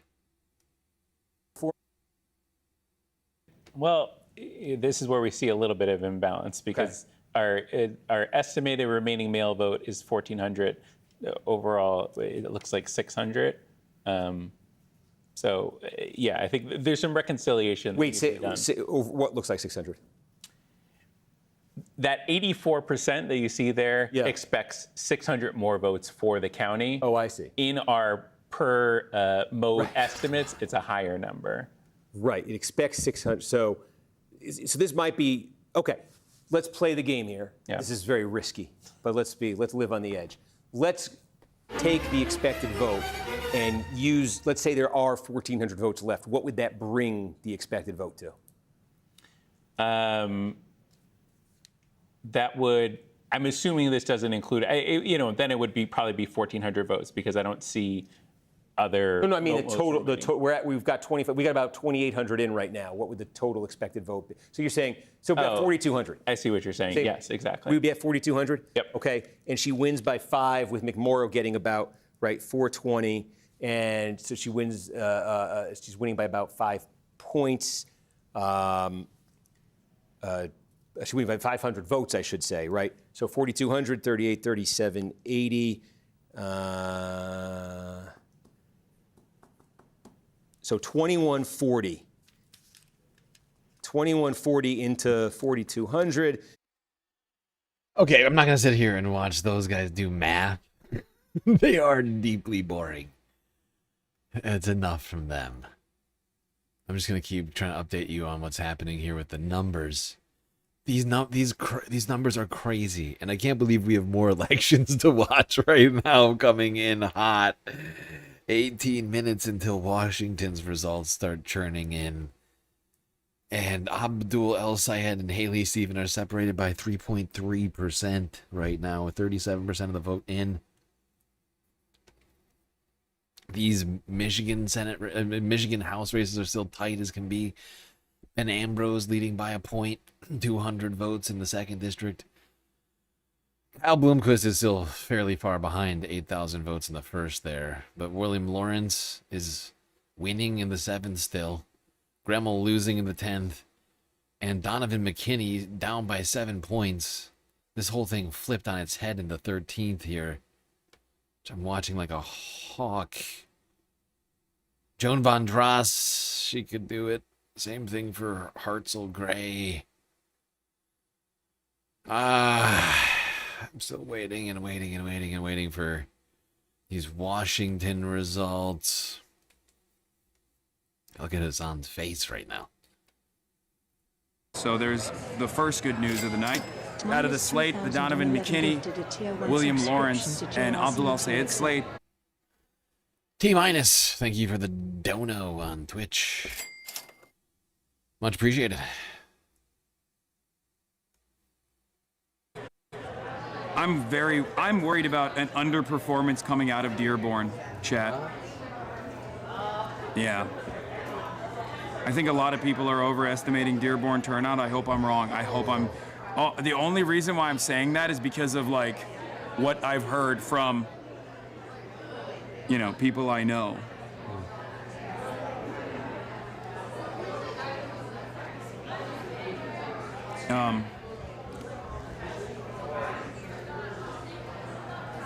What are you doing here? I'm going through the results. The good for Al Sayed, he has a lead right now, says Zachary Danina of Vote Hub. The bad for him, his best vote in Kent has already been reported, Grand Rapids City. He should also go down vote share in Ingham and Washtenaw as... The cool kids are crunching the numbers, okay? What are you doing here, she says. Can't you see? Is it not fairly obvious? We are crunching the numbers. We're numbers guys.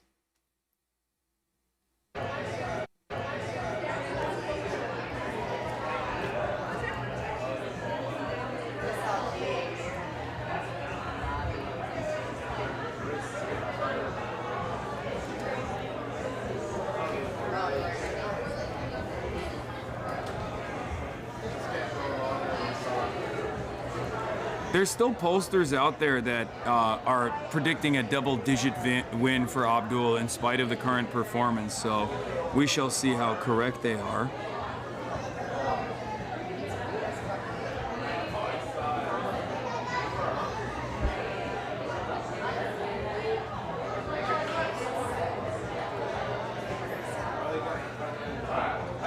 Also, Bernie Sanders, not comfortable with El Sayed's ties to Hassan Piker, got misconstrued.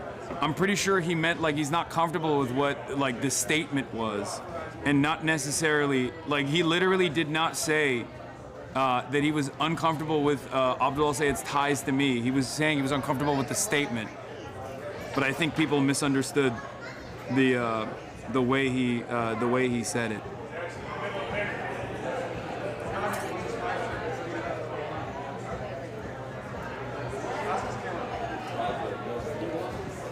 I can't believe how fucking close it is.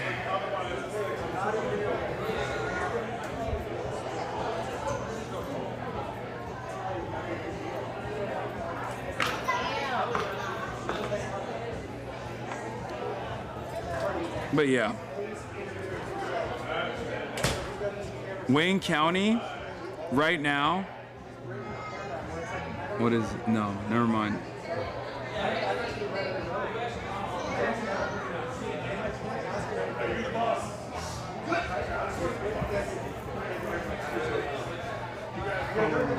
Well, yeah, some of the good signs so far is, like I said, Stevens' own. Honestly, Hassan is not wrong. I'm right there with him. I can't believe how fucking close these are right now. Hartzell Gray and Josh Herrera, 97% of the vote in. He's back by 900 votes right now, less than 850 votes. Joan Von Dross, 62% of the vote in, behind by 1,300 votes. Oh, God, these things are so freaking close right now. This is killing me. And, like, this is too close for comfort, honestly. I'm not a fan of this. Up 3.2% for Abdul. The polls had him up, like, 15 points. Although it's only 38% of the vote. This one's taking a long-ass time to count. Just went down 0.1%. Great. And then over here, they're counting as slow as possible in District 4. I don't know what the hell is going on. I'm starting to think Diop Harris might have a shot. This is taking so long. It's like feeling weird. But Donovan McKinney, there's been no change here in District 13 or in District 10. And if anything, I think Blomquist has lost more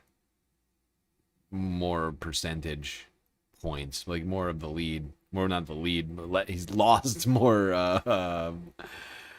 What is the word? I can't think of words now. That's good. That's a good sign. And we got 11 minutes until Washington. 10 minutes and 39 seconds, to be more specific, to see the nonpartisan primary results here in the 10 districts. 10 House races in the great state of Washington.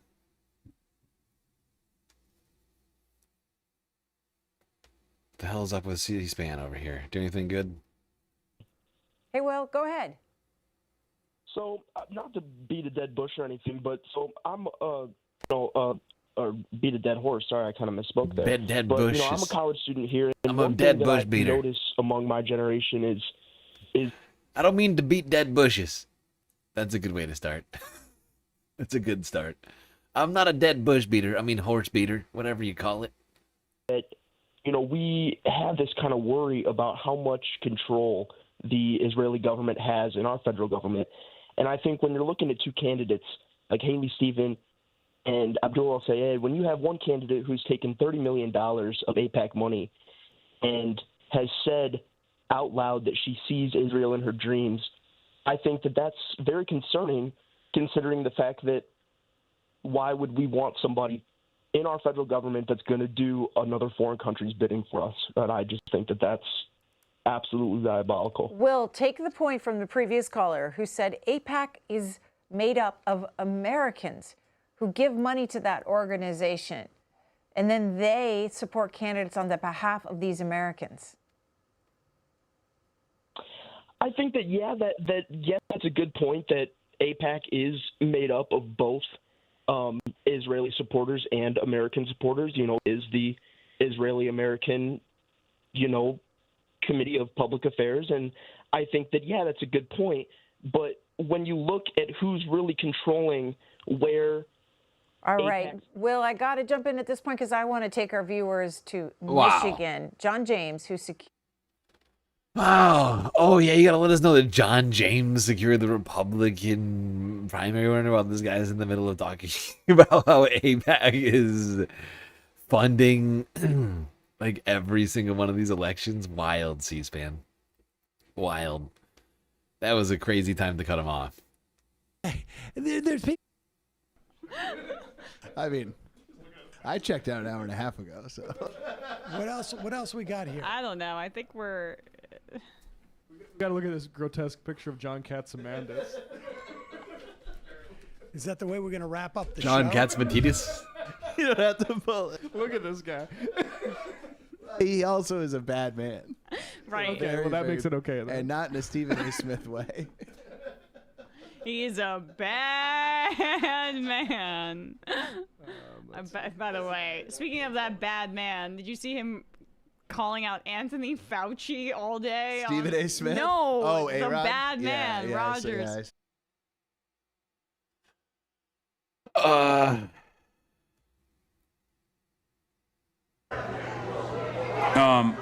And the opposite is happening. But that's what I thought too.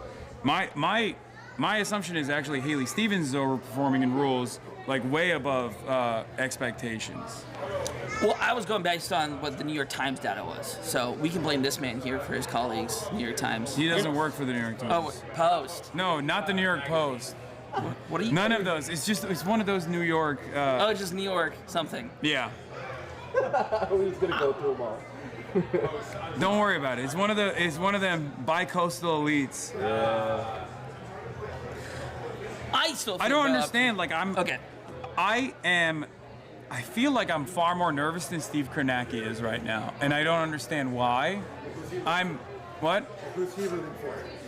Well, I don't know who he's rooting for, but he keeps saying that like Stevens is getting destroyed, and I don't think Stevens is getting destroyed at all. I am looking at, I guess, a very different interpretation of the night's events, where like the early votes, or like the early the early results that they released, I thought were actually incredible for Abdul, not because Abdul was like leading, but because Abdul was leading in what we thought were actually the mail-in ballots, which is why I thought, oh, it's a wrap, it's over. But it turns out it was mixed results, which Yeah, some people may have gotten a little excited, a little too excited at those results, because now it's a very, very close race. You know, beforehand, we were talking 20, 15, 20, 30% for Abdul. Those early votes in the first, 5, 10% counted. Now we're 40% in, and it's 3% splitting. But he's up by 18,000 votes. If Mallory wasn't in here, this would be insane. I don't even know what this would look like right now.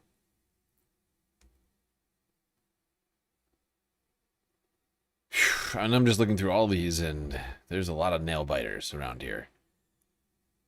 Still have some good wins, few unfortunate losses. Cori Bush, Aisha Faruqi.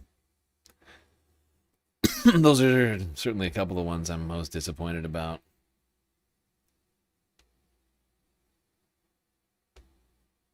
Gonna run up the numbers in Wayne County, where there was a tremendous amount of impact from AIPAC spending and a tremendous amount of mailers, like the fake Obama endorsement, like that plays a huge role in Wayne County. And that's the reason why I am not feeling as confident as everyone else has been so far.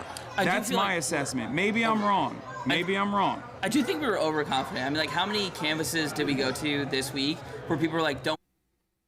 Okay, NBC is calling it in the 1st District in Michigan for Barr over Blomquist. I still think it's early, considering everything we've seen. I think anything could happen with 33% in. I'm not calling it. But they are. I guess they just want to get home already over at NBC. I don't know. Wrong. Maybe I'm. I don't know how he's doing the down ballot. Yeah, he got a shit ton of money spent against him. Yeah. $1 million for a state senate race. Yeah, for a state senate race, it was like an unprecedented amount. I forgot what his. Yeah, absentee plus early plus E-Day for Grand Rapids broke 69% of 27 for Abdul El Sayed. And that's it. Like, that's his. But those are his best performing. Those are going to be his best performing districts. Right now, Oakland County, that's home to Stevens's district. That has 76% reporting right now. She's up 2%. That's good. So yeah, there are areas where Abdul is definitely. So if she's carrying her home county by 2%, but right now Wayne County is just about 24% reporting, and she's up 30%. You could see the pendulum swing. That's going to be more like that. It would be. Here's the thing: if Haley Stevens wins, it's because she massively overperformed Detroit, which means we really have a problem. We got to figure out actually how to tackle money in politics in cities that we thought we already had figured out. But yeah. I think it's just. Well, I think it's misguided to think that we had figured out how how to tackle money in politics. I mean, we may know we may be aware of the methods in which to tackle money in politics, but we certainly haven't tackled it yet. If anything, we're in the process of trying to tackle it. It certainly won't be able to tackle it until we get people in office prepared to tackle it. And it's just, I don't know who this guy is, but I think that's misguided to have thought that we had tackled it. We didn't. It's still, this is the whole point of what we're doing right now, is to try and tackle it, and that we're fighting up against that money. It's like that unlimited money that is entering these races, right?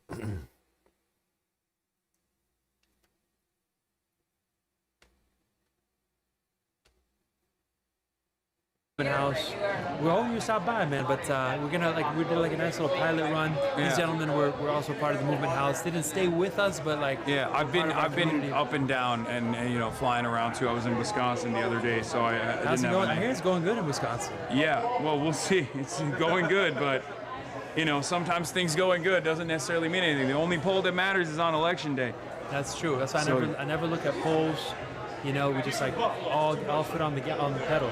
I think we need more disciplined organizers. There's been a culture of organizing of it's just chill, let's just chill, hang out. This is not about having a good time. There are lives on the line. People are dying every day. Yeah. Right? The future of our planet, the ecosystems are at risk. Literally to the brink of extinction almost, right? So it's we gotta be taking this so seriously. I see people just chillaxing and chit-chatting. We gotta be out there campaigning like no tomorrow. And that's what frustrates me as an organizer. Movement discipline. I've been organizing 10 years, since Bernie 2016 was a delegate, and I've seen that some folks have come into the movement and they're just they're just taking it easy. I'm we can't take our foot off the gas. No way. Mm-hmm. Yeah.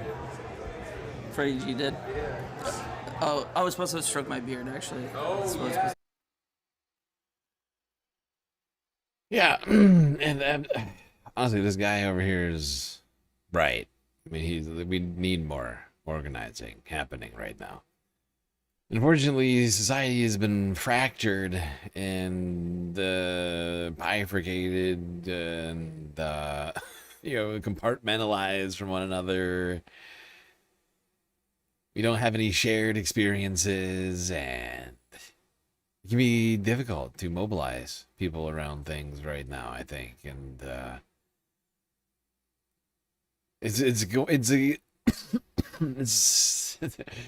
if we want progress, it's going to be a multi-year effort, right? It's not going to just be a one and done.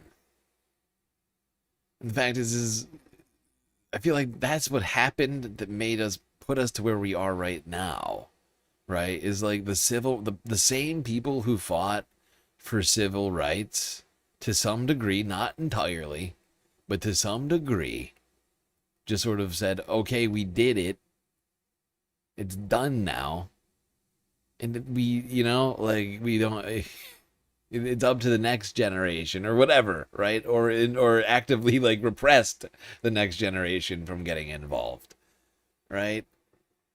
A lot of them either pulled up the ladder or threw up their hands and said, we're done, we did it, we succeeded, we don't have to think about organizing ever again. That's kind of what got us to where we are now. It's got to be basically forever, unfortunately. Oh shit, they just called a district, 2 different districts. No, sorry, 1 district, we already talked about the other one. William Lawrence just declared the winner in District 7. Fully galactically endorsed candidate, taking it down. Oopsies. Or I think I'm, responsible for candidates winning or whatever. I actually have the exact opposite opinion on myself, which is why when I see that kind of shit from Kalshi or Polymarket, I'm like, yeah, these guys don't know what the fuck is going on. There's no reason to look at this. It's not reliable at all. The thing that I like about the vibes market, which really is what it feels like, is oftentimes it's actually more generous towards progressives than mainstream media is. Even when Melot was clearly winning the ground game, clearly winning local support and winning the county assembly, every single consultant, every single media company was like, nope, she has no chance. Nope, she has no chance. But it was on Kalshi that she was up.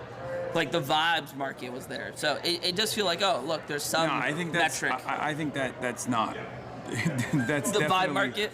That's definitely not reliable data. That's not I'm not sure if it's data. reliable, but it's a data point out of like 20 data points. Okay. I mean, if you... We're going to go research some I mean, more look, data. you want to know something? Like, Zara Mamdani was losing to Andrew Cuomo on betting markets on the night of the Dollarisa too? election. And so was Daria Lisa. So, like, it's very clear that... and they He's had... back up 50. They 50. had far... Yeah, that doesn't mean anything right now. Okay. Let's see. Who haven't we checked in the I think the majority report. We're just trying to do an even dispersion of live streams. Oh shit. Is the majority report still live? Oh no. Oh, it is. I'm picking that up. It's not where I want to put my energy. Yeah, I should check how my horoscope feels about today. Open conversation is the way of humans connecting. What's the alien music behind it? Is this you guys? Sam, for some reason. It's me. I was playing the theremin. But the only thing that came He up only does was that. Somewhere over the rainbow. That was not the one I was hoping it was. Folks. so forlorn. I like the shows that we have more viewers than on the night like tonight that are doing actual news shows. Yes. We're listening to a theremin.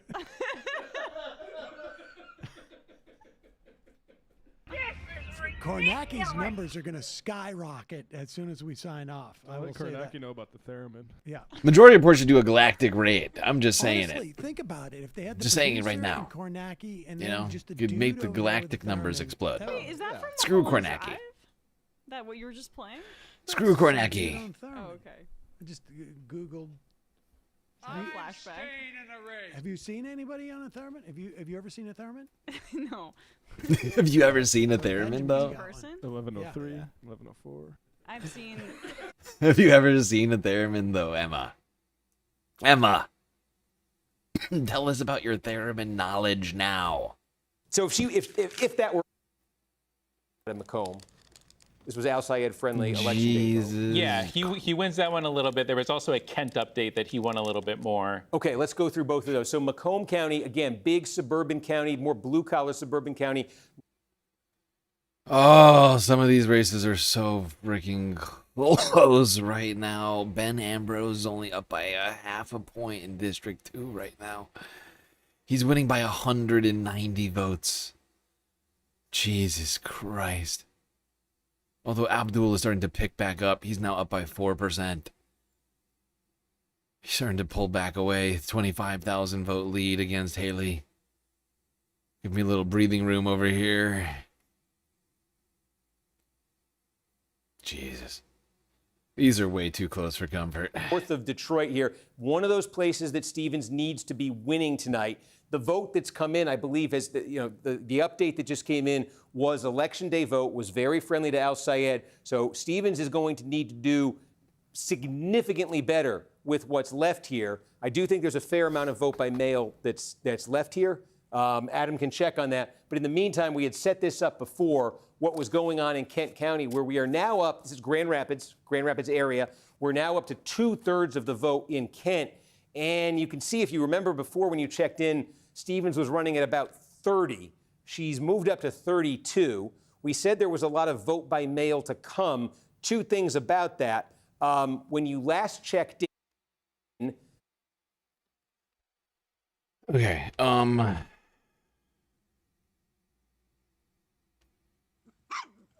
just a reminder, everybody, we've been going now for 5 freaking hours. If you haven't already, hit that follow button on Twitch. Subscribe on YouTube, too. Both. Do them both. Not just one. Then hit that bell icon, like button. And also consider contributing to the Galactic News Network, as we are completely funded by individuals like you. So many great ways, of course, for you to do that.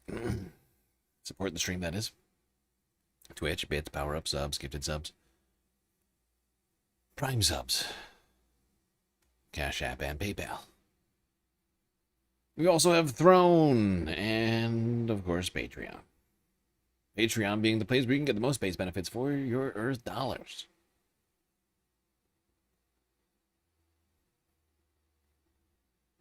All right, let's check back in with C-SPAN. See what these dicks are doing. The GOP not in power.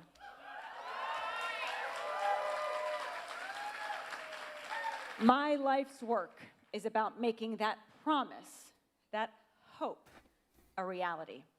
I carry that hope with me every day as the daughter of public school teachers, the wife of a combat veteran, as the mom of a 10-year-old little boy whose future will be shaped by what we do now together. Because that is the question facing voters this fall, my friends. Who do you want Michigan's leaders to work for? The people or the powerful? Well, you all know who I'll work for. I will work for all of you and every Michigander in this state. Not the highest bidder, not corporate interests, not Donald Trump, you. So I'm here tonight asking you to work with me to build a government together whose leaders work for the people. A government that saves us time, saves us money, and makes our life easier. A government led by a trifecta of state leaders. Anyways, that was the galactically recommended candidate Jocelyn Benson there speaking at her victory party. She was the one declared winner there by a huge freaking margin. I kind of knew that would happen on this one. I had a strong suspicion. Not a full endorsement, but she also is a governor. So it's slightly different parameters for her than for a federal races, right? Governors are dealing with state stuff. State police, emergency management, whatever else. Those kinds of things is what they are most in charge of. So I have to look at these governor's races with a different lens. I just thought Jocelyn was the best, clearly the best candidate available. Let's just keep going through the streams. Seeing what people are talking about. And trying to stay apprised of the latest. Oh, snap. I wasn't even paying attention. We just 9 minutes. 9 minutes have elapsed in Washington. 10 minutes. Good God. And I'm not even paying attention. This is pathetic.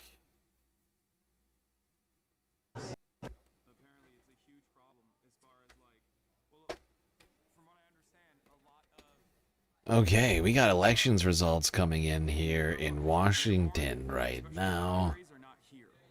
Let's see. Let me look at my list. Actually, it'll be easier for me to do it this way.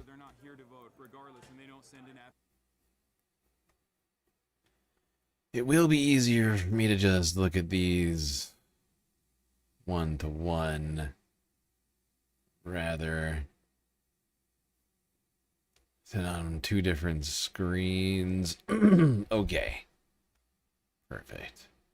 Whoops, lost it. Washington, let's see. District 1, we don't have any results there. District 2, Devin Hermanson, way behind the... I think this is an incumbent Democrat, if I recall correctly. Who is this? Why do I know this name?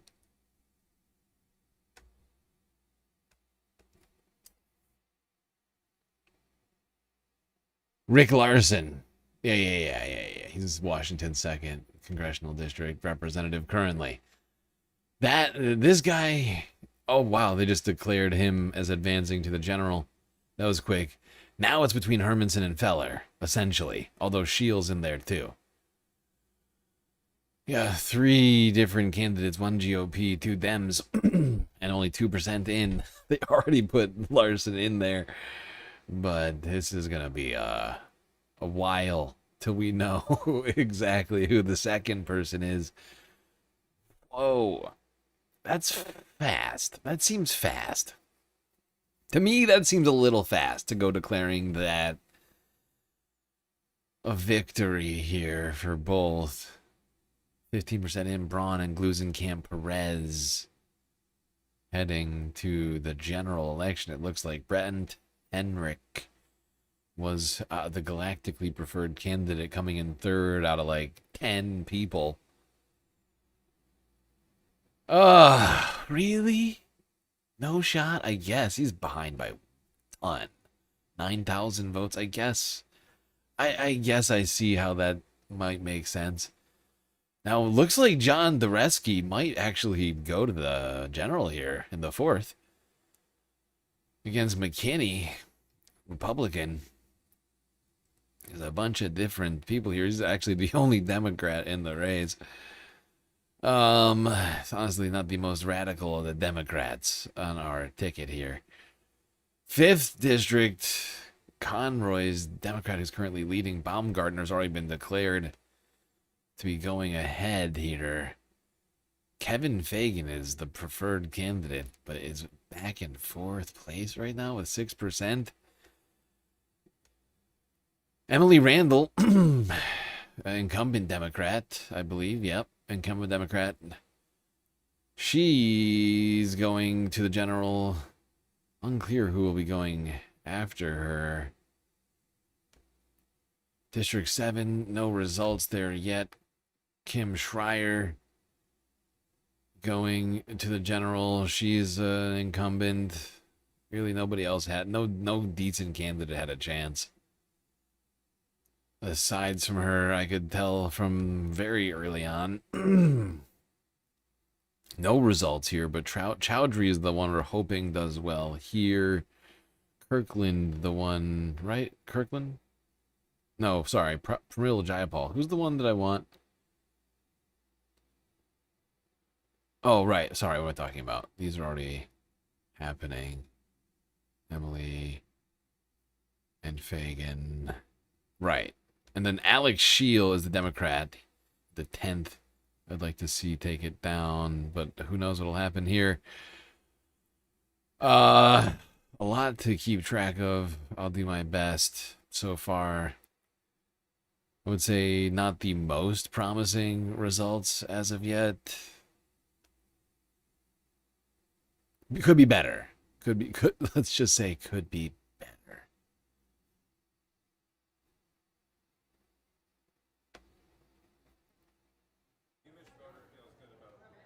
He does. Mitch Voter was also. He doesn't even live in Michigan. He moved to Brooklyn now. He moved to Brooklyn. So he doesn't even live in New Jersey. He's from New Jersey. He went to University of Michigan. I know his backstory. He fucking door knocked for Claire. He door knocked for Daria Lisa. Oh, that's dope. Well, what the hell did he block me for? Yeah, because he was big. He was big in the pocket of Mallory McMorrow. He was a McMorrow warrior until it was Mick over, and then he very quickly became a Abdul Al Sayed guy. But that's what happened with you, Mitch Voter. Sorry, everybody. Sorry, everybody on the sound. I fixed it. I saw it. Sorry. Solving the sound right now for like a close race. Stevens doesn't really have the same. Oh, you Mitch, are saying I feel very good about Abdul. Stevens doesn't really have the same basket of heavy nuke votes left outside of Macomb. Jesus, this is still so close. All right, let's see. So 3.5% between Haley Stevens and I Abdul. can't jump on the stream because I'm still blocked. I was trying to jump on this. I would point out the votes do keep coming in. He continues to hold basically the same lead. But with 45% of the votes in now, he's still up against Haley Stevens by 3.5%.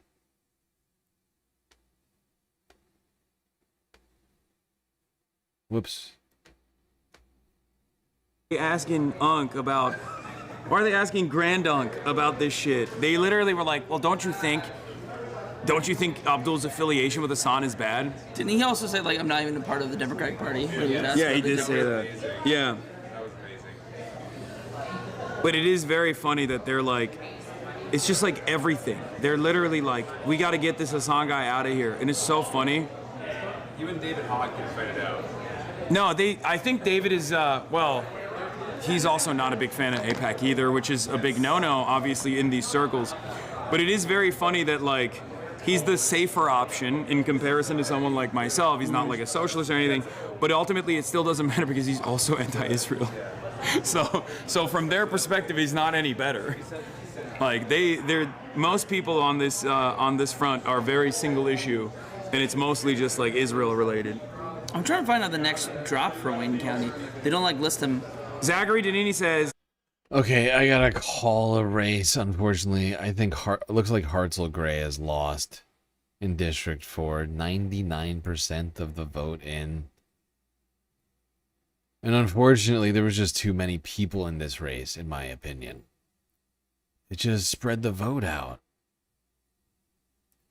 Like, more people, like 1, 2, 3, 4, 5 candidates there. Was that 8, 17, 27,000, more than 27,000 votes went to 5 other candidates that weren't Hartzell Gray or Josh Herrera. That's disappointing. But I'm calling it here in District 4. Hartzell doesn't look like he can win. 99% of the vote in?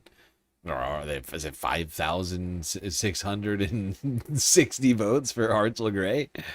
If not, then I'm pretty sure this is over. I wish I could say something more upbeat, but that's just how I'm calling it there. Joan Von Dross still has a chance, but haven't seen any new votes counted there. I also haven't seen any new votes counted with regard Sri Thanadar and Donovan McKinney. Thanadar took a lead, 27.3% of the vote in, and then it stopped counting. And I don't know. I don't know what's happening. Stop the steal. All right, let's tune into Mr. Khaki himself. In the absentee, the vote by mail, she is leading in the election day vote. So again, that speaks to the. Al Sayed does better with election day votes. What is he watching? We said, Stevens. He's watching Kornacki. So well in the polling, and it looks like this is happening in the actual election itself with black voters. In Detroit, 3/4 He's of the watching population. Kornacki So on his phone. even though Al Sayed's doing better, even though the I love this format. This is the low budget Hassan format. No fancy microphones. Just Hassan, the bar, the phone. This is the lowest budget fucking Hassan content I've ever seen. plurality, of something like 30,000 votes, statewide, she's trailing by 25,000 right now. Yeah, that's why it comes down to Wayne County. A quarter of the vote that's in. There's still a ton of election day vote to come. What's counted so far? So, what are we doing right now? What are we doing, Khaki? Well, ironically, if... Was there a call in Michigan 13? Okay, I just want to go to it. Okay. Oh, I see. Okay. Sorry. Okay. So,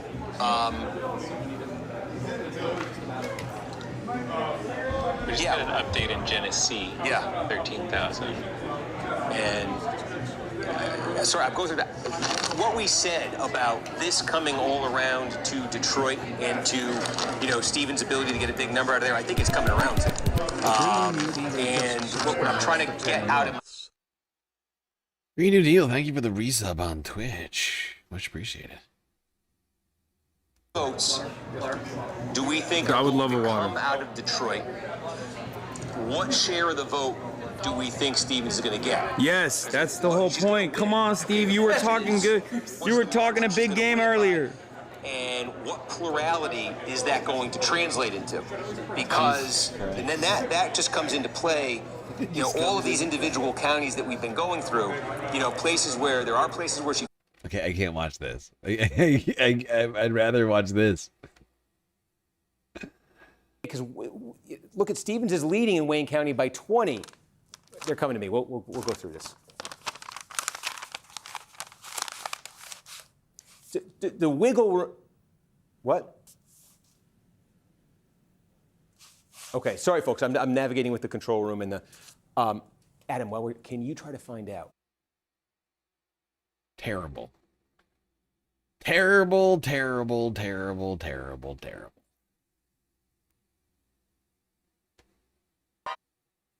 Again by 3 points in 2024. Yes, so remember we talked about Virginia 1st Congressional District as one of the few districts that moved all 3 cycles. Washington's 3rd is another one of those seats. It's one of the rare places where Kamala Harris actually did better than Joe Biden. That is off the strength of Clark Clark County, which is the Vancouver, Washington, which is a Portland, Oregon suburb on the other side of the river. That is the engine of Democratic strength in this district. So the trend is in Democrats' favor. The overall partisanship still slightly Republican. And tonight, they're calling these Washington elections really fast right now. You're already seeing multiple full races called 1, 2, 3, 4, 5, 6 of 10 districts being called. Brent Henrich got 21,000 votes. So I actually did really quite a job in comparison to everybody else that was running here. Didn't get him over the finish line. If only he could have gotten more votes than the Republican, could have had a Dem-on-Dem primary here. And I guess it could happen. But I mean, you're talking about having to more than double the number of votes that he currently has without this guy moving an inch. Within, the last half of the votes. Unlikely. Unlikely, I'm afraid. And Fagan doesn't seem to be putting up much of a fight here in the 5th district. He's in 5th place right now. That doesn't look good. Emily Randall, like I said, she's advancing.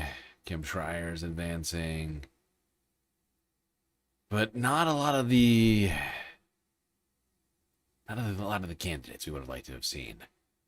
Devin Hermanson losing in the 2nd. Oh, and I'm just remembering that Etzkorn is one of the independents that I would have. Etzkorn and Gordon are two candidates I would have liked to have seen go ahead instead of Delbene or Silva. But unfortunately, even combined, they didn't get 8,000 votes between the two of them. They're way short here, at least as of now. You can see, these are still just a lot of votes still have to count here, but the early results not super promising in Washington, I'm afraid.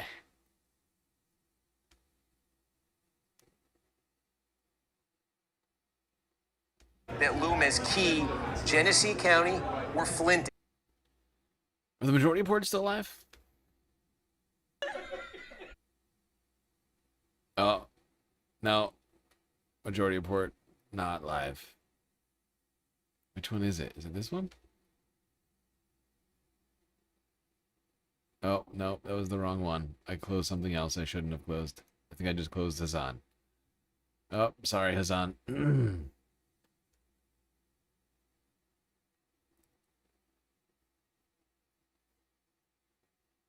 All right, back to the Kornacki cam here.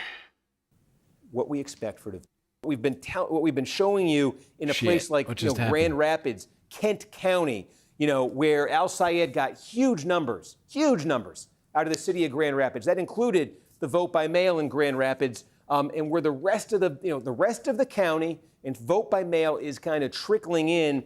Her number's sitting at 33%, with 71%. That's got to go up for her. But the variable in this, I think, really is what she can get out of Detroit and what Wayne ends up looking like at the end of this. And I just say that because, pull it back up there. This is what the county looks like, what Wayne County looks like right now, Detroit and everything else that's been counted so far. And you can see the advantage she's getting there. And to put that in some context, right? We keep talking about this Gretchen Whitmer when she was elected in 2018 in the Democratic, when she won the Democratic primary in 2018, she got 44% of the vote in Wayne, right? And you see where Stevens is running with that right now. And again, Wayne is, I keep, go blue in the face saying, it's 1/5 of the vote statewide. So that kind of a difference, when we're using Whitmer as kind of a benchmark here for Stevens, and we're saying, she's hitting it in this county. She's close in this county. She's just, maybe Kent, she's not so much. We'll see. But if you're getting anything like this, right, in a county where Whitmer did that, wait, that makes that as they say at the horse track, that forgives a lot of sins. Wait, the numbers just changed on the District 4 race in Missouri. Although I still think it's going to be almost impossible for Hartzell Gray to take it over. But he's only back by 1%. But it's just almost all of the votes have been counted now. It's really difficult to see a road to victory for him right now. I suppose it's possible. But fuck, Cory Bush keeps picking up votes too. 52,000 votes now for Cory. Ay, ay,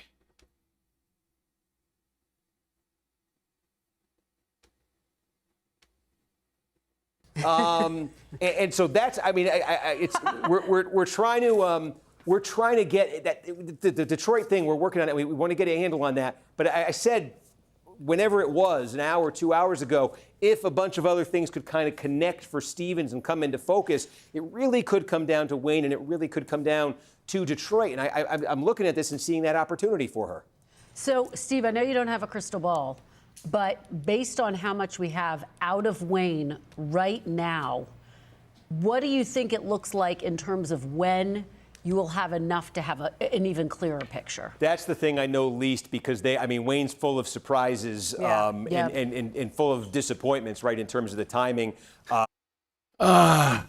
This bugs me. Look at Aisha Faruqi's race in the 11th. She had 40,000 votes. John, whatever, Moss, I forget what the first name. But Moss here won 61,900 votes to 40,220 votes for Aisha Faruqi, who we supported. 11,800 votes for Torres. 10,100 votes for Uppard. That is 22,000 votes.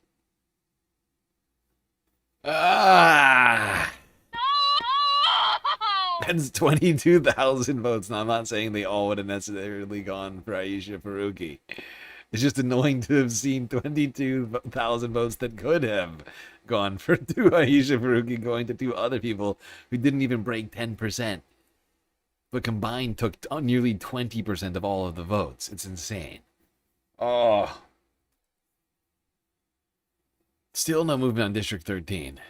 God, that one bugs me. Ben Ambrose still leading in District 2.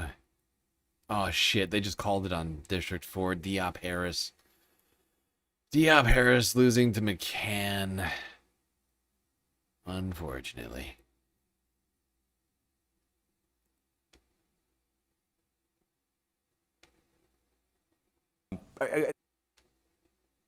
The election day vote in Wayne County has got 17,000 votes. 17,000 votes. How did they break? It looks like, well, how'd they break? Stevens 52, El Sayed 44. 52-44 election day. That could be Detroit, because that's what she seems to be winning the. Let me just reset this again. I'm just looking, folks, at the. I think that's right. Yeah, that the Detroit. Yes, they are now. Detroit is now up to 85,000. Oh wow, they're really Detroit's got a ton here now. 85,000 counted. Based on estimates we had prior to the election, there may be another 10,000 or so mail ballots we still expect from Detroit. Yeah. And that's, I'll have to see where we are with election day, because I think. Okay, hold on. I'm reopening the Hassan cast.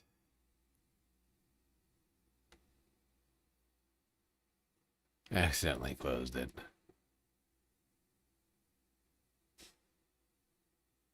Majority report down. Let's see if Hassan's still going over here. Oh, yep, there he is. Wait, why is he overestimating Dearborn? Based on your Like a lot of experience people, a lot of people will look at like past performance or whatever, or maybe even like look at not a primary necessarily, but like a general election, right? Yeah.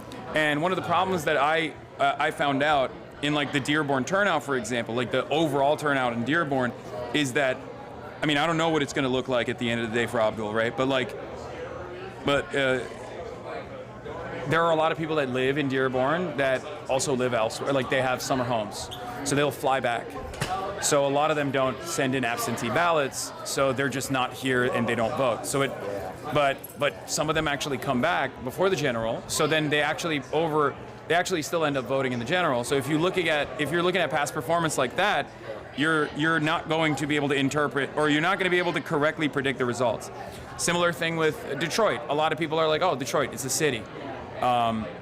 Like the election day turnout is going to be great because that's where our bread and butter is for this sort of movement. Is like young voters, in urban environments are going to come out in big numbers. It's going to be youth turnout, and it's going to actually make up for the early votes that come in with older voters who have it varies state by state. Like some states, like in Los Angeles, for example, in California, younger voters tend to vote very late, sometimes on election day, but they also drop mail-in ballots rather than go in and vote at a polling station. Right, so what's the deal here?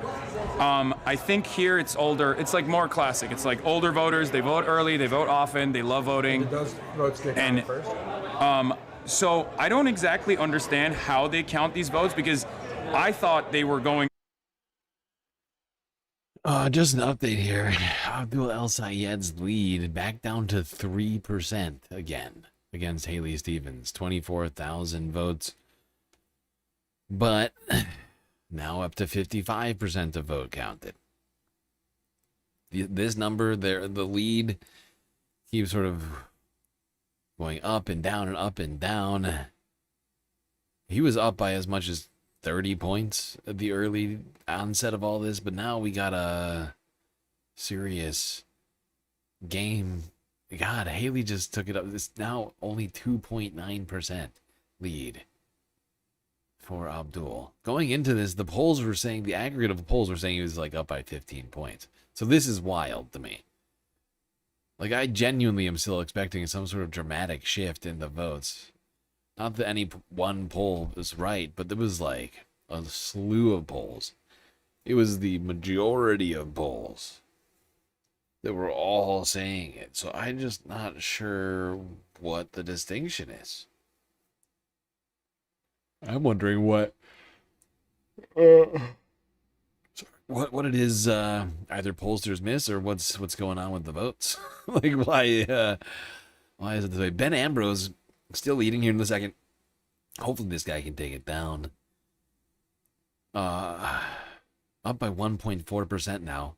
Slowly increasing his lead here against the competition. One of the few galactically endorsed, whatever you want to call it, candidates here, still in the race.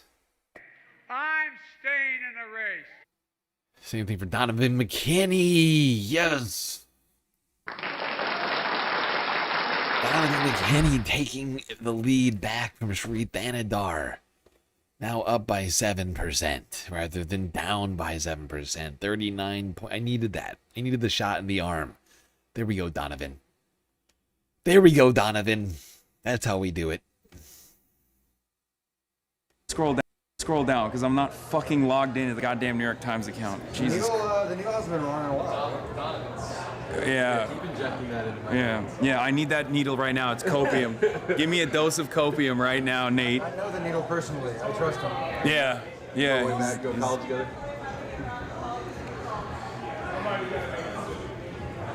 Oh my God, if one more person gives me Stevens just went down from 25% to 7% in Kalshi, I'm going to fucking headbutt you through the phone, okay? I'm going to headbutt you I am through so the phone. anti-fucking, like, gambling in general and also, like, these sorts of prediction markets. Hassan is losing his shit right now. Like, if you're in this community, you're super tapped into the elections far more than the average person is. So you've seen the prediction markets for Zoran showing, and the prediction markets for Adriano Espaillat showing an Adriano Espaillat victory on the day of the election and showing an Andrew Cuomo victory on the day of Zoran's election. So they still trust it. I don't know why. It's vibe session. Nothing turns me into a fundy Muslim more than gambling, Lamafao. Yeah, that's the one thing. Wow. That's the one thing that I only care about as far as haram goes. That's the one thing. That's literally it. Everything else, I mean, I even eat. This party's haram and sort of upset. This party is halal. Right away. Yeah, there is. I Yeah, wish right, it was no gambling halal. allowed. I same. You got it. Election night. Like I would like to drink a little bit. It would definitely help me with my nerves currently. But you know, You banned yeah, several New York people Times showing for Abdul going on Al-Sayed. about Wait, what the Polymer, fuck? God. What, in majority report chat? That makes sense. What the fuck is going on here? But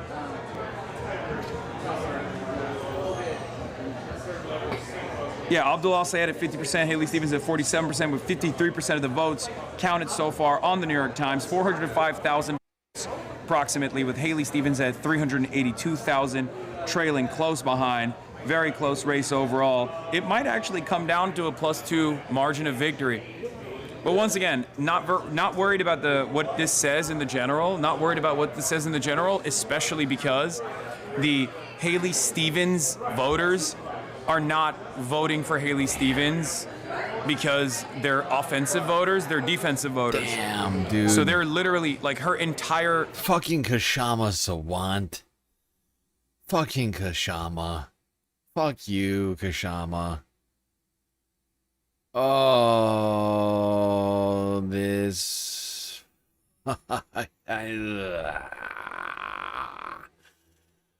Oh, very mad. Oh, God. A fucking bitch. Dude, Kashama Sawant, who did not even have backing, like, who ran as a Democratic Socialist but didn't have backing from the local, like had actually, like, inverse backing. Like, actually, I think explicit, like, go fuck yourself from the local Democratic Socialist Party in this race, runs in the race, splits the vote, and if everyone who voted for her and instead voted for Melissa Chowdhury, who had been telling everybody to vote for, they could have beaten out the GOP candidate and gone against Adam Smith. And now he's going to go straight back to the House. This is bullshit. Fuck you, Kashama. Fuck you for this right here, you piece of shit.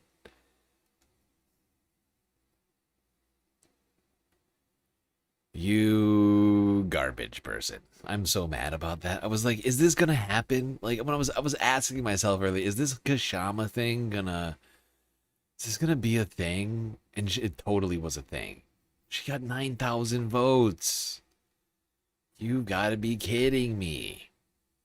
It hasn't been decided yet, but fucking hell.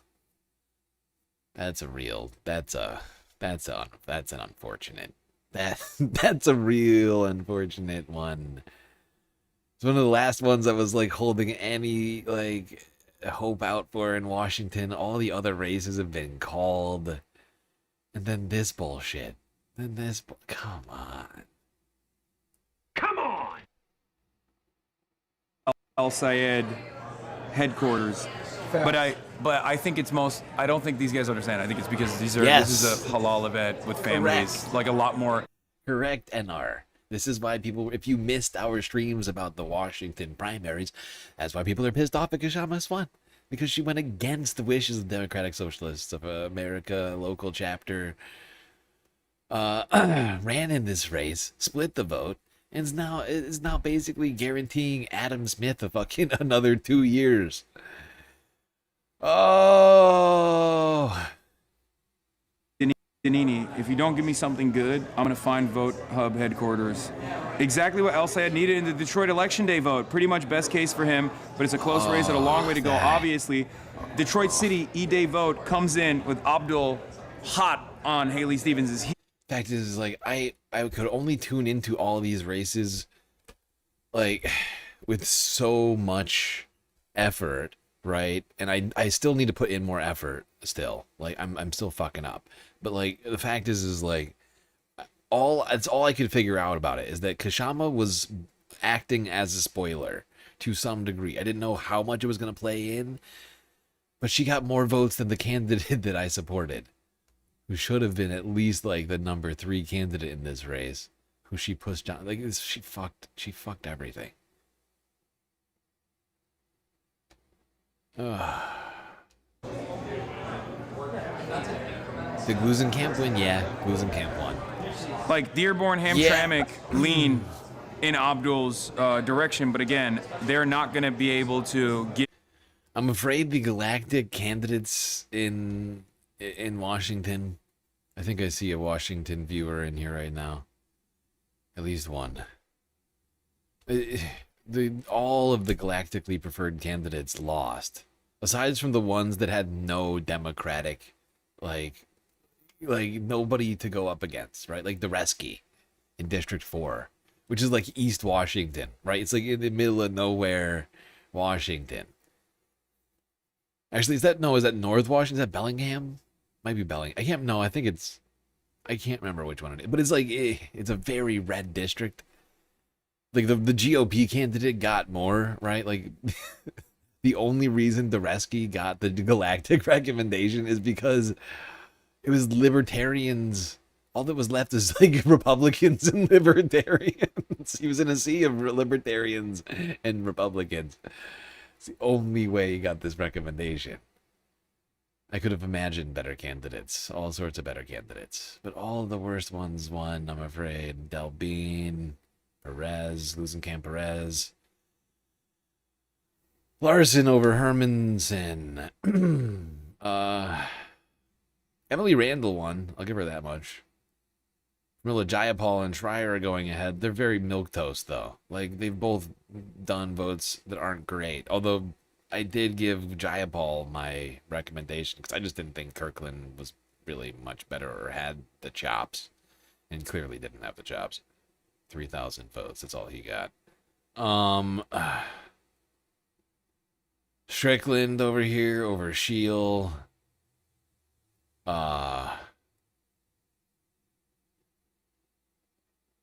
Like the incumbent Dems that I was like, you just vote for them because there's nobody better. Like Jayapal and Schreier went ahead, but that's like, in my opinion, that's not even a victory. That's not a win. And then you got this fucking situation in the 9th with the Kashama. Scheel losing down there in the 10th. I'm a little disappointed with the results tonight. There's been a couple of good ones, but not as many wins as I would have liked. I would have liked to see some big wins. And then you have Abdul over here, 2.6% ahead of Haley Stevens right now. His lead continues to get smaller and smaller. 57% of the vote now counted there. Michigan, Ben Ambrose now about 2% ahead. But yeah, nothing new for McKinney anyway. I will keep focusing on everything, keeping track of the results on my little spreadsheet over here. It's too much red.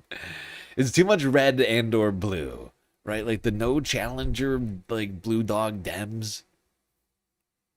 When it, like, you know, goes going straight ahead to the generals, and then all of the challengers just.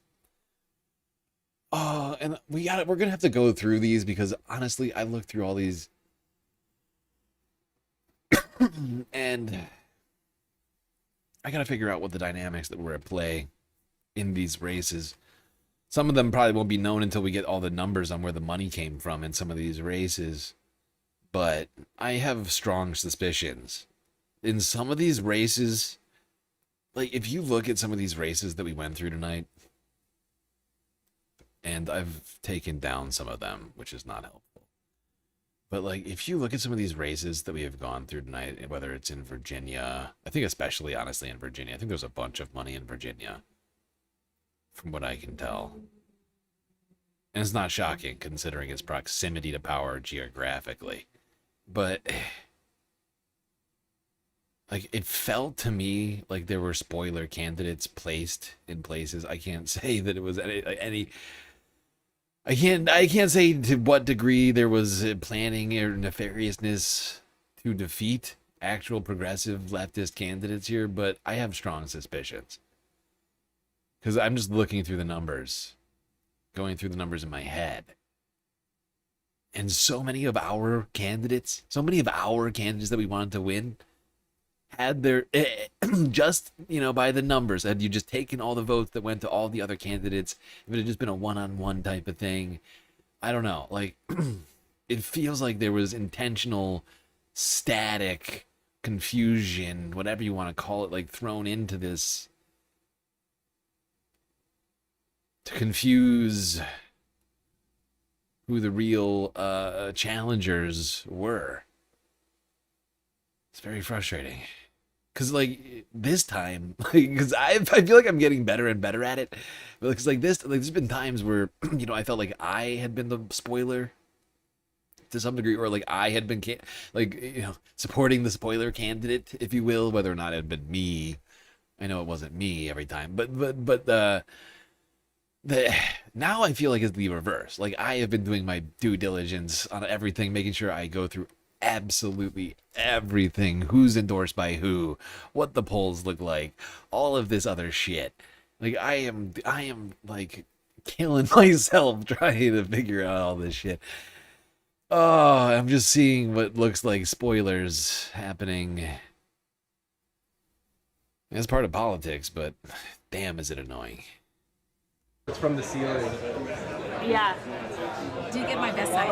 Okay, try this one. You don't have a bad side. Yeah. Is Hassan getting yelled at? I don't think so. He's getting his picture That's the taken. deal. You're the cameraman, Rebecca. Oh, that's better. Do you want to be in this, and then David can take it if you want? Okay, I'll take it. I'll take it. I'll do it. Are you sure? Yeah, I'm gonna make the final cut. I'm good. This is my first time ever. So I did about Great. Nice Thank to meet you guys. you. Thanks so much. Have a great night. What do you think? How long? It's gonna be a long night, unfortunately. Hassan, how long? But it's fine. I think it's still, it's not terrible. It's still looking pretty good, but we'll see. All right, cool. Thank you. Really appreciate it. Nice to meet you guys. Is this what you're predicting? It's not Close. Well, people that are far smarter than me are saying it's a conservative. Like, a conservative prediction puts Abdul somewhere around +2 at the end of the day, and that's the margin of victory, which is, in comparison to the expectations, especially because the polls were just like way too overconfident. Yeah, I mean, those polls were very confident that Abdul would win. It's gone back up now. 3.4% for Abdul. He just took in a bunch of votes. He's back up 3.4%. There we go. Okay. Haley Stevens Mallory McMorrow keeps picking up votes, by the way. Mallory now has 3.8% of the vote. Honestly, it's nice to see a spoiler go in the other direction. Because right now she's looking like a spoiler. Nice to see a centrist spoiler. Because we've seen a bunch of the reverse of that. I mean, Hartzell Gray over here. Dude, I would have loved to see this guy go to Congress. And said no. No. I don't think he's going. They haven't called it yet, but no. Not happening. Cory Bush, same thing. It's unfortunate there. Although we did get Chris Reichard and Josh Schmid. Joan Van Dross still could pull it out, but it's looking more and more like she's not going to. Wellman is taking a much more sizable gain. I mean, Van Dross was ahead at one point. Now he's ahead by 2.5%. Almost 3% there.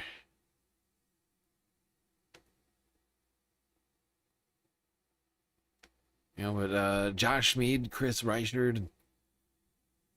Honestly, Reichard had a good policy set.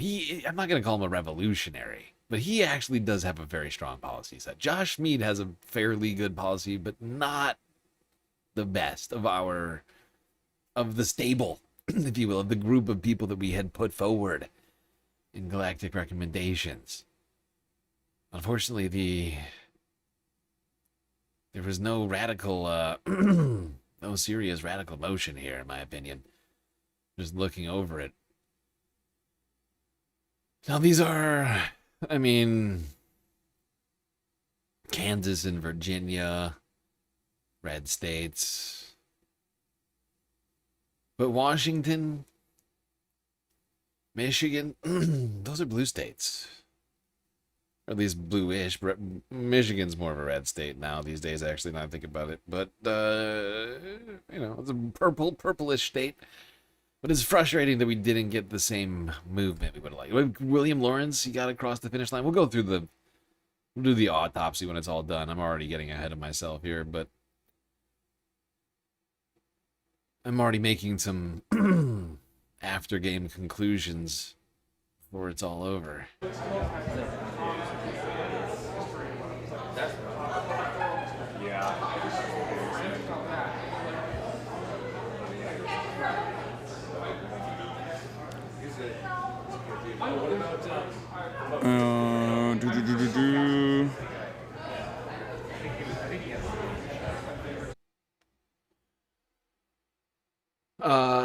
Let's check in with Kornacki still if you see if he's still going over here. Out of Wayne County. Again, this is one of those places. I'm looking at Kent County here where Grand Rapids is. 85% is in right now. She's sitting at 34%. You know, we talked about Washtenaw County. Now we're up to, you know, almost 80% of the vote right there. Ann Arbor.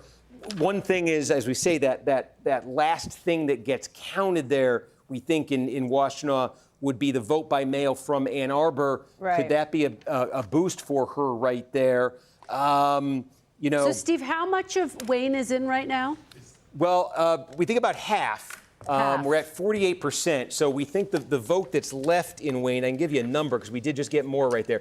Yeah, we think there's about 160,000 votes, you know, that are left in Wayne County, right? So, I mean, you could just see how that math would work. If there's 160,000 votes that are left in Wayne County, right? She's leading right now by. Okay, I'm muting Kornacki for more news, more votes coming in. Every single one I'm paying attention to. 41% of the vote now in District 13. Donovan McKinney is solidifying his lead against Sri Thanadar here. Up 4,000 votes, 7 points. It is looking better and better for Donovan, one of the galactically endorsed, fully endorsed candidates. I would love to see Till pull it out here tonight. Hopefully that'll happen. Still got a couple of hopefuls here with Shot. Ben Ambrose still leading. Donovan McKinney still up. And Abdul El Sayed still up.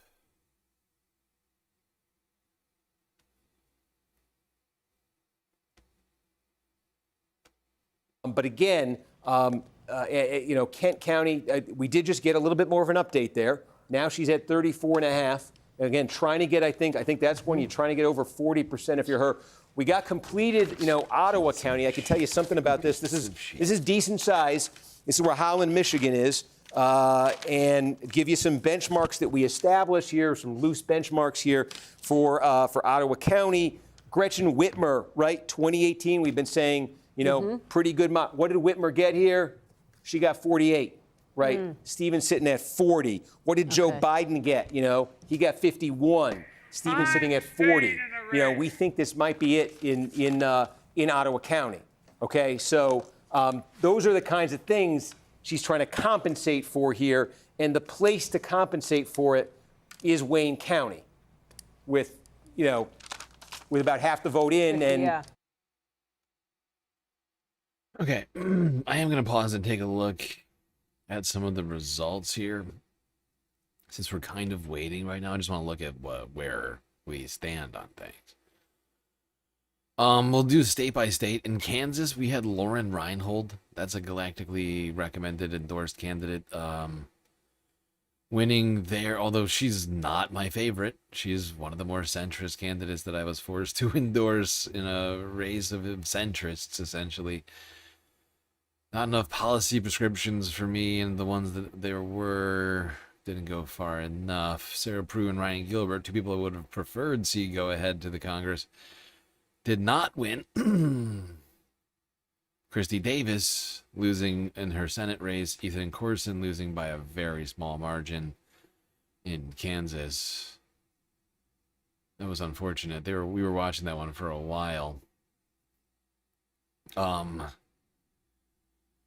Unfortunately here, Tim Gremmel losing in District 10. Aisha Faruqi losing in District 11. And it's another one of those sort of situations where I feel like maybe at least one of these people could have won had there not been a bunch of noise. All right, you look here at Aisha. She got 41,000 votes, and they're still counting, by the way. She lost by 22,000, and the next two people added together were 22,500, almost the exact number she needed to win. All right, that one's very unfortunate. Not the same thing for Tim Gremmel, necessarily, although technically these two going up against each other, Chung and Gremmel, did... One of them could have won, I think. I do think one of them could have won.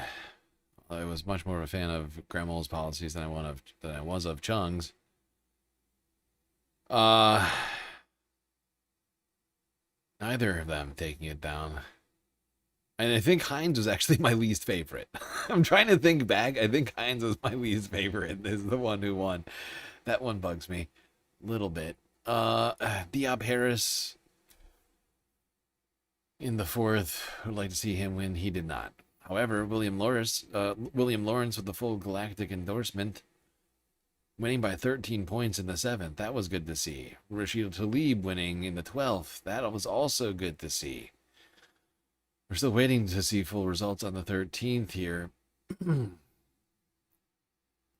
Kyle Blumquist, another galactically endorsed candidate, didn't get all the way there.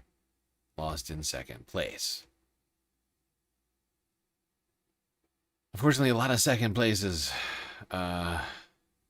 this time around in Missouri. I'm sorry, in Michigan. In Missouri, very similar stuff, although Josh Mead, Chris Reichard, two galactic winners. Hertzl Gray doesn't look like he was going to be able to win, although they haven't called the race. I don't know what's going on here. But you had 7 people racing. This shit is insane. How do you get 7 candidates in this race? This one boggled my mind. 7 candidates here in the 4th district. Any number of these candidates running, not running, I felt like could have gotten Hertzl across the finish line. Who knows what's happening behind the scenes, I mean. And why it hasn't been called with supposedly 99% of the vote in? I don't know. Tommy Holstein, another galactic candidate, didn't win. That one made me a little frustrated, but not as much as Corey Bush losing here in District 1. I don't think she got enough coverage, or I honestly, it's hard to say, but God, Wesley Bell. Oh, I could not have been like, this one really bugged me. I just don't see how this guy is getting 2 terms.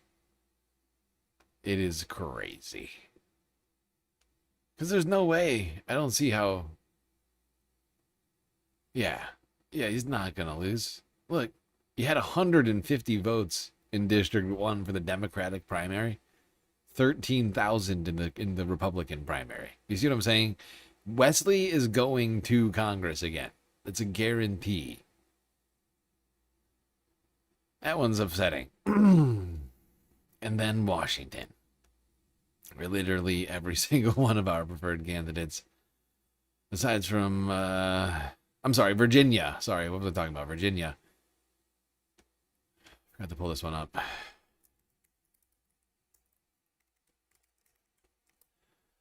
This was not my favorite primary day, everybody, people. We've had better primary days, as is evidenced by the map, by the... I don't know. This was a bad one.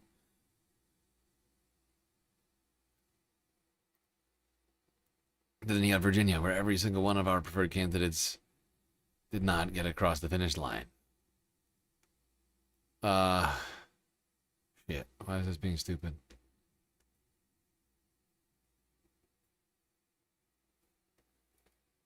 How can we revolt when most of us are dumb shit-lib collaborators? I don't know. Don't ask me that. What do I look like? Nostradamus?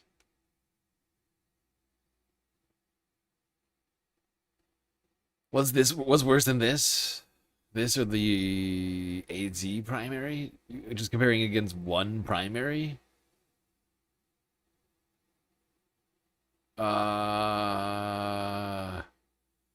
Honestly, not. I think hard to say. AZ had a bunch of like incumbents who defended like good ones, like Adalita Grijalva or Yasmin Ansari, like those people who are going to the general. And there was too many like non-races there. I would have liked to see Kai Newkirk win there. That one made me sad. But like there wasn't that much to be disappointed about in Arizona for me, personally. Right? Like you may have been more disappointed by Arizona than me, but I found it just equally disappointing. Like, or not even as I don't know. It's hard to say. But you look here, Salam Bhatti, second place, galactically preferred candidate. There was 7, 8, 10, 12, 13,000 votes here, split up between another 5 candidates. In a 7-candidate race, I mean, it's out of control.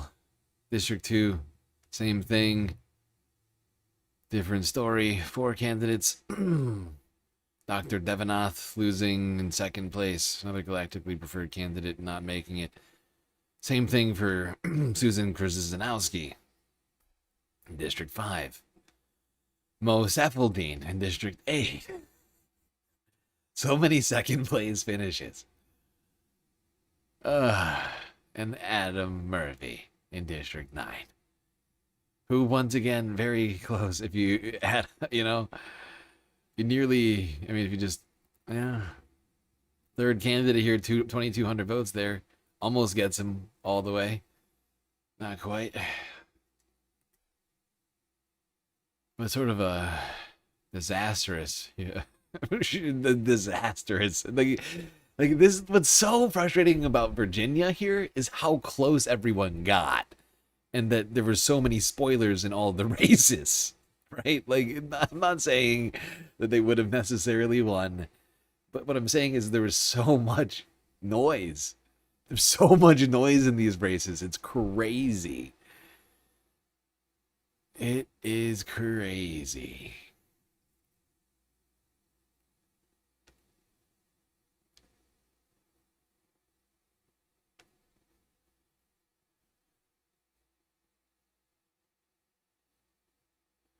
Oh, right. And then, of course, Washington. Same story, different situation, basically. The only people that we supported in this race were incumbents who won, but they were incumbents. Aside from John Doreski, who's in a red district, where he's going to have a tough time winning.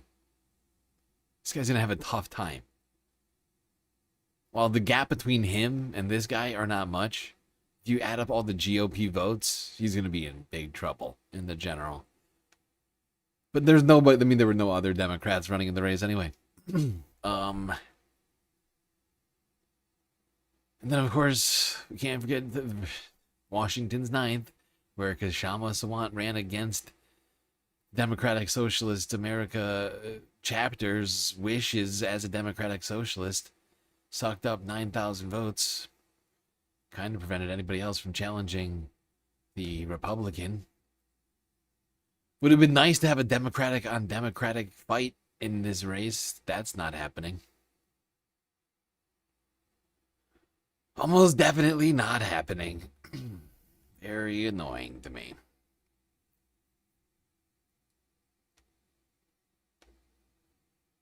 He's on the tarmac talking about Abdul El Sayed watching the race.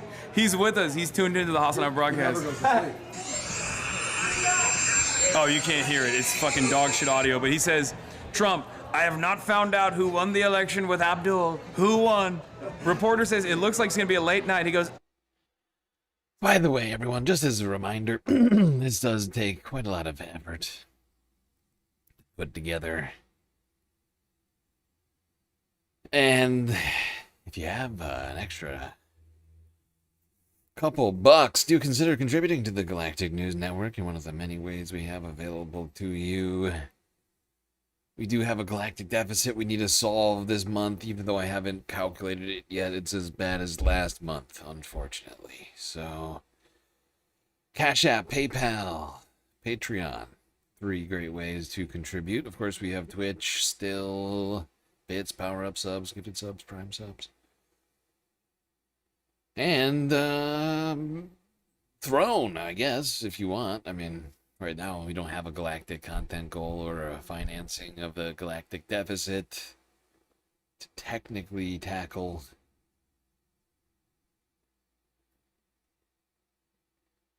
But help keep the Galactic News Network alive, keep me from going homeless and or hungry.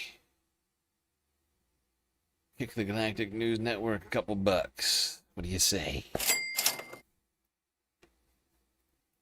random Twitter user who is utterly irrelevant in the grand scheme of things. Who said the humble thing?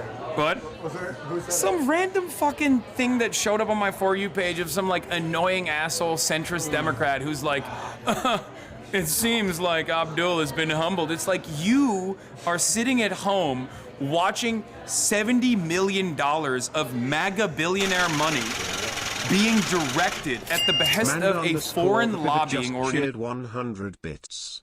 Thank you for your time. Victory hand emoji, blue heart emoji. Thank you, Manda, for your beautiful bits and your generosity. I appreciate you.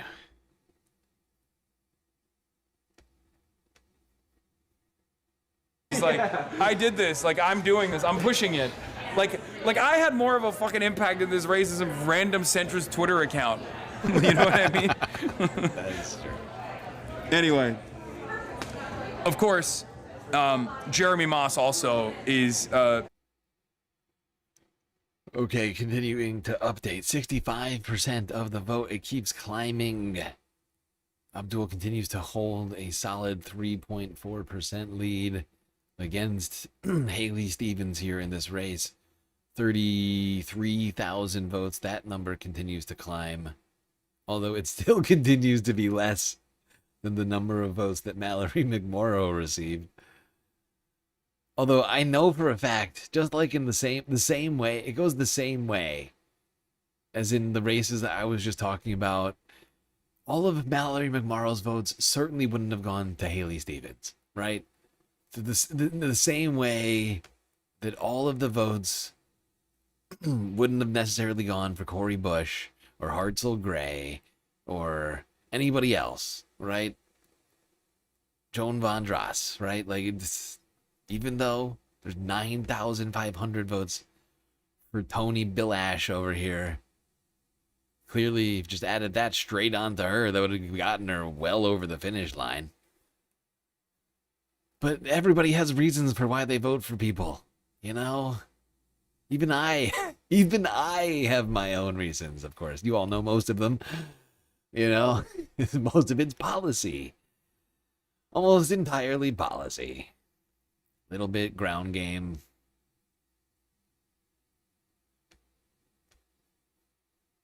Any capacity to win. We're now establishing a lot of credibility in these races, right? Starting off in deep blue districts, but certainly have a shot, a real opportunity. I'm more so I'm more so worried about like the consequences that this will have on the Francesca Hong race takes as well, where they'll say like, oh, see, it's fucking over. Like people are overestimating her as well. Like that's probably going to be like the immediate response. I didn't mean margin error, but what happens if this remains true? That Abdul keeps gaining ground. I'm watching him do it right now. 35,000 votes. Slowly but surely. I'm fairly certain that he's going to win, but it's not by... It doesn't appear that it's going to be by that 15% margin we were talking about. It's only true in the neighborhood. Everyone's dunking on you, Mitch voter, because he was the one who was like saying that the internal posts are very reputable source. This is reminding me that the second that this is over, I need to post all the rest of the videos. Like all of the rest of the clips that I've got, I got to start posting them. And then I got to start considering posting like candidate videos. I'm considering creating a completely different like Galactic Elections channel because of how much stuff I'm considering posting. But holy fuck, I mean, to some degree, we just need to get the word out on some of this stuff, right? Like, such a small margin on some of these. I'm like, dude, like, tiny vote counts, like 5, 10, 100 votes. Some of my videos could perhaps make a difference. By the way, Donovan McKinney is still leading Shri Thanadar. They continue to count those votes up to 45% of the vote in. He still leads by 7%, up by 4,000 votes. So that's looking good. And Ben Ambrose still holding on to his lead in District 2. A cobbler can't fix their own shoe or something. Like a tailor can't mend their own. A tailor can't mend their own clothes. Is a Turkish saying, and it's like my backyard. I rarely get that involved in, and I'm just. No, it's just. No, listen to the analogy, man. It's fine. It's a little over my head. You should watch the virtual part of the stream. Or don't. The interview. Oh. They explained everything. Interesting. Okay, I'll do it later. Yeah. Yeah, just remember, she won. Noted. Yeah, she won because of me. No. It's funny because like a lot of the narrative building around me never comes from me and comes from what people are saying about me. Whether it be Joe Rogan to the left, whether it be like, oh, you guys are becoming like kingmakers, like all this shit. Like I always oppose these kinds of statements, but no one seems to give a shit about what I actually have to say about it. 10 to 15. Bro, they're gonna make it. They're gonna come here by the time they close this venue. I feel like they're supposed to be. Was on her way as what you call front roll 4 minutes ago. That's 7-minute drive. So theoretically, but then Donovan's probably gonna take longer. No, I know. Vincent said that they were. Well, so at 8 minutes ago, he said 10 to 15 minutes. He has a friend who's a civil rights attorney, voter rights attorney, who's been following Wayne County for a while. He says that returns come in late, and then we won't know until the early morning for Wayne County. How late is late? Like 4. 4 a.m.?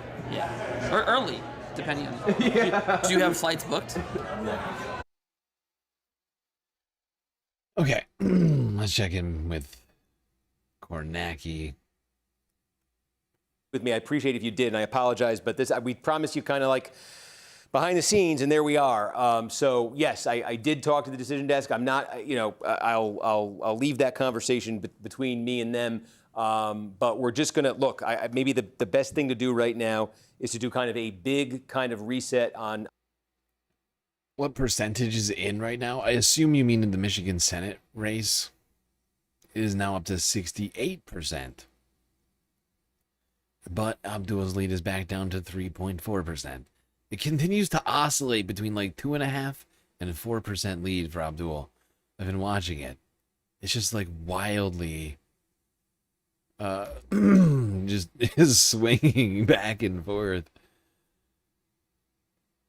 Yeah, I'm continuing to watch. I promise I'll let you know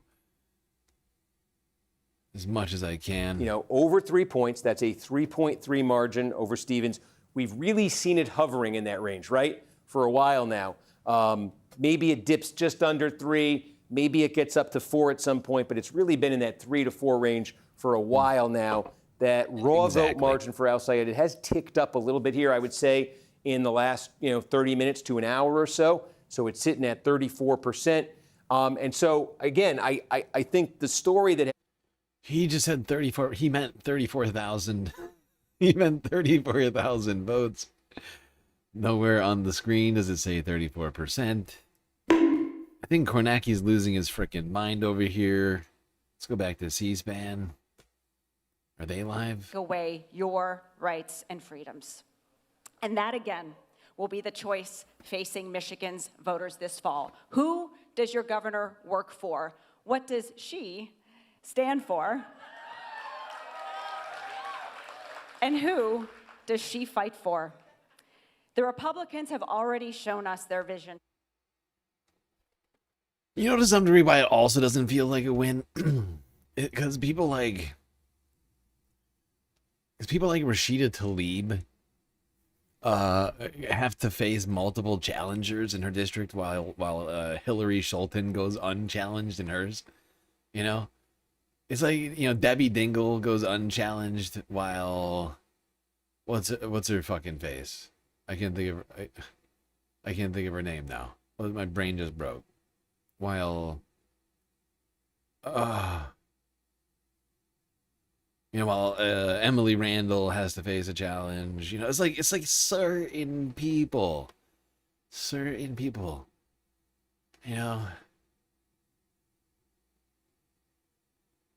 get primary challenges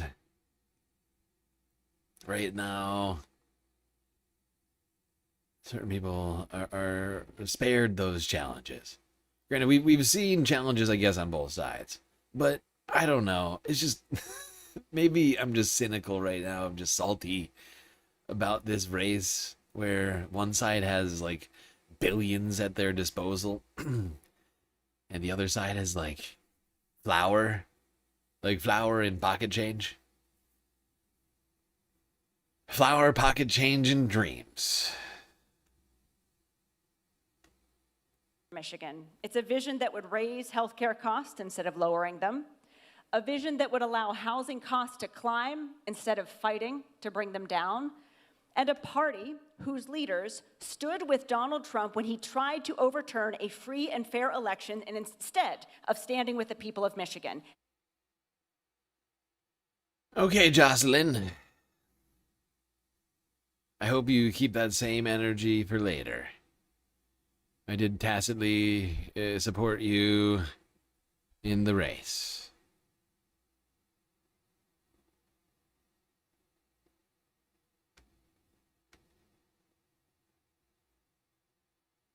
All right, back to the Hassan cast.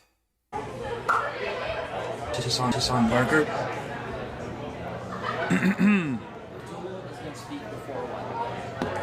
Okay. What time? They said they don't know, but before 1. It looks like Al-Sayed has a very good chance to win. What do you think about the traction these DSA candidates are getting? Well, I think it's crazy because that's what Trump said. Trump said, well, I think it's crazy because it's going to ruin our country. These cities are always filthy, dirty, no jobs, no anything, no money. They are always filthy, disgusting, dirty. I'm a clean person. That's real? That's what he said. I'm a clean person. What? He's insane. Well, unfortunately, they've called another race in a way that is sad but expected. Hartzell Gray coming down in second place with like 30,000 votes, getting split between 5 other candidates that didn't win. Oh, this one's so disappointing. If you combine all of the other votes that didn't go to first and second place, it's more votes than either first or second place got. It's almost more votes than first and second place got combined. It's ridiculous.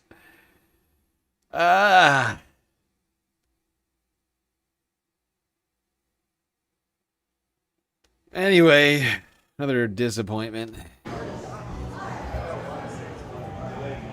Oh my god, I can't stop refreshing.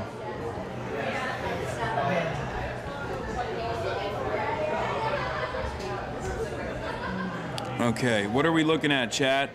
Give me some news. You give us like news, 50,000. Hassan. That's your job. Give me news. Give me news, chat? How bold. Give me news, chat. I would never do such a thing to you, chat, okay? Like, I mean, and if you ever, I mean, you guys do give me news. Like, you send me clips in the Discord. I appreciate it. But I know it's my job to bring you the news, not the other way around. My God. That's ridiculous. That is ridiculous. Anyway. Fuck. I was really, I don't know why I was still holding out for Hartzell. I think I knew inherently it wasn't happening. 99% of the vote. I knew something weird was going down. I don't know what happened there. But they were just sitting there at 99% with nothing called. Maybe Hartzell was calling for a recount. I'm down for it. Do it. Candidate in a way where they were like, oh, it's bad to be anti-Israel. It's bad to Hassan Piker is anti-Israel. Abdul al-Sayed is anti-Israel. This is a bad thing. Brought in a lot of national attention to the race. And that's when people were like, no, actually, we're also that way. And then Abdul literally got into first place and never got off first place from that point on. And I think that was when Mallory McMorrow's like more progressive voters, basically, her progressive support collapsed and immediately shifted to Abdul because she was the one who spearheaded that movement at the direction of some of these like centrist think tanks that thought she would be the Goldilocks candidate. April, that was like early April? Yeah. I remember like as a candidate feeling like, oh, something changed. Yeah, no, he went from third place to first place and then never stopped being in first place after that. But even just like in our race in Utah, and probably other races too, like feeling like, oh, we can do things differently than we were before because of the reaction. Yeah. And also, a lot of people will try to, like, look, a lot of people are going to look at this race and the take machine and the take economy is going to go crazy. But, like, what they have to literally look at is $70 million in ad spend. Yeah, Hassan's not wrong. This is what I'm saying. It's like we're up against a huge apparatus. DNC, AIPAC, all the corporate donors. Incumbency, of course. Let's not forget that incumbency plays a factor into all this. Like name recognition, right? Just being known as like your lawmaker, right? Like all of these things are playing into it.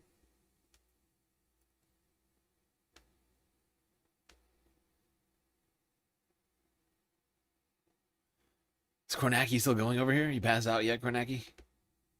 You know, we think still late going. vote by mail batch from the city of Ann Arbor. That would be the other thing that I think would need to be a surprise here, right? I'm saying Wayne needs to produce some kind of surprise. I think the other thing that would have to happen maybe would be that vote by mail in Washtenaw being, I know we say Stevens is doing well with the vote by mail, but in Washtenaw doing well in the vote by mail is probably only losing by a smaller margin than win it by a substantial margin.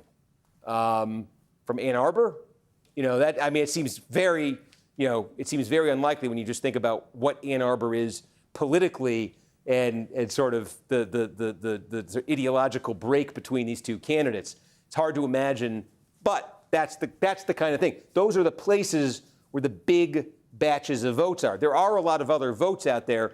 A lot of that is kind of scattered. You're just kind of going through. These are small counties, but, it's still got a third of the vote here, in Roscommon County, we're at 88%. That's actually a fair amount. We took you through Mecosta. Trying to show you there's a scattering, and then I'm giving you ones that actually are pretty complete. But there are still obviously a lot left to be at 71%. But, again, Wayne, we think 160,000. How much? That is 35, 40% of what we think is left statewide. That's why I'm saying a surprise, a surprise from Wayne. Wayne, the next biggest piece of it is what's to come in Macomb, where incrementally, Stevens might be able to make some gains there with what's left to come. And then the next biggest piece is Genesee, where, again, Flint, she can make gains there. But then right after that, you got Ingham. And right after that, you got Washtenaw. Those are the biggest, right there. If I just take those 20, 45, 81. Haley Stevens is going to speak in 20 minutes. Is that true? Like 70% of the remaining vote in the state. Thank you, and Tony. Then you do get into a lot of counties where there's 1,000 here. Thank you. That's the news. That's bringing the news. That's bringing the news. Good shit, Tony. I'll look for that. What was it? We got Marquette County. We did. Recent one, yeah. I get to talk about Marquette. Wow. Marquette, home of Northern Michigan University. It is honestly, if I could take a point of personal privilege, one of my favorite places on the planet. We got Marquette all at once. This is like the capital. Think of this as the capital of the UP. Big for the UP, college town. Huh? It's complete. I think it's. What is he saying? Surprise Al Sayed won here, but we can show you our. Is Kornacki feeling okay? I feel like his brain is like having some sort of a weird meltdown type of moment. Am I the only one? What's happening with Marquette? Is the center of Michigan? What's happening?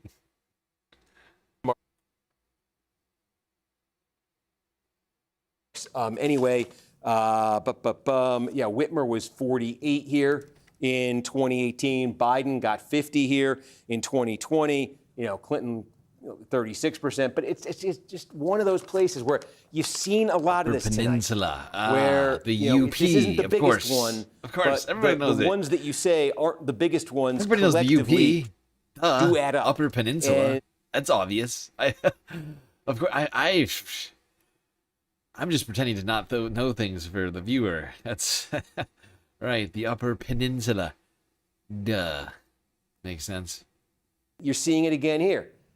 48, 50, 36, right?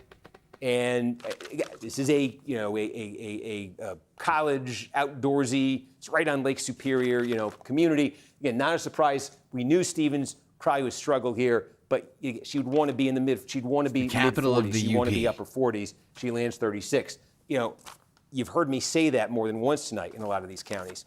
Let's take a look. Maybe I can show you some other. Was there anything else big that just came in? I know that was about 12,000 votes, so that might have been what. Wait. I was just looking for Haley Stevens search results. You got 319 watching this. What in the shit am I looking at right now? Haley versus El Sayed? This is wild. This is the dumb, how? Is this monetized? Is this fucking monetized? It has a check mark. This has a check mark. Haley versus El Sayed. Nikki Haley is not running. It's Haley Stevens.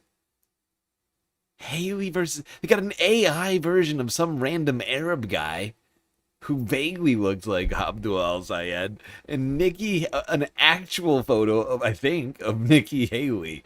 Haley versus El Sayed. It's got a check mark. You gotta be shitting me. They get a check mark. I'm demonetized? You gotta be fucking with me.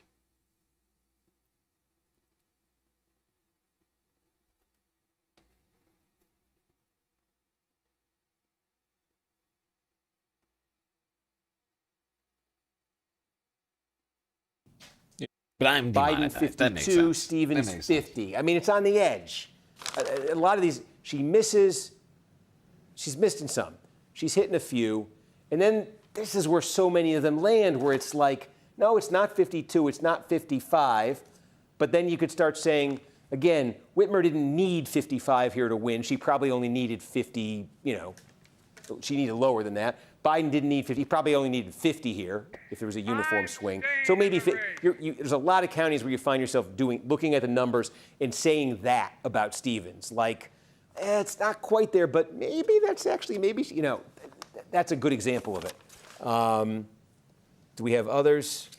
That shit's wild. That bugs the fuck out of me. AI thumbnail news gets checkmark while Galactic News Network gets demonetized. I see how it goes. Low effort trash monetized. High effort,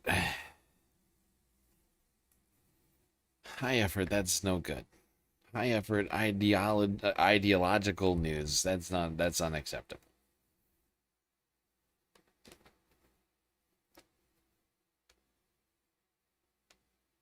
Will be close to, okay. I think Isabella I'll be right back. Be one, right? Yeah, here we go. Isabella County. I'll be right back. After that, I need a snack. Okay, Al Sayed. Again, now this is a college county too, but let's just go through it. It was Whitmer. Whitmer got 55% of the vote here. Biden got 48. She missed it, right? So we've seen. You can see the pattern for yourself. I don't need to tell you what the pattern is. I'm just showing you with these, with these numbers. Waiting on more on Washtenaw. Wayne just ticks a little bit more. 52, 3, 40. Whatever just came in Wayne, for what it's worth, small amount, was good for Al Sayed because it was just a tick over. 8 points was the margin. Now it's 7.9. So. I gave you the sort of, call it the Wayne surprise scenario that might, lift Stevens here is she got to be winning substantially what's left in Wayne. Now, I think a lot of this is coming in at the municipal level. It may be a more friendly Al Sayed community that just came in, but. Thank you once again to the person who bought me those sun chips on Throne. It's really helping me out for snackies and the tea. Keeping me hydrated and fed. You're beautiful. Anyway, these numbers are not changing very much. The number that is changing is this. It's now over 70%. Almost 71% of the vote is in now. Abdul Al Sayed with nearly 50% of the vote. Up by 3.6. Or whatever, 3.4.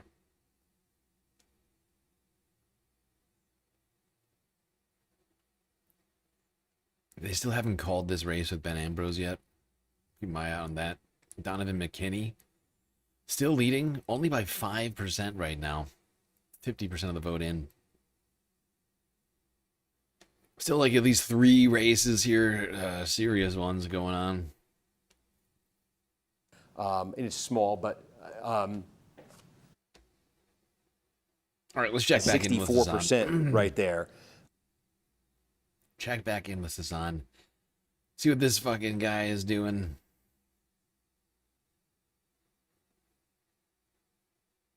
Internal posters. Overestimated. And I guess the closest was like the Anderson one was inflated as fuck. But also, it's just there are many takes that are beginning to propagate in my head, but there's so much vote left. Yeah. Who knows if the fact that the polling that was so strong for him, that was a cluster of polls at the end, which also reflect voter preferences of voters at the end. So maybe it'll be less of an inaccuracy because we'll see huge shit. It's just very hard to. But we don't know how they're. Wait, do you have an understanding of what are they weighing? Are they going by who voted when? In the polling? Yeah. Well, no. Are they weighing right? Is it weighed in the direction of the closer you get to E-Day, the more the votes are going to be counted? Right now? So my understanding is the same, which is that it is not a situation where this is all mail, but it's directionally true. that the much more of the vote that is in right now is earlier vote, whether it be early in person or absentee. Like mail, it's heavily represented in this, but they count it in a mixed way. With the direction, like that truism of like the results will get better as time goes on is not a linear thing in this instance, but it is directionally still true. So I understand this vote to be, I know this vote to be, particularly in Wayne County, to still heavily overrepresent male. AI channel with the check mark is the CNN affiliate for India. Oh, right. CNN News 18. It's practically fake news. It's that channel is practically fake news, but they get a check mark and 10 million followers. That's right. No, I have no idea. Figure it out. Who might know? Marquette County in, Abdul up. All right, I'll be right back. What? We're not a panic end, chat. We're not panic hands. Marquette 57.9% for Abdul, 35.6 for Steven, 6.4 for McMorrow. Wouldn't it be panic cats, right? Or panicists if you're a democratic socialist, right? I mean, I'm just saying, I'm just trying to follow the logic, right? Because Trump, Panican is a panicking Republican, right? Panicat or panicist? From. I'm predicting a McMorrow comeback. Oh yeah, everyone on election day voted for Mallory McMorrow. If you vote for her, she can still win. There's still time to spoil your. Oh, if Mike Pence has the courage, Mallory McMorrow can still win this election. No, I'm doing a January 6th in the state capitol for Mallory McMorrow. Do you know what time that would be? So do you know what time he's gonna speak? Who? I was here before. Oh, one. Abdul? Yeah. If the race gets called, can you bowl against Vincent? A panacrat, No, right? I will be panacrat fucking or, going yes. to sleep. Or a I'm gonna knock myself out. What's happening to me? He said, "Can you bowl against Vincent if the race gets called?" And it's not gonna get called until fucking 4 a.m. anyway. Are you really gonna stream through the call? I don't think so, but I'll see. I am going to stream until I can't stream. Okay. And I'm on hour 11 right now. So okay, here it just happened. So Sri just got boosted by 1.4%, and Donovan down 1.4%. We're at 50% of the vote. Canada and Michigan's 13th. That's the false. That's what's supposed to scare you. Don't get scared. I'm good. How are you? So, all on track for Donovan McKinney. This is very exciting, Donovan McKinney. That is very exciting. full slate victory is huge. Full slate victory is huge. That's where we're. We just had a 0.3 boost for LCD. Okay. This kid is locked in over here. Wayne County's website is really, really bad. This nerd with the laptop is locked the fuck in right now. 0.3 boost, 0.3 boost, 0.5 boost. Okay, we got a boost. We got a boost. He sounds like he's playing a video game or something. 0.2 boost.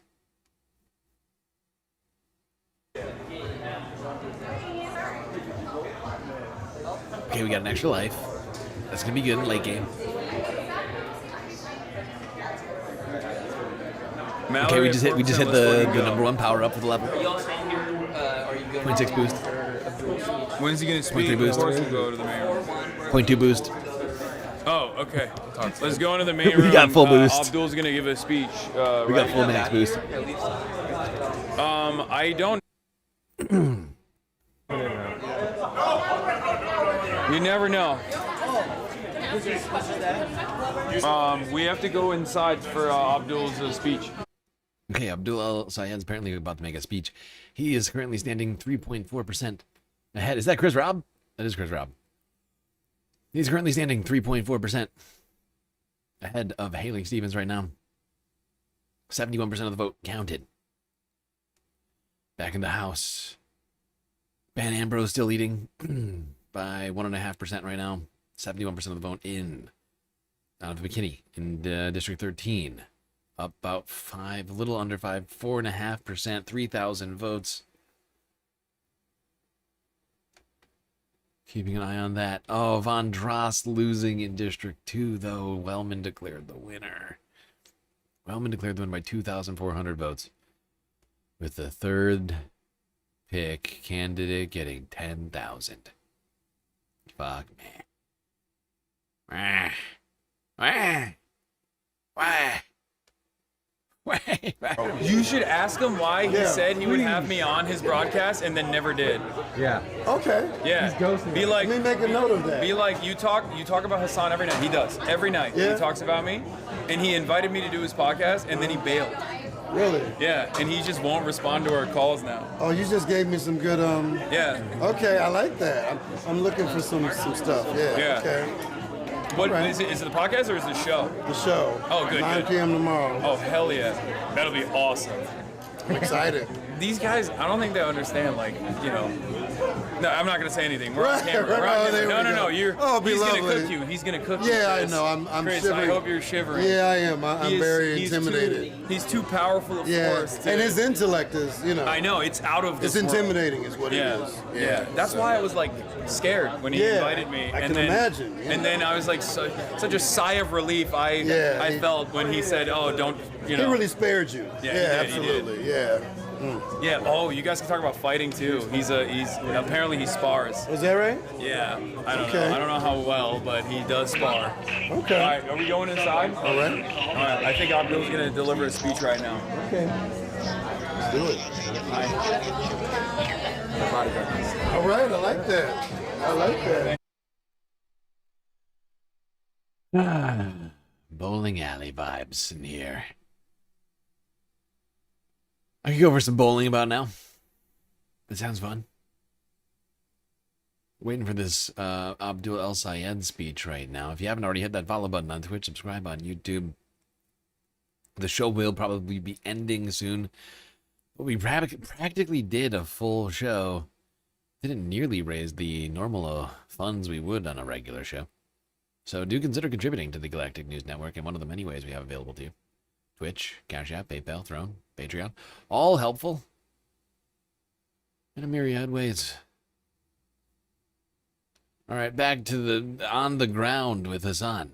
I was going to go look for this speech, but, I mean, if Hassan's going to go there, although it looks like he's getting snacks, which I feel like could get us in trouble. No, Hassan avoiding the snacks. Wow! Hassan for the first time in Twitch history, Hassan avoids a room filled with snacks. Calories foregone for this political event. We cut the crap. All right.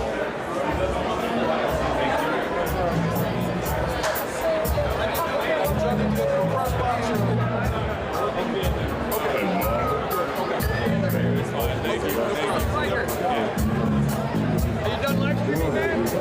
You done live streaming? No, I'm still live streaming. You're still live streaming? Yeah.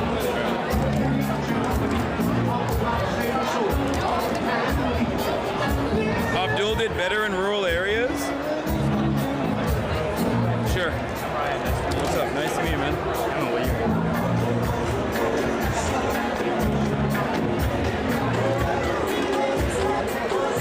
She wants to get with you too. Yeah, of course. Thank you. What are we at? Good? No, I'll get down. Nice This to, thing, you know? nice to meet you. I've been watching you for fucking years. Oh, yeah. I hear yelling over there. What's happening? I thought, of course, nice to meet you guys. Nice to meet you guys. Great content, man. Thank you. Very much. Follow you, man. Appreciate you. Hassan walking through the crowd, getting stopped by literally everybody and their mother's photographer. One man stands alone in an all white suit, white tie, white suit, my God. Looks like money. I had to mute it because this song is totally copyrighted. I don't feel like letting it, get in the way of all this shit. I'm trying my best. They're claiming I'm reusing content. Like, I have all these sorts of, like, clips that go back. Like, I don't have copyright strikes, but copyright claims all over my content from shit like this. All right, when we're sitting here and like some random tune shows up in the background, I get hit with a copyright claim. I don't get, the channel doesn't really get affected, but now they're claiming I'm like reusing all this content and stuff, like I'm not adding commentary or value to any of this. So, is it light tan? Is not white? Is it cream, eggshell? I feel like it's more of an eggshell than a tan. Taupe, not taupe. It's too yellow for a taupe. It's more of an eggshell. It's fair use. It's absolute. You write a letter to YouTube and tell them about how my channel is fair use, would you? Because I have to make a video and prove to them within like the next week. I have like till the 11th. I gotta make the video and just like post this shit already. It's just pissing me off because I have so many other things to worry about. So many other time-sensitive things to worry about. It's very frustrating me that I have to even think about this right now. But I have to make it. I have to make it, post it, and make the appeal by the 11th. We save us. We're not waiting for any saviors. We're not waiting for a political party. This is the work we do, and the real magic happens in between election cycles. But since we're in an election cycle, we need to make sure the right people win. I think this race is also particularly important because no one spends $70 million for no reason. Right. There's a reason why this was a 9-1. Anyway, back to the muting. More copyrighted music. But I'm not giving up on this stream yet, people. Even though we didn't complete a galactic content goal, which I consider doing, I'm not gonna gatekeep democracy. Suffice to say, speaking of democracy, Abdul El Sayed currently up by 3%. Mallory McMorrow with 4% of the vote. Currently leading by 35,000 votes, it looks like, with 75% of the vote now counted. Back to the House races. No change in the 13th, 50% counted there. McKinney still leading by 5. Ben Ambrose still leading by 1.5.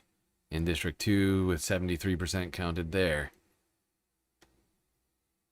Is he coming? No. 1 second, I thought it was. To do. And those of us who believe in systemic change, we are glad to see it because we're not just doing the same thing playing around.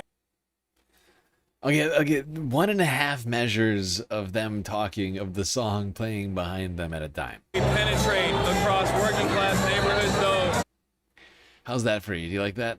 The mailers, and it does like work. Because if it's more than 2 measures, that's copyrightable according to the. But if it's less than 2 measures, right?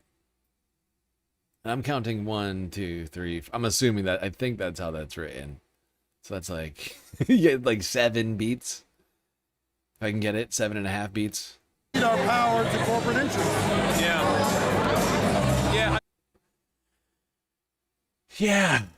Anyway, I'm not going to keep doing that. It's unbearable.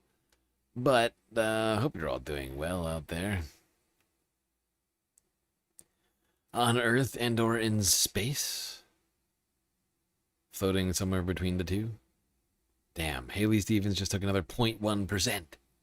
But it's now over 75% counted.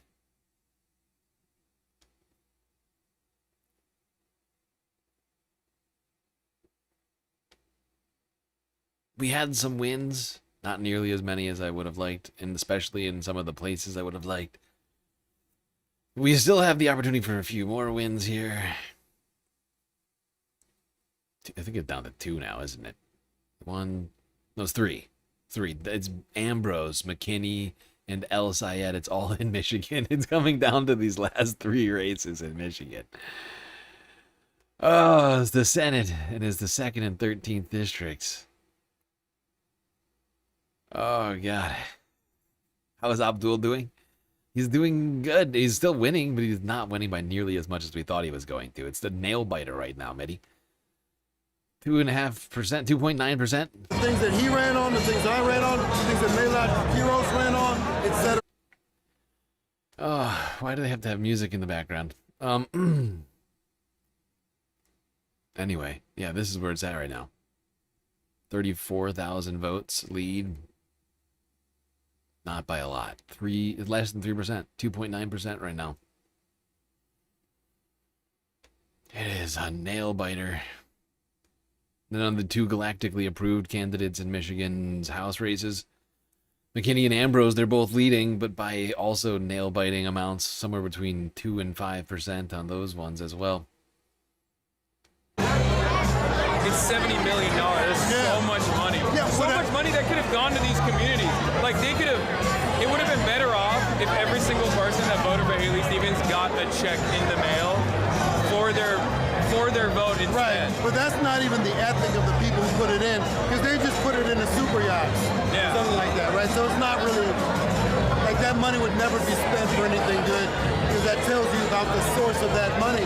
But even if he wins by a hair, it's still a victory against $60, $70 million, and it proves the point which you and I already know, that organized people beats organized money every time. And I don't think she can buy her way into this seat. Yeah. You know what I was thinking of?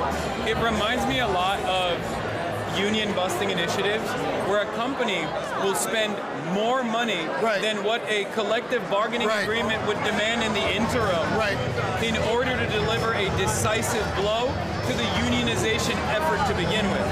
Where that is like, the message in that regard is far more important, because if you do actually unionize in your workplace, you have that collective bargaining capability, all of a sudden you can demand more, you can engage in work stoppages, all of a sudden you have power. You know what's crazy about this? It's like this aspect of copyright law. It's like us listening to this song. Like no one is going to come back to watch this song to hear the Temptations. Okay? Like it's kind of ridiculous to claim copyright to something that nobody is going to utilize for the purpose of the work, and the originally intended purpose of the work. Like the sound quality, just go back to this again. It's still so unbelievably important to be able to go. I can barely hear the fucking bass line or the words being said right now, right? But like if it's in there as copyrighted, you listen to music. You illegally listen to music. Illegal. This candidate specifically is about what he represents. He's a Muslim. He can't, like, if he beats us, right? So they know that if he wins, AIPAC as we know it is cooked. It's cooked. Because if they can't buy off someone to beat a Muslim progressive, what are they standing on? They're standing on quicksand. So they need desperately for him to lose, and we need desperately for him to win, because his victory is a victory for working people. 100%. It's a victory for democracy. Like, that's what corporate expenditures are. That's what outside expenditures are. It's an attempt to subvert the democratic. I need hydration. I'll be right back. Example of that happening than what we've seen tonight with the amount of movement that Haley Stevens was able to generate in an otherwise utterly policy devoid agenda, like agenda-free campaign that she ran. It's mind-boggling to me. But we can't be discouraged. I just want to be transparent. I hope you don't think I'm a sellout, but I spoke to Fox News earlier. Now, I went on an inherently racist corporate media outlet. I don't know.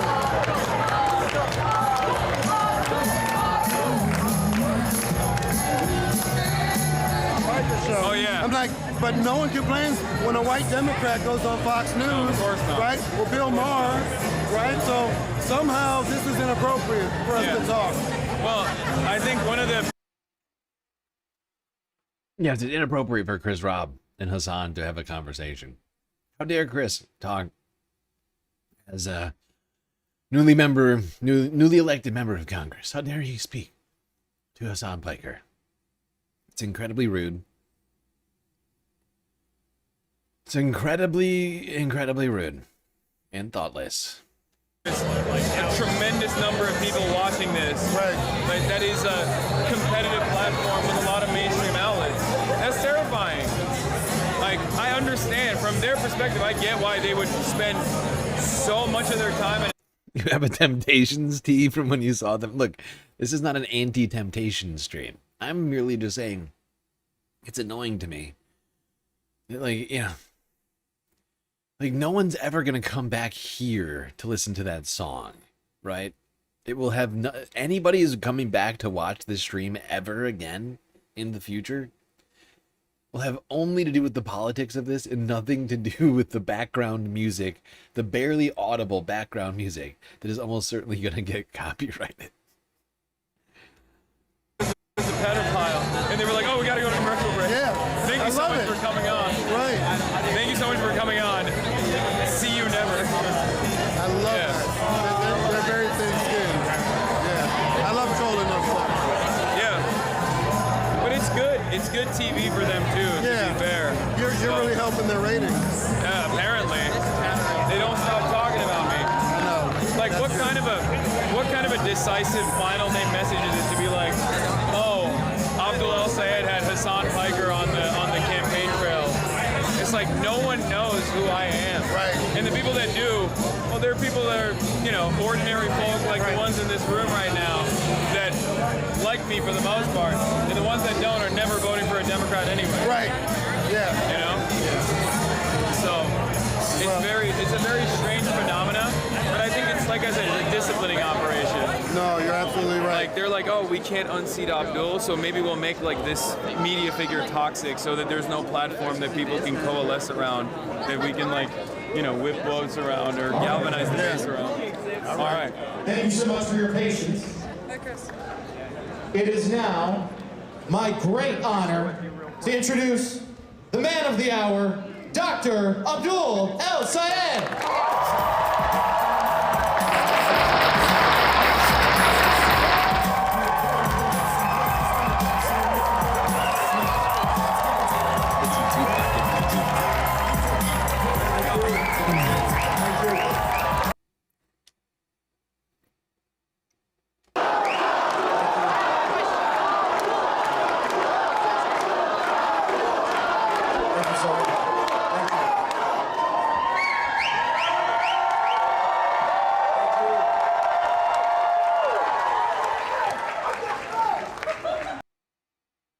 Money out of? Money in your?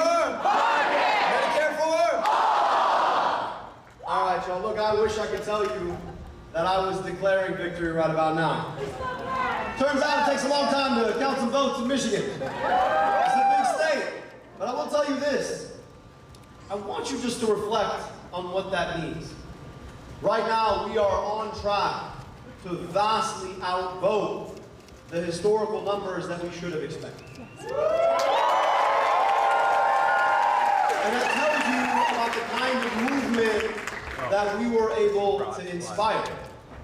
A movement that kicked off 15 months ago, traveling this state up and down, spending time in churches in Detroit and living rooms in Lansing, VFW halls in Escanaba, backyards in Grand Rapids, sometimes in rooms of 2 or 3, sometimes in rooms of 2,000 or 3,000. And across that movement that we built, there was an inspiration in the idea that we could take our government back. Government of the people, by the people, and for the people, instead of government of the corporations, by the special interests.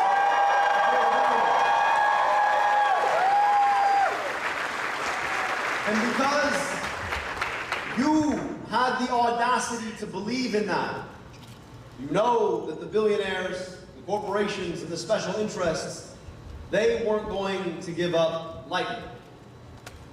We all knew they were going to spend their money. We didn't know they were going to spend $70 million of their money. We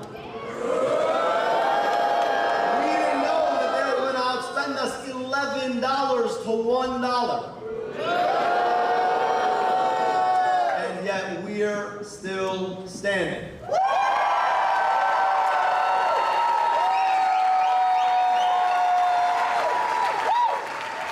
want to tell us that here in Michigan, we're a purple state. That somehow everybody walks around wondering, I wonder where I stand on the left-right spectrum. When really, up and down the state, what you hear is, I wonder how I can afford my rent. I wonder how I can afford my groceries. I don't know what'll happen if I get sick because I can't afford my deductible. We are not a purple state. We are a state in need of a movement to take our politics back. And despite their spending, despite their lies told in ad after ad after ad after ad on TV, we're walking into the rest of this evening with a 3-point lead.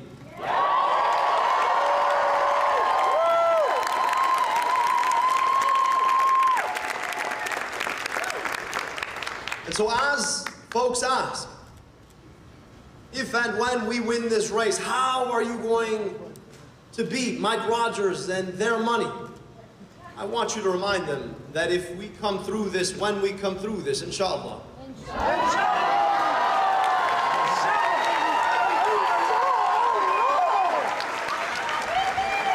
that we'll have taken $70 million on the chin and kept fighting back. Yeah, baby.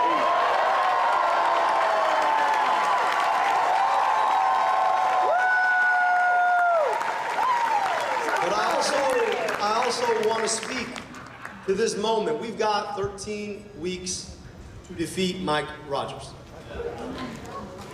And however we might feel about the campaign we've just come through, I want you to understand that it pales in comparison to the cynicism, in comparison to the corporatism, in comparison to the lies that Mike Rogers and Donald Trump are going to tell.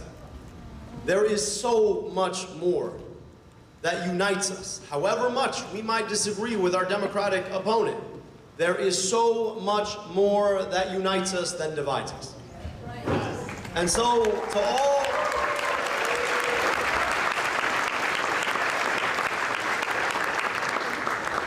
to all of our supporters here tonight, watching on TV, tomorrow we begin to mend fences. Whatever happens tonight, we have a responsibility to assure that we unite to make sure that Mike Rogers never sees the inside of the U.S. Senate.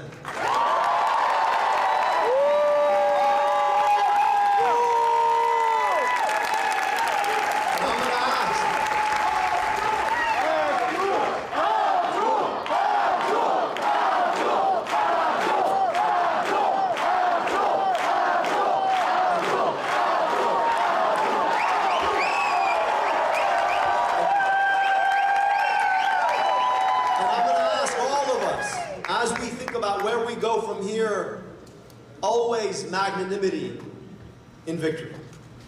So if your instinct is to be like, I told you, no.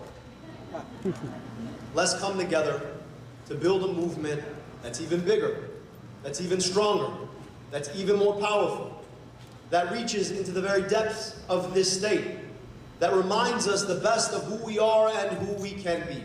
That is the commitment I want all of us to be making as we leave here tonight.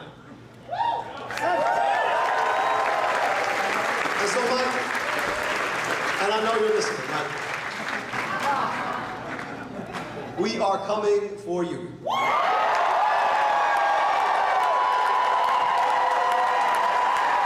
I tell you,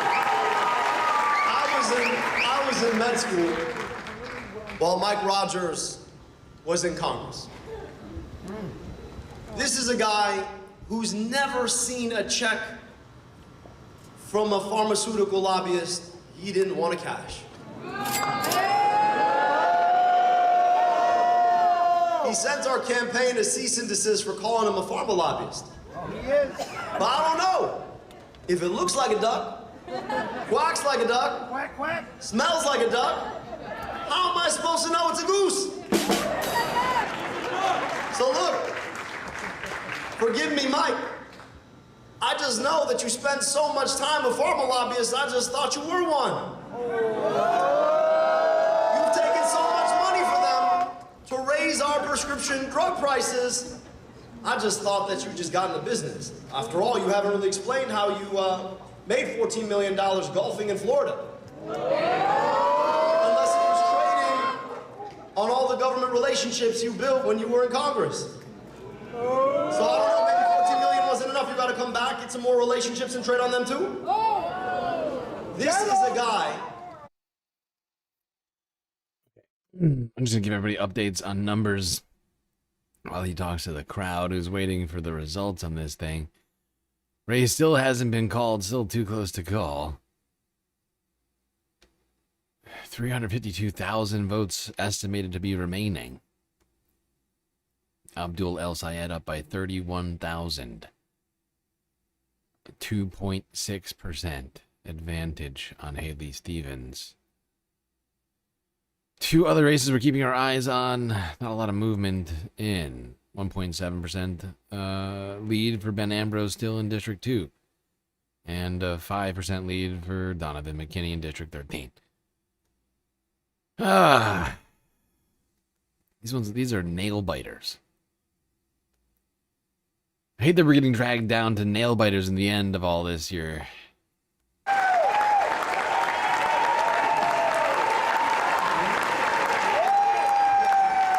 are a corporate sellout. Who's not a pharma lobbyist, but really, really might want to be one someday. Who voted to raise our prescription drug prices. Who supported wars we don't need to fight.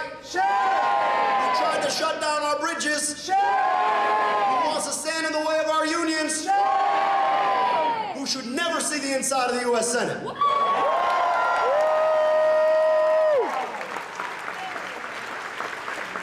So friends, we're going to have to wait a little longer to see the outcome of this race. But as I look in front of me, I already see the outcome of this campaign. A community of people who came together around a set of ideals, built on the foundation of what this government was supposed to be in the first place. Government of the people, by the people, and for the people. And as I think about where we sit in the long arc of our history, it's hard not to reflect on the fact that we just commemorated 250 years. And we all know those 250 years weren't perfect. We all know that a lot of that history was built on a set of foundational errors. And at the same time, I can't help but appreciate the fact that I know what America gave me. America is an incredible place. I used to live the contrapositive of the life I was supposed to live when I spent summers in Egypt. I crossed 15 hours and 10 years difference in life expectancy. But for the accident of being born here, I got the opportunity to get vaccinated against diseases that killed 2 of my aunts and uncles I'd otherwise never met. I got to go to amazing public schools. I got to go to an incredible public university. I got my medical education paid for by the NIH. And at the same time, growing up just 15 minutes away from me, children whose families had been here far longer than mine, who never got those same opportunities. America can do glorious things, but to love America isn't just to dress up in some colors and pretend that everything's fine. Yep. To love America is to will America to do the hard work of being better. If you love America, you want America to be America for all of her kids. And as I think about those past 250 years, those errors, slavery, Jim Crow, the fact that this country was built without giving women equal access to citizenship for years. Continued discrimination against people. The thing our country has always done better than anyone else is that we've been able to look those failures in the eye and correct them. It's not because we ignore our challenges. The greatness of America is the ability to see those challenges and fix them. And 250 years on, as we think about where we go from here, it is that ability to correct that we together have embraced in this movement. We live in an era of historical inequality, in an era where union participation is near an all-time low, but the number of billionaires has never been higher. An era where schools continue to carry the consequences of historical segregation. They keep counting votes over here. And 70% of the votes now in District 13. Donovan McKinney still leading, but only by 2.6%.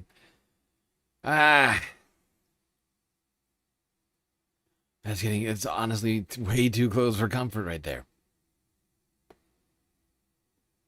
Especially seeing as he was up by like 30% at one point. Don't love that. But they are getting closer and closer to having a result on that one, I think. And then over here,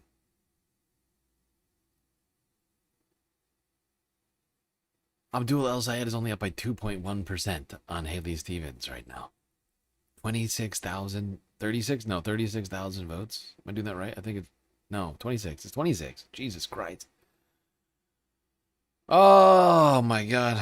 It is so insanely close right now in all these races. It is, I thought I'd be done with this like 30 minutes ago. But no.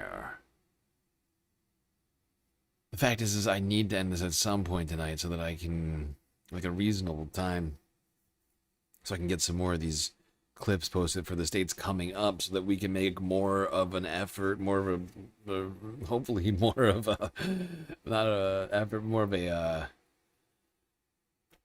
impact. More days potentially on the table.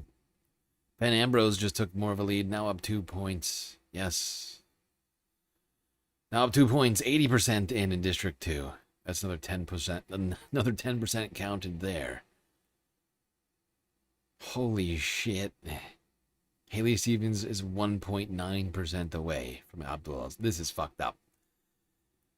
Oh, this shit is fucked up. Sorry, I muted him. I'm just... We could hand it off to them and all of their kids and grandkids. Ask yourself what we could be if we treated all our kids like they were all our kids.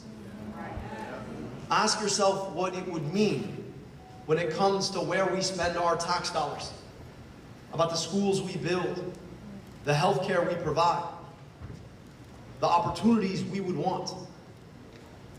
And for the next 13 weeks and the next 6 years after that, I'm asking you to join me in helping to build that America.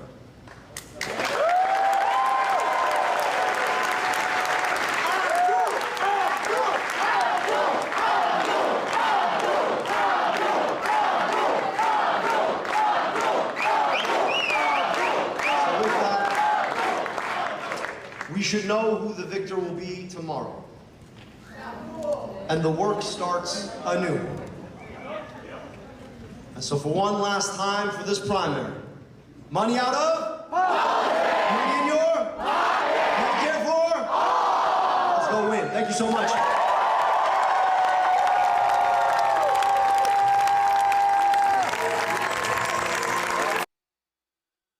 Okay, Space Sims. Yeah, I think that's a good spot to end it. These are so tight. They're going to be counting all night.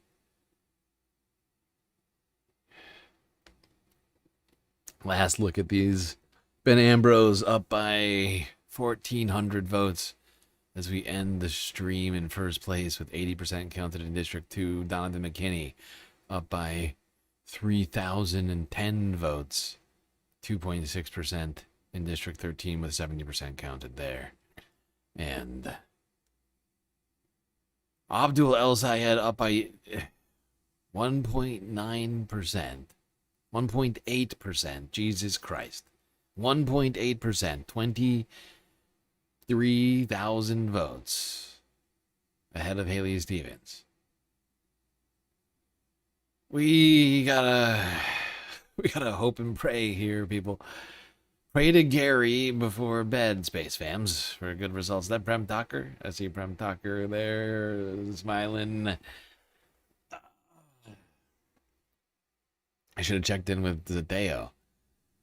I had so many live streams. I just sort of got in a routine over here. Oh boy.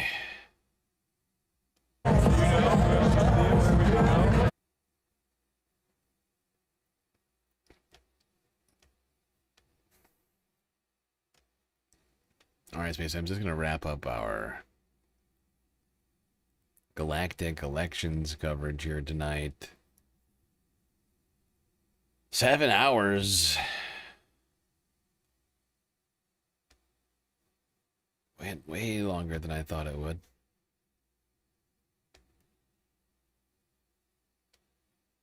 Well, not way longer, but longer. Quite a bit longer. I mean, the polls in Washington closed 2 hours ago, and I thought those would end pretty quickly.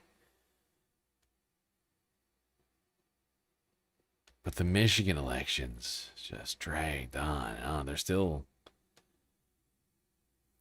Oh, there's no reason for us to just sit here and bite our nails all night. So, we will know for sure what happened in these 3 important elections, in the 2nd, the 13th, and in the Senate tomorrow. I mean, I'm going to be sitting here working, posting clips for the elections upcoming. Let's not forget. We should have an eye on the future right now. These primaries aren't over. This is just 5 of many, many more. Tennessee this Thursday. Hawaii Hawaii on Saturday. Minnesota next Tuesday. Connecticut too. Vermont and Wisconsin all next Tuesday. Then 2 Tuesdays from now in Alaska, Florida, Wyoming. And then, of course, there's 4 more primaries in September. Massachusetts, New Hampshire, Rhode Island, Delaware, fairly small. But there's still another 50 or so seats left in the House, Senate, Congress, other things like that. These are all big. We can't let our guard down for a second. These things are not wrapped up. Nobody's a kingmaker. That's proven tonight by these nail-biting raises that we have in front of us. All right, Space Fams. Boy, oh boy.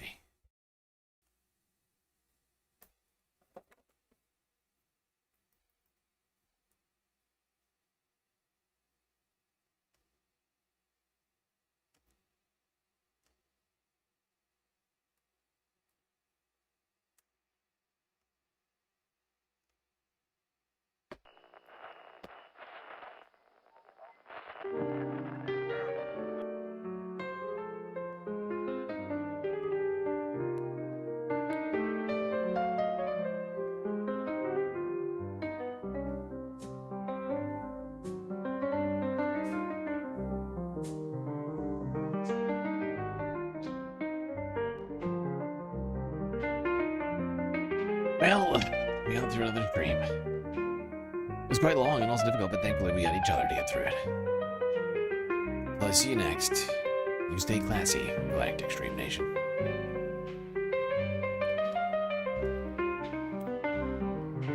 Can't forget this. These are your galactic patrons. Gabby, Goth Dogs, Aaron W, Schmegley, PB, Midi, Afroponics, Normal by Nature, Interplanet Janet, Godcat, Robot Cat, Disco Wolf, Canley Braiding, Sammy, Geodragon, The Anticorporatist, Obsessive Audio, Noah, Nadia, Choki, Scout, Selena, Omegastar, Sasha G, Pitchforks Dragon, Vincent Morales, Donald James X, Evan from Portland, Lovely Pariah, Mish, Becky, D-Cypher, Icebreaker, Columbia, Rica, New York, Within Detroit, Sisyphean Task, BC, Free Palestine, Urban Neurologist, HBX, Manda, Lori Lunchmeat, Carl, Gaslight Docracy, Paige Larson, Frizla, Benny Hanna 99, Glitchmaster, Winnie and Robin, Dark Sparkle, CJ from the Six, The Reference Frame, Social Butterfly, The Anarchist, PerfXL, Young Chris, Echios, Emily S. Hecate, Trevor, Sweet Chewy Forever, Rogue Gerb, Tracy Eva, and Mr. Nice Guy.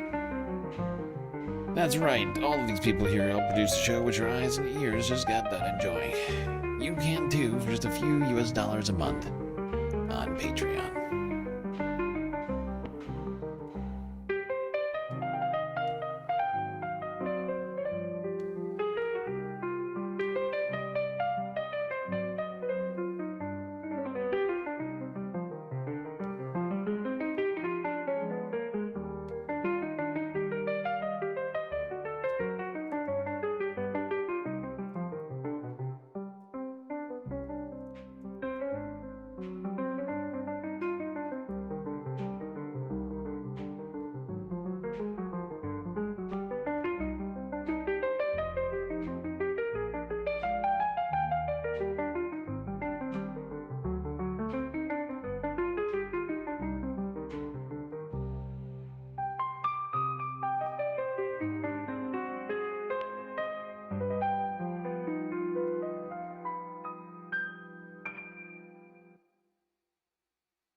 It's a bing bang boom. You know what I mean? Bing bang boom anyway. Bing bang boom. Anyways, so Abdul.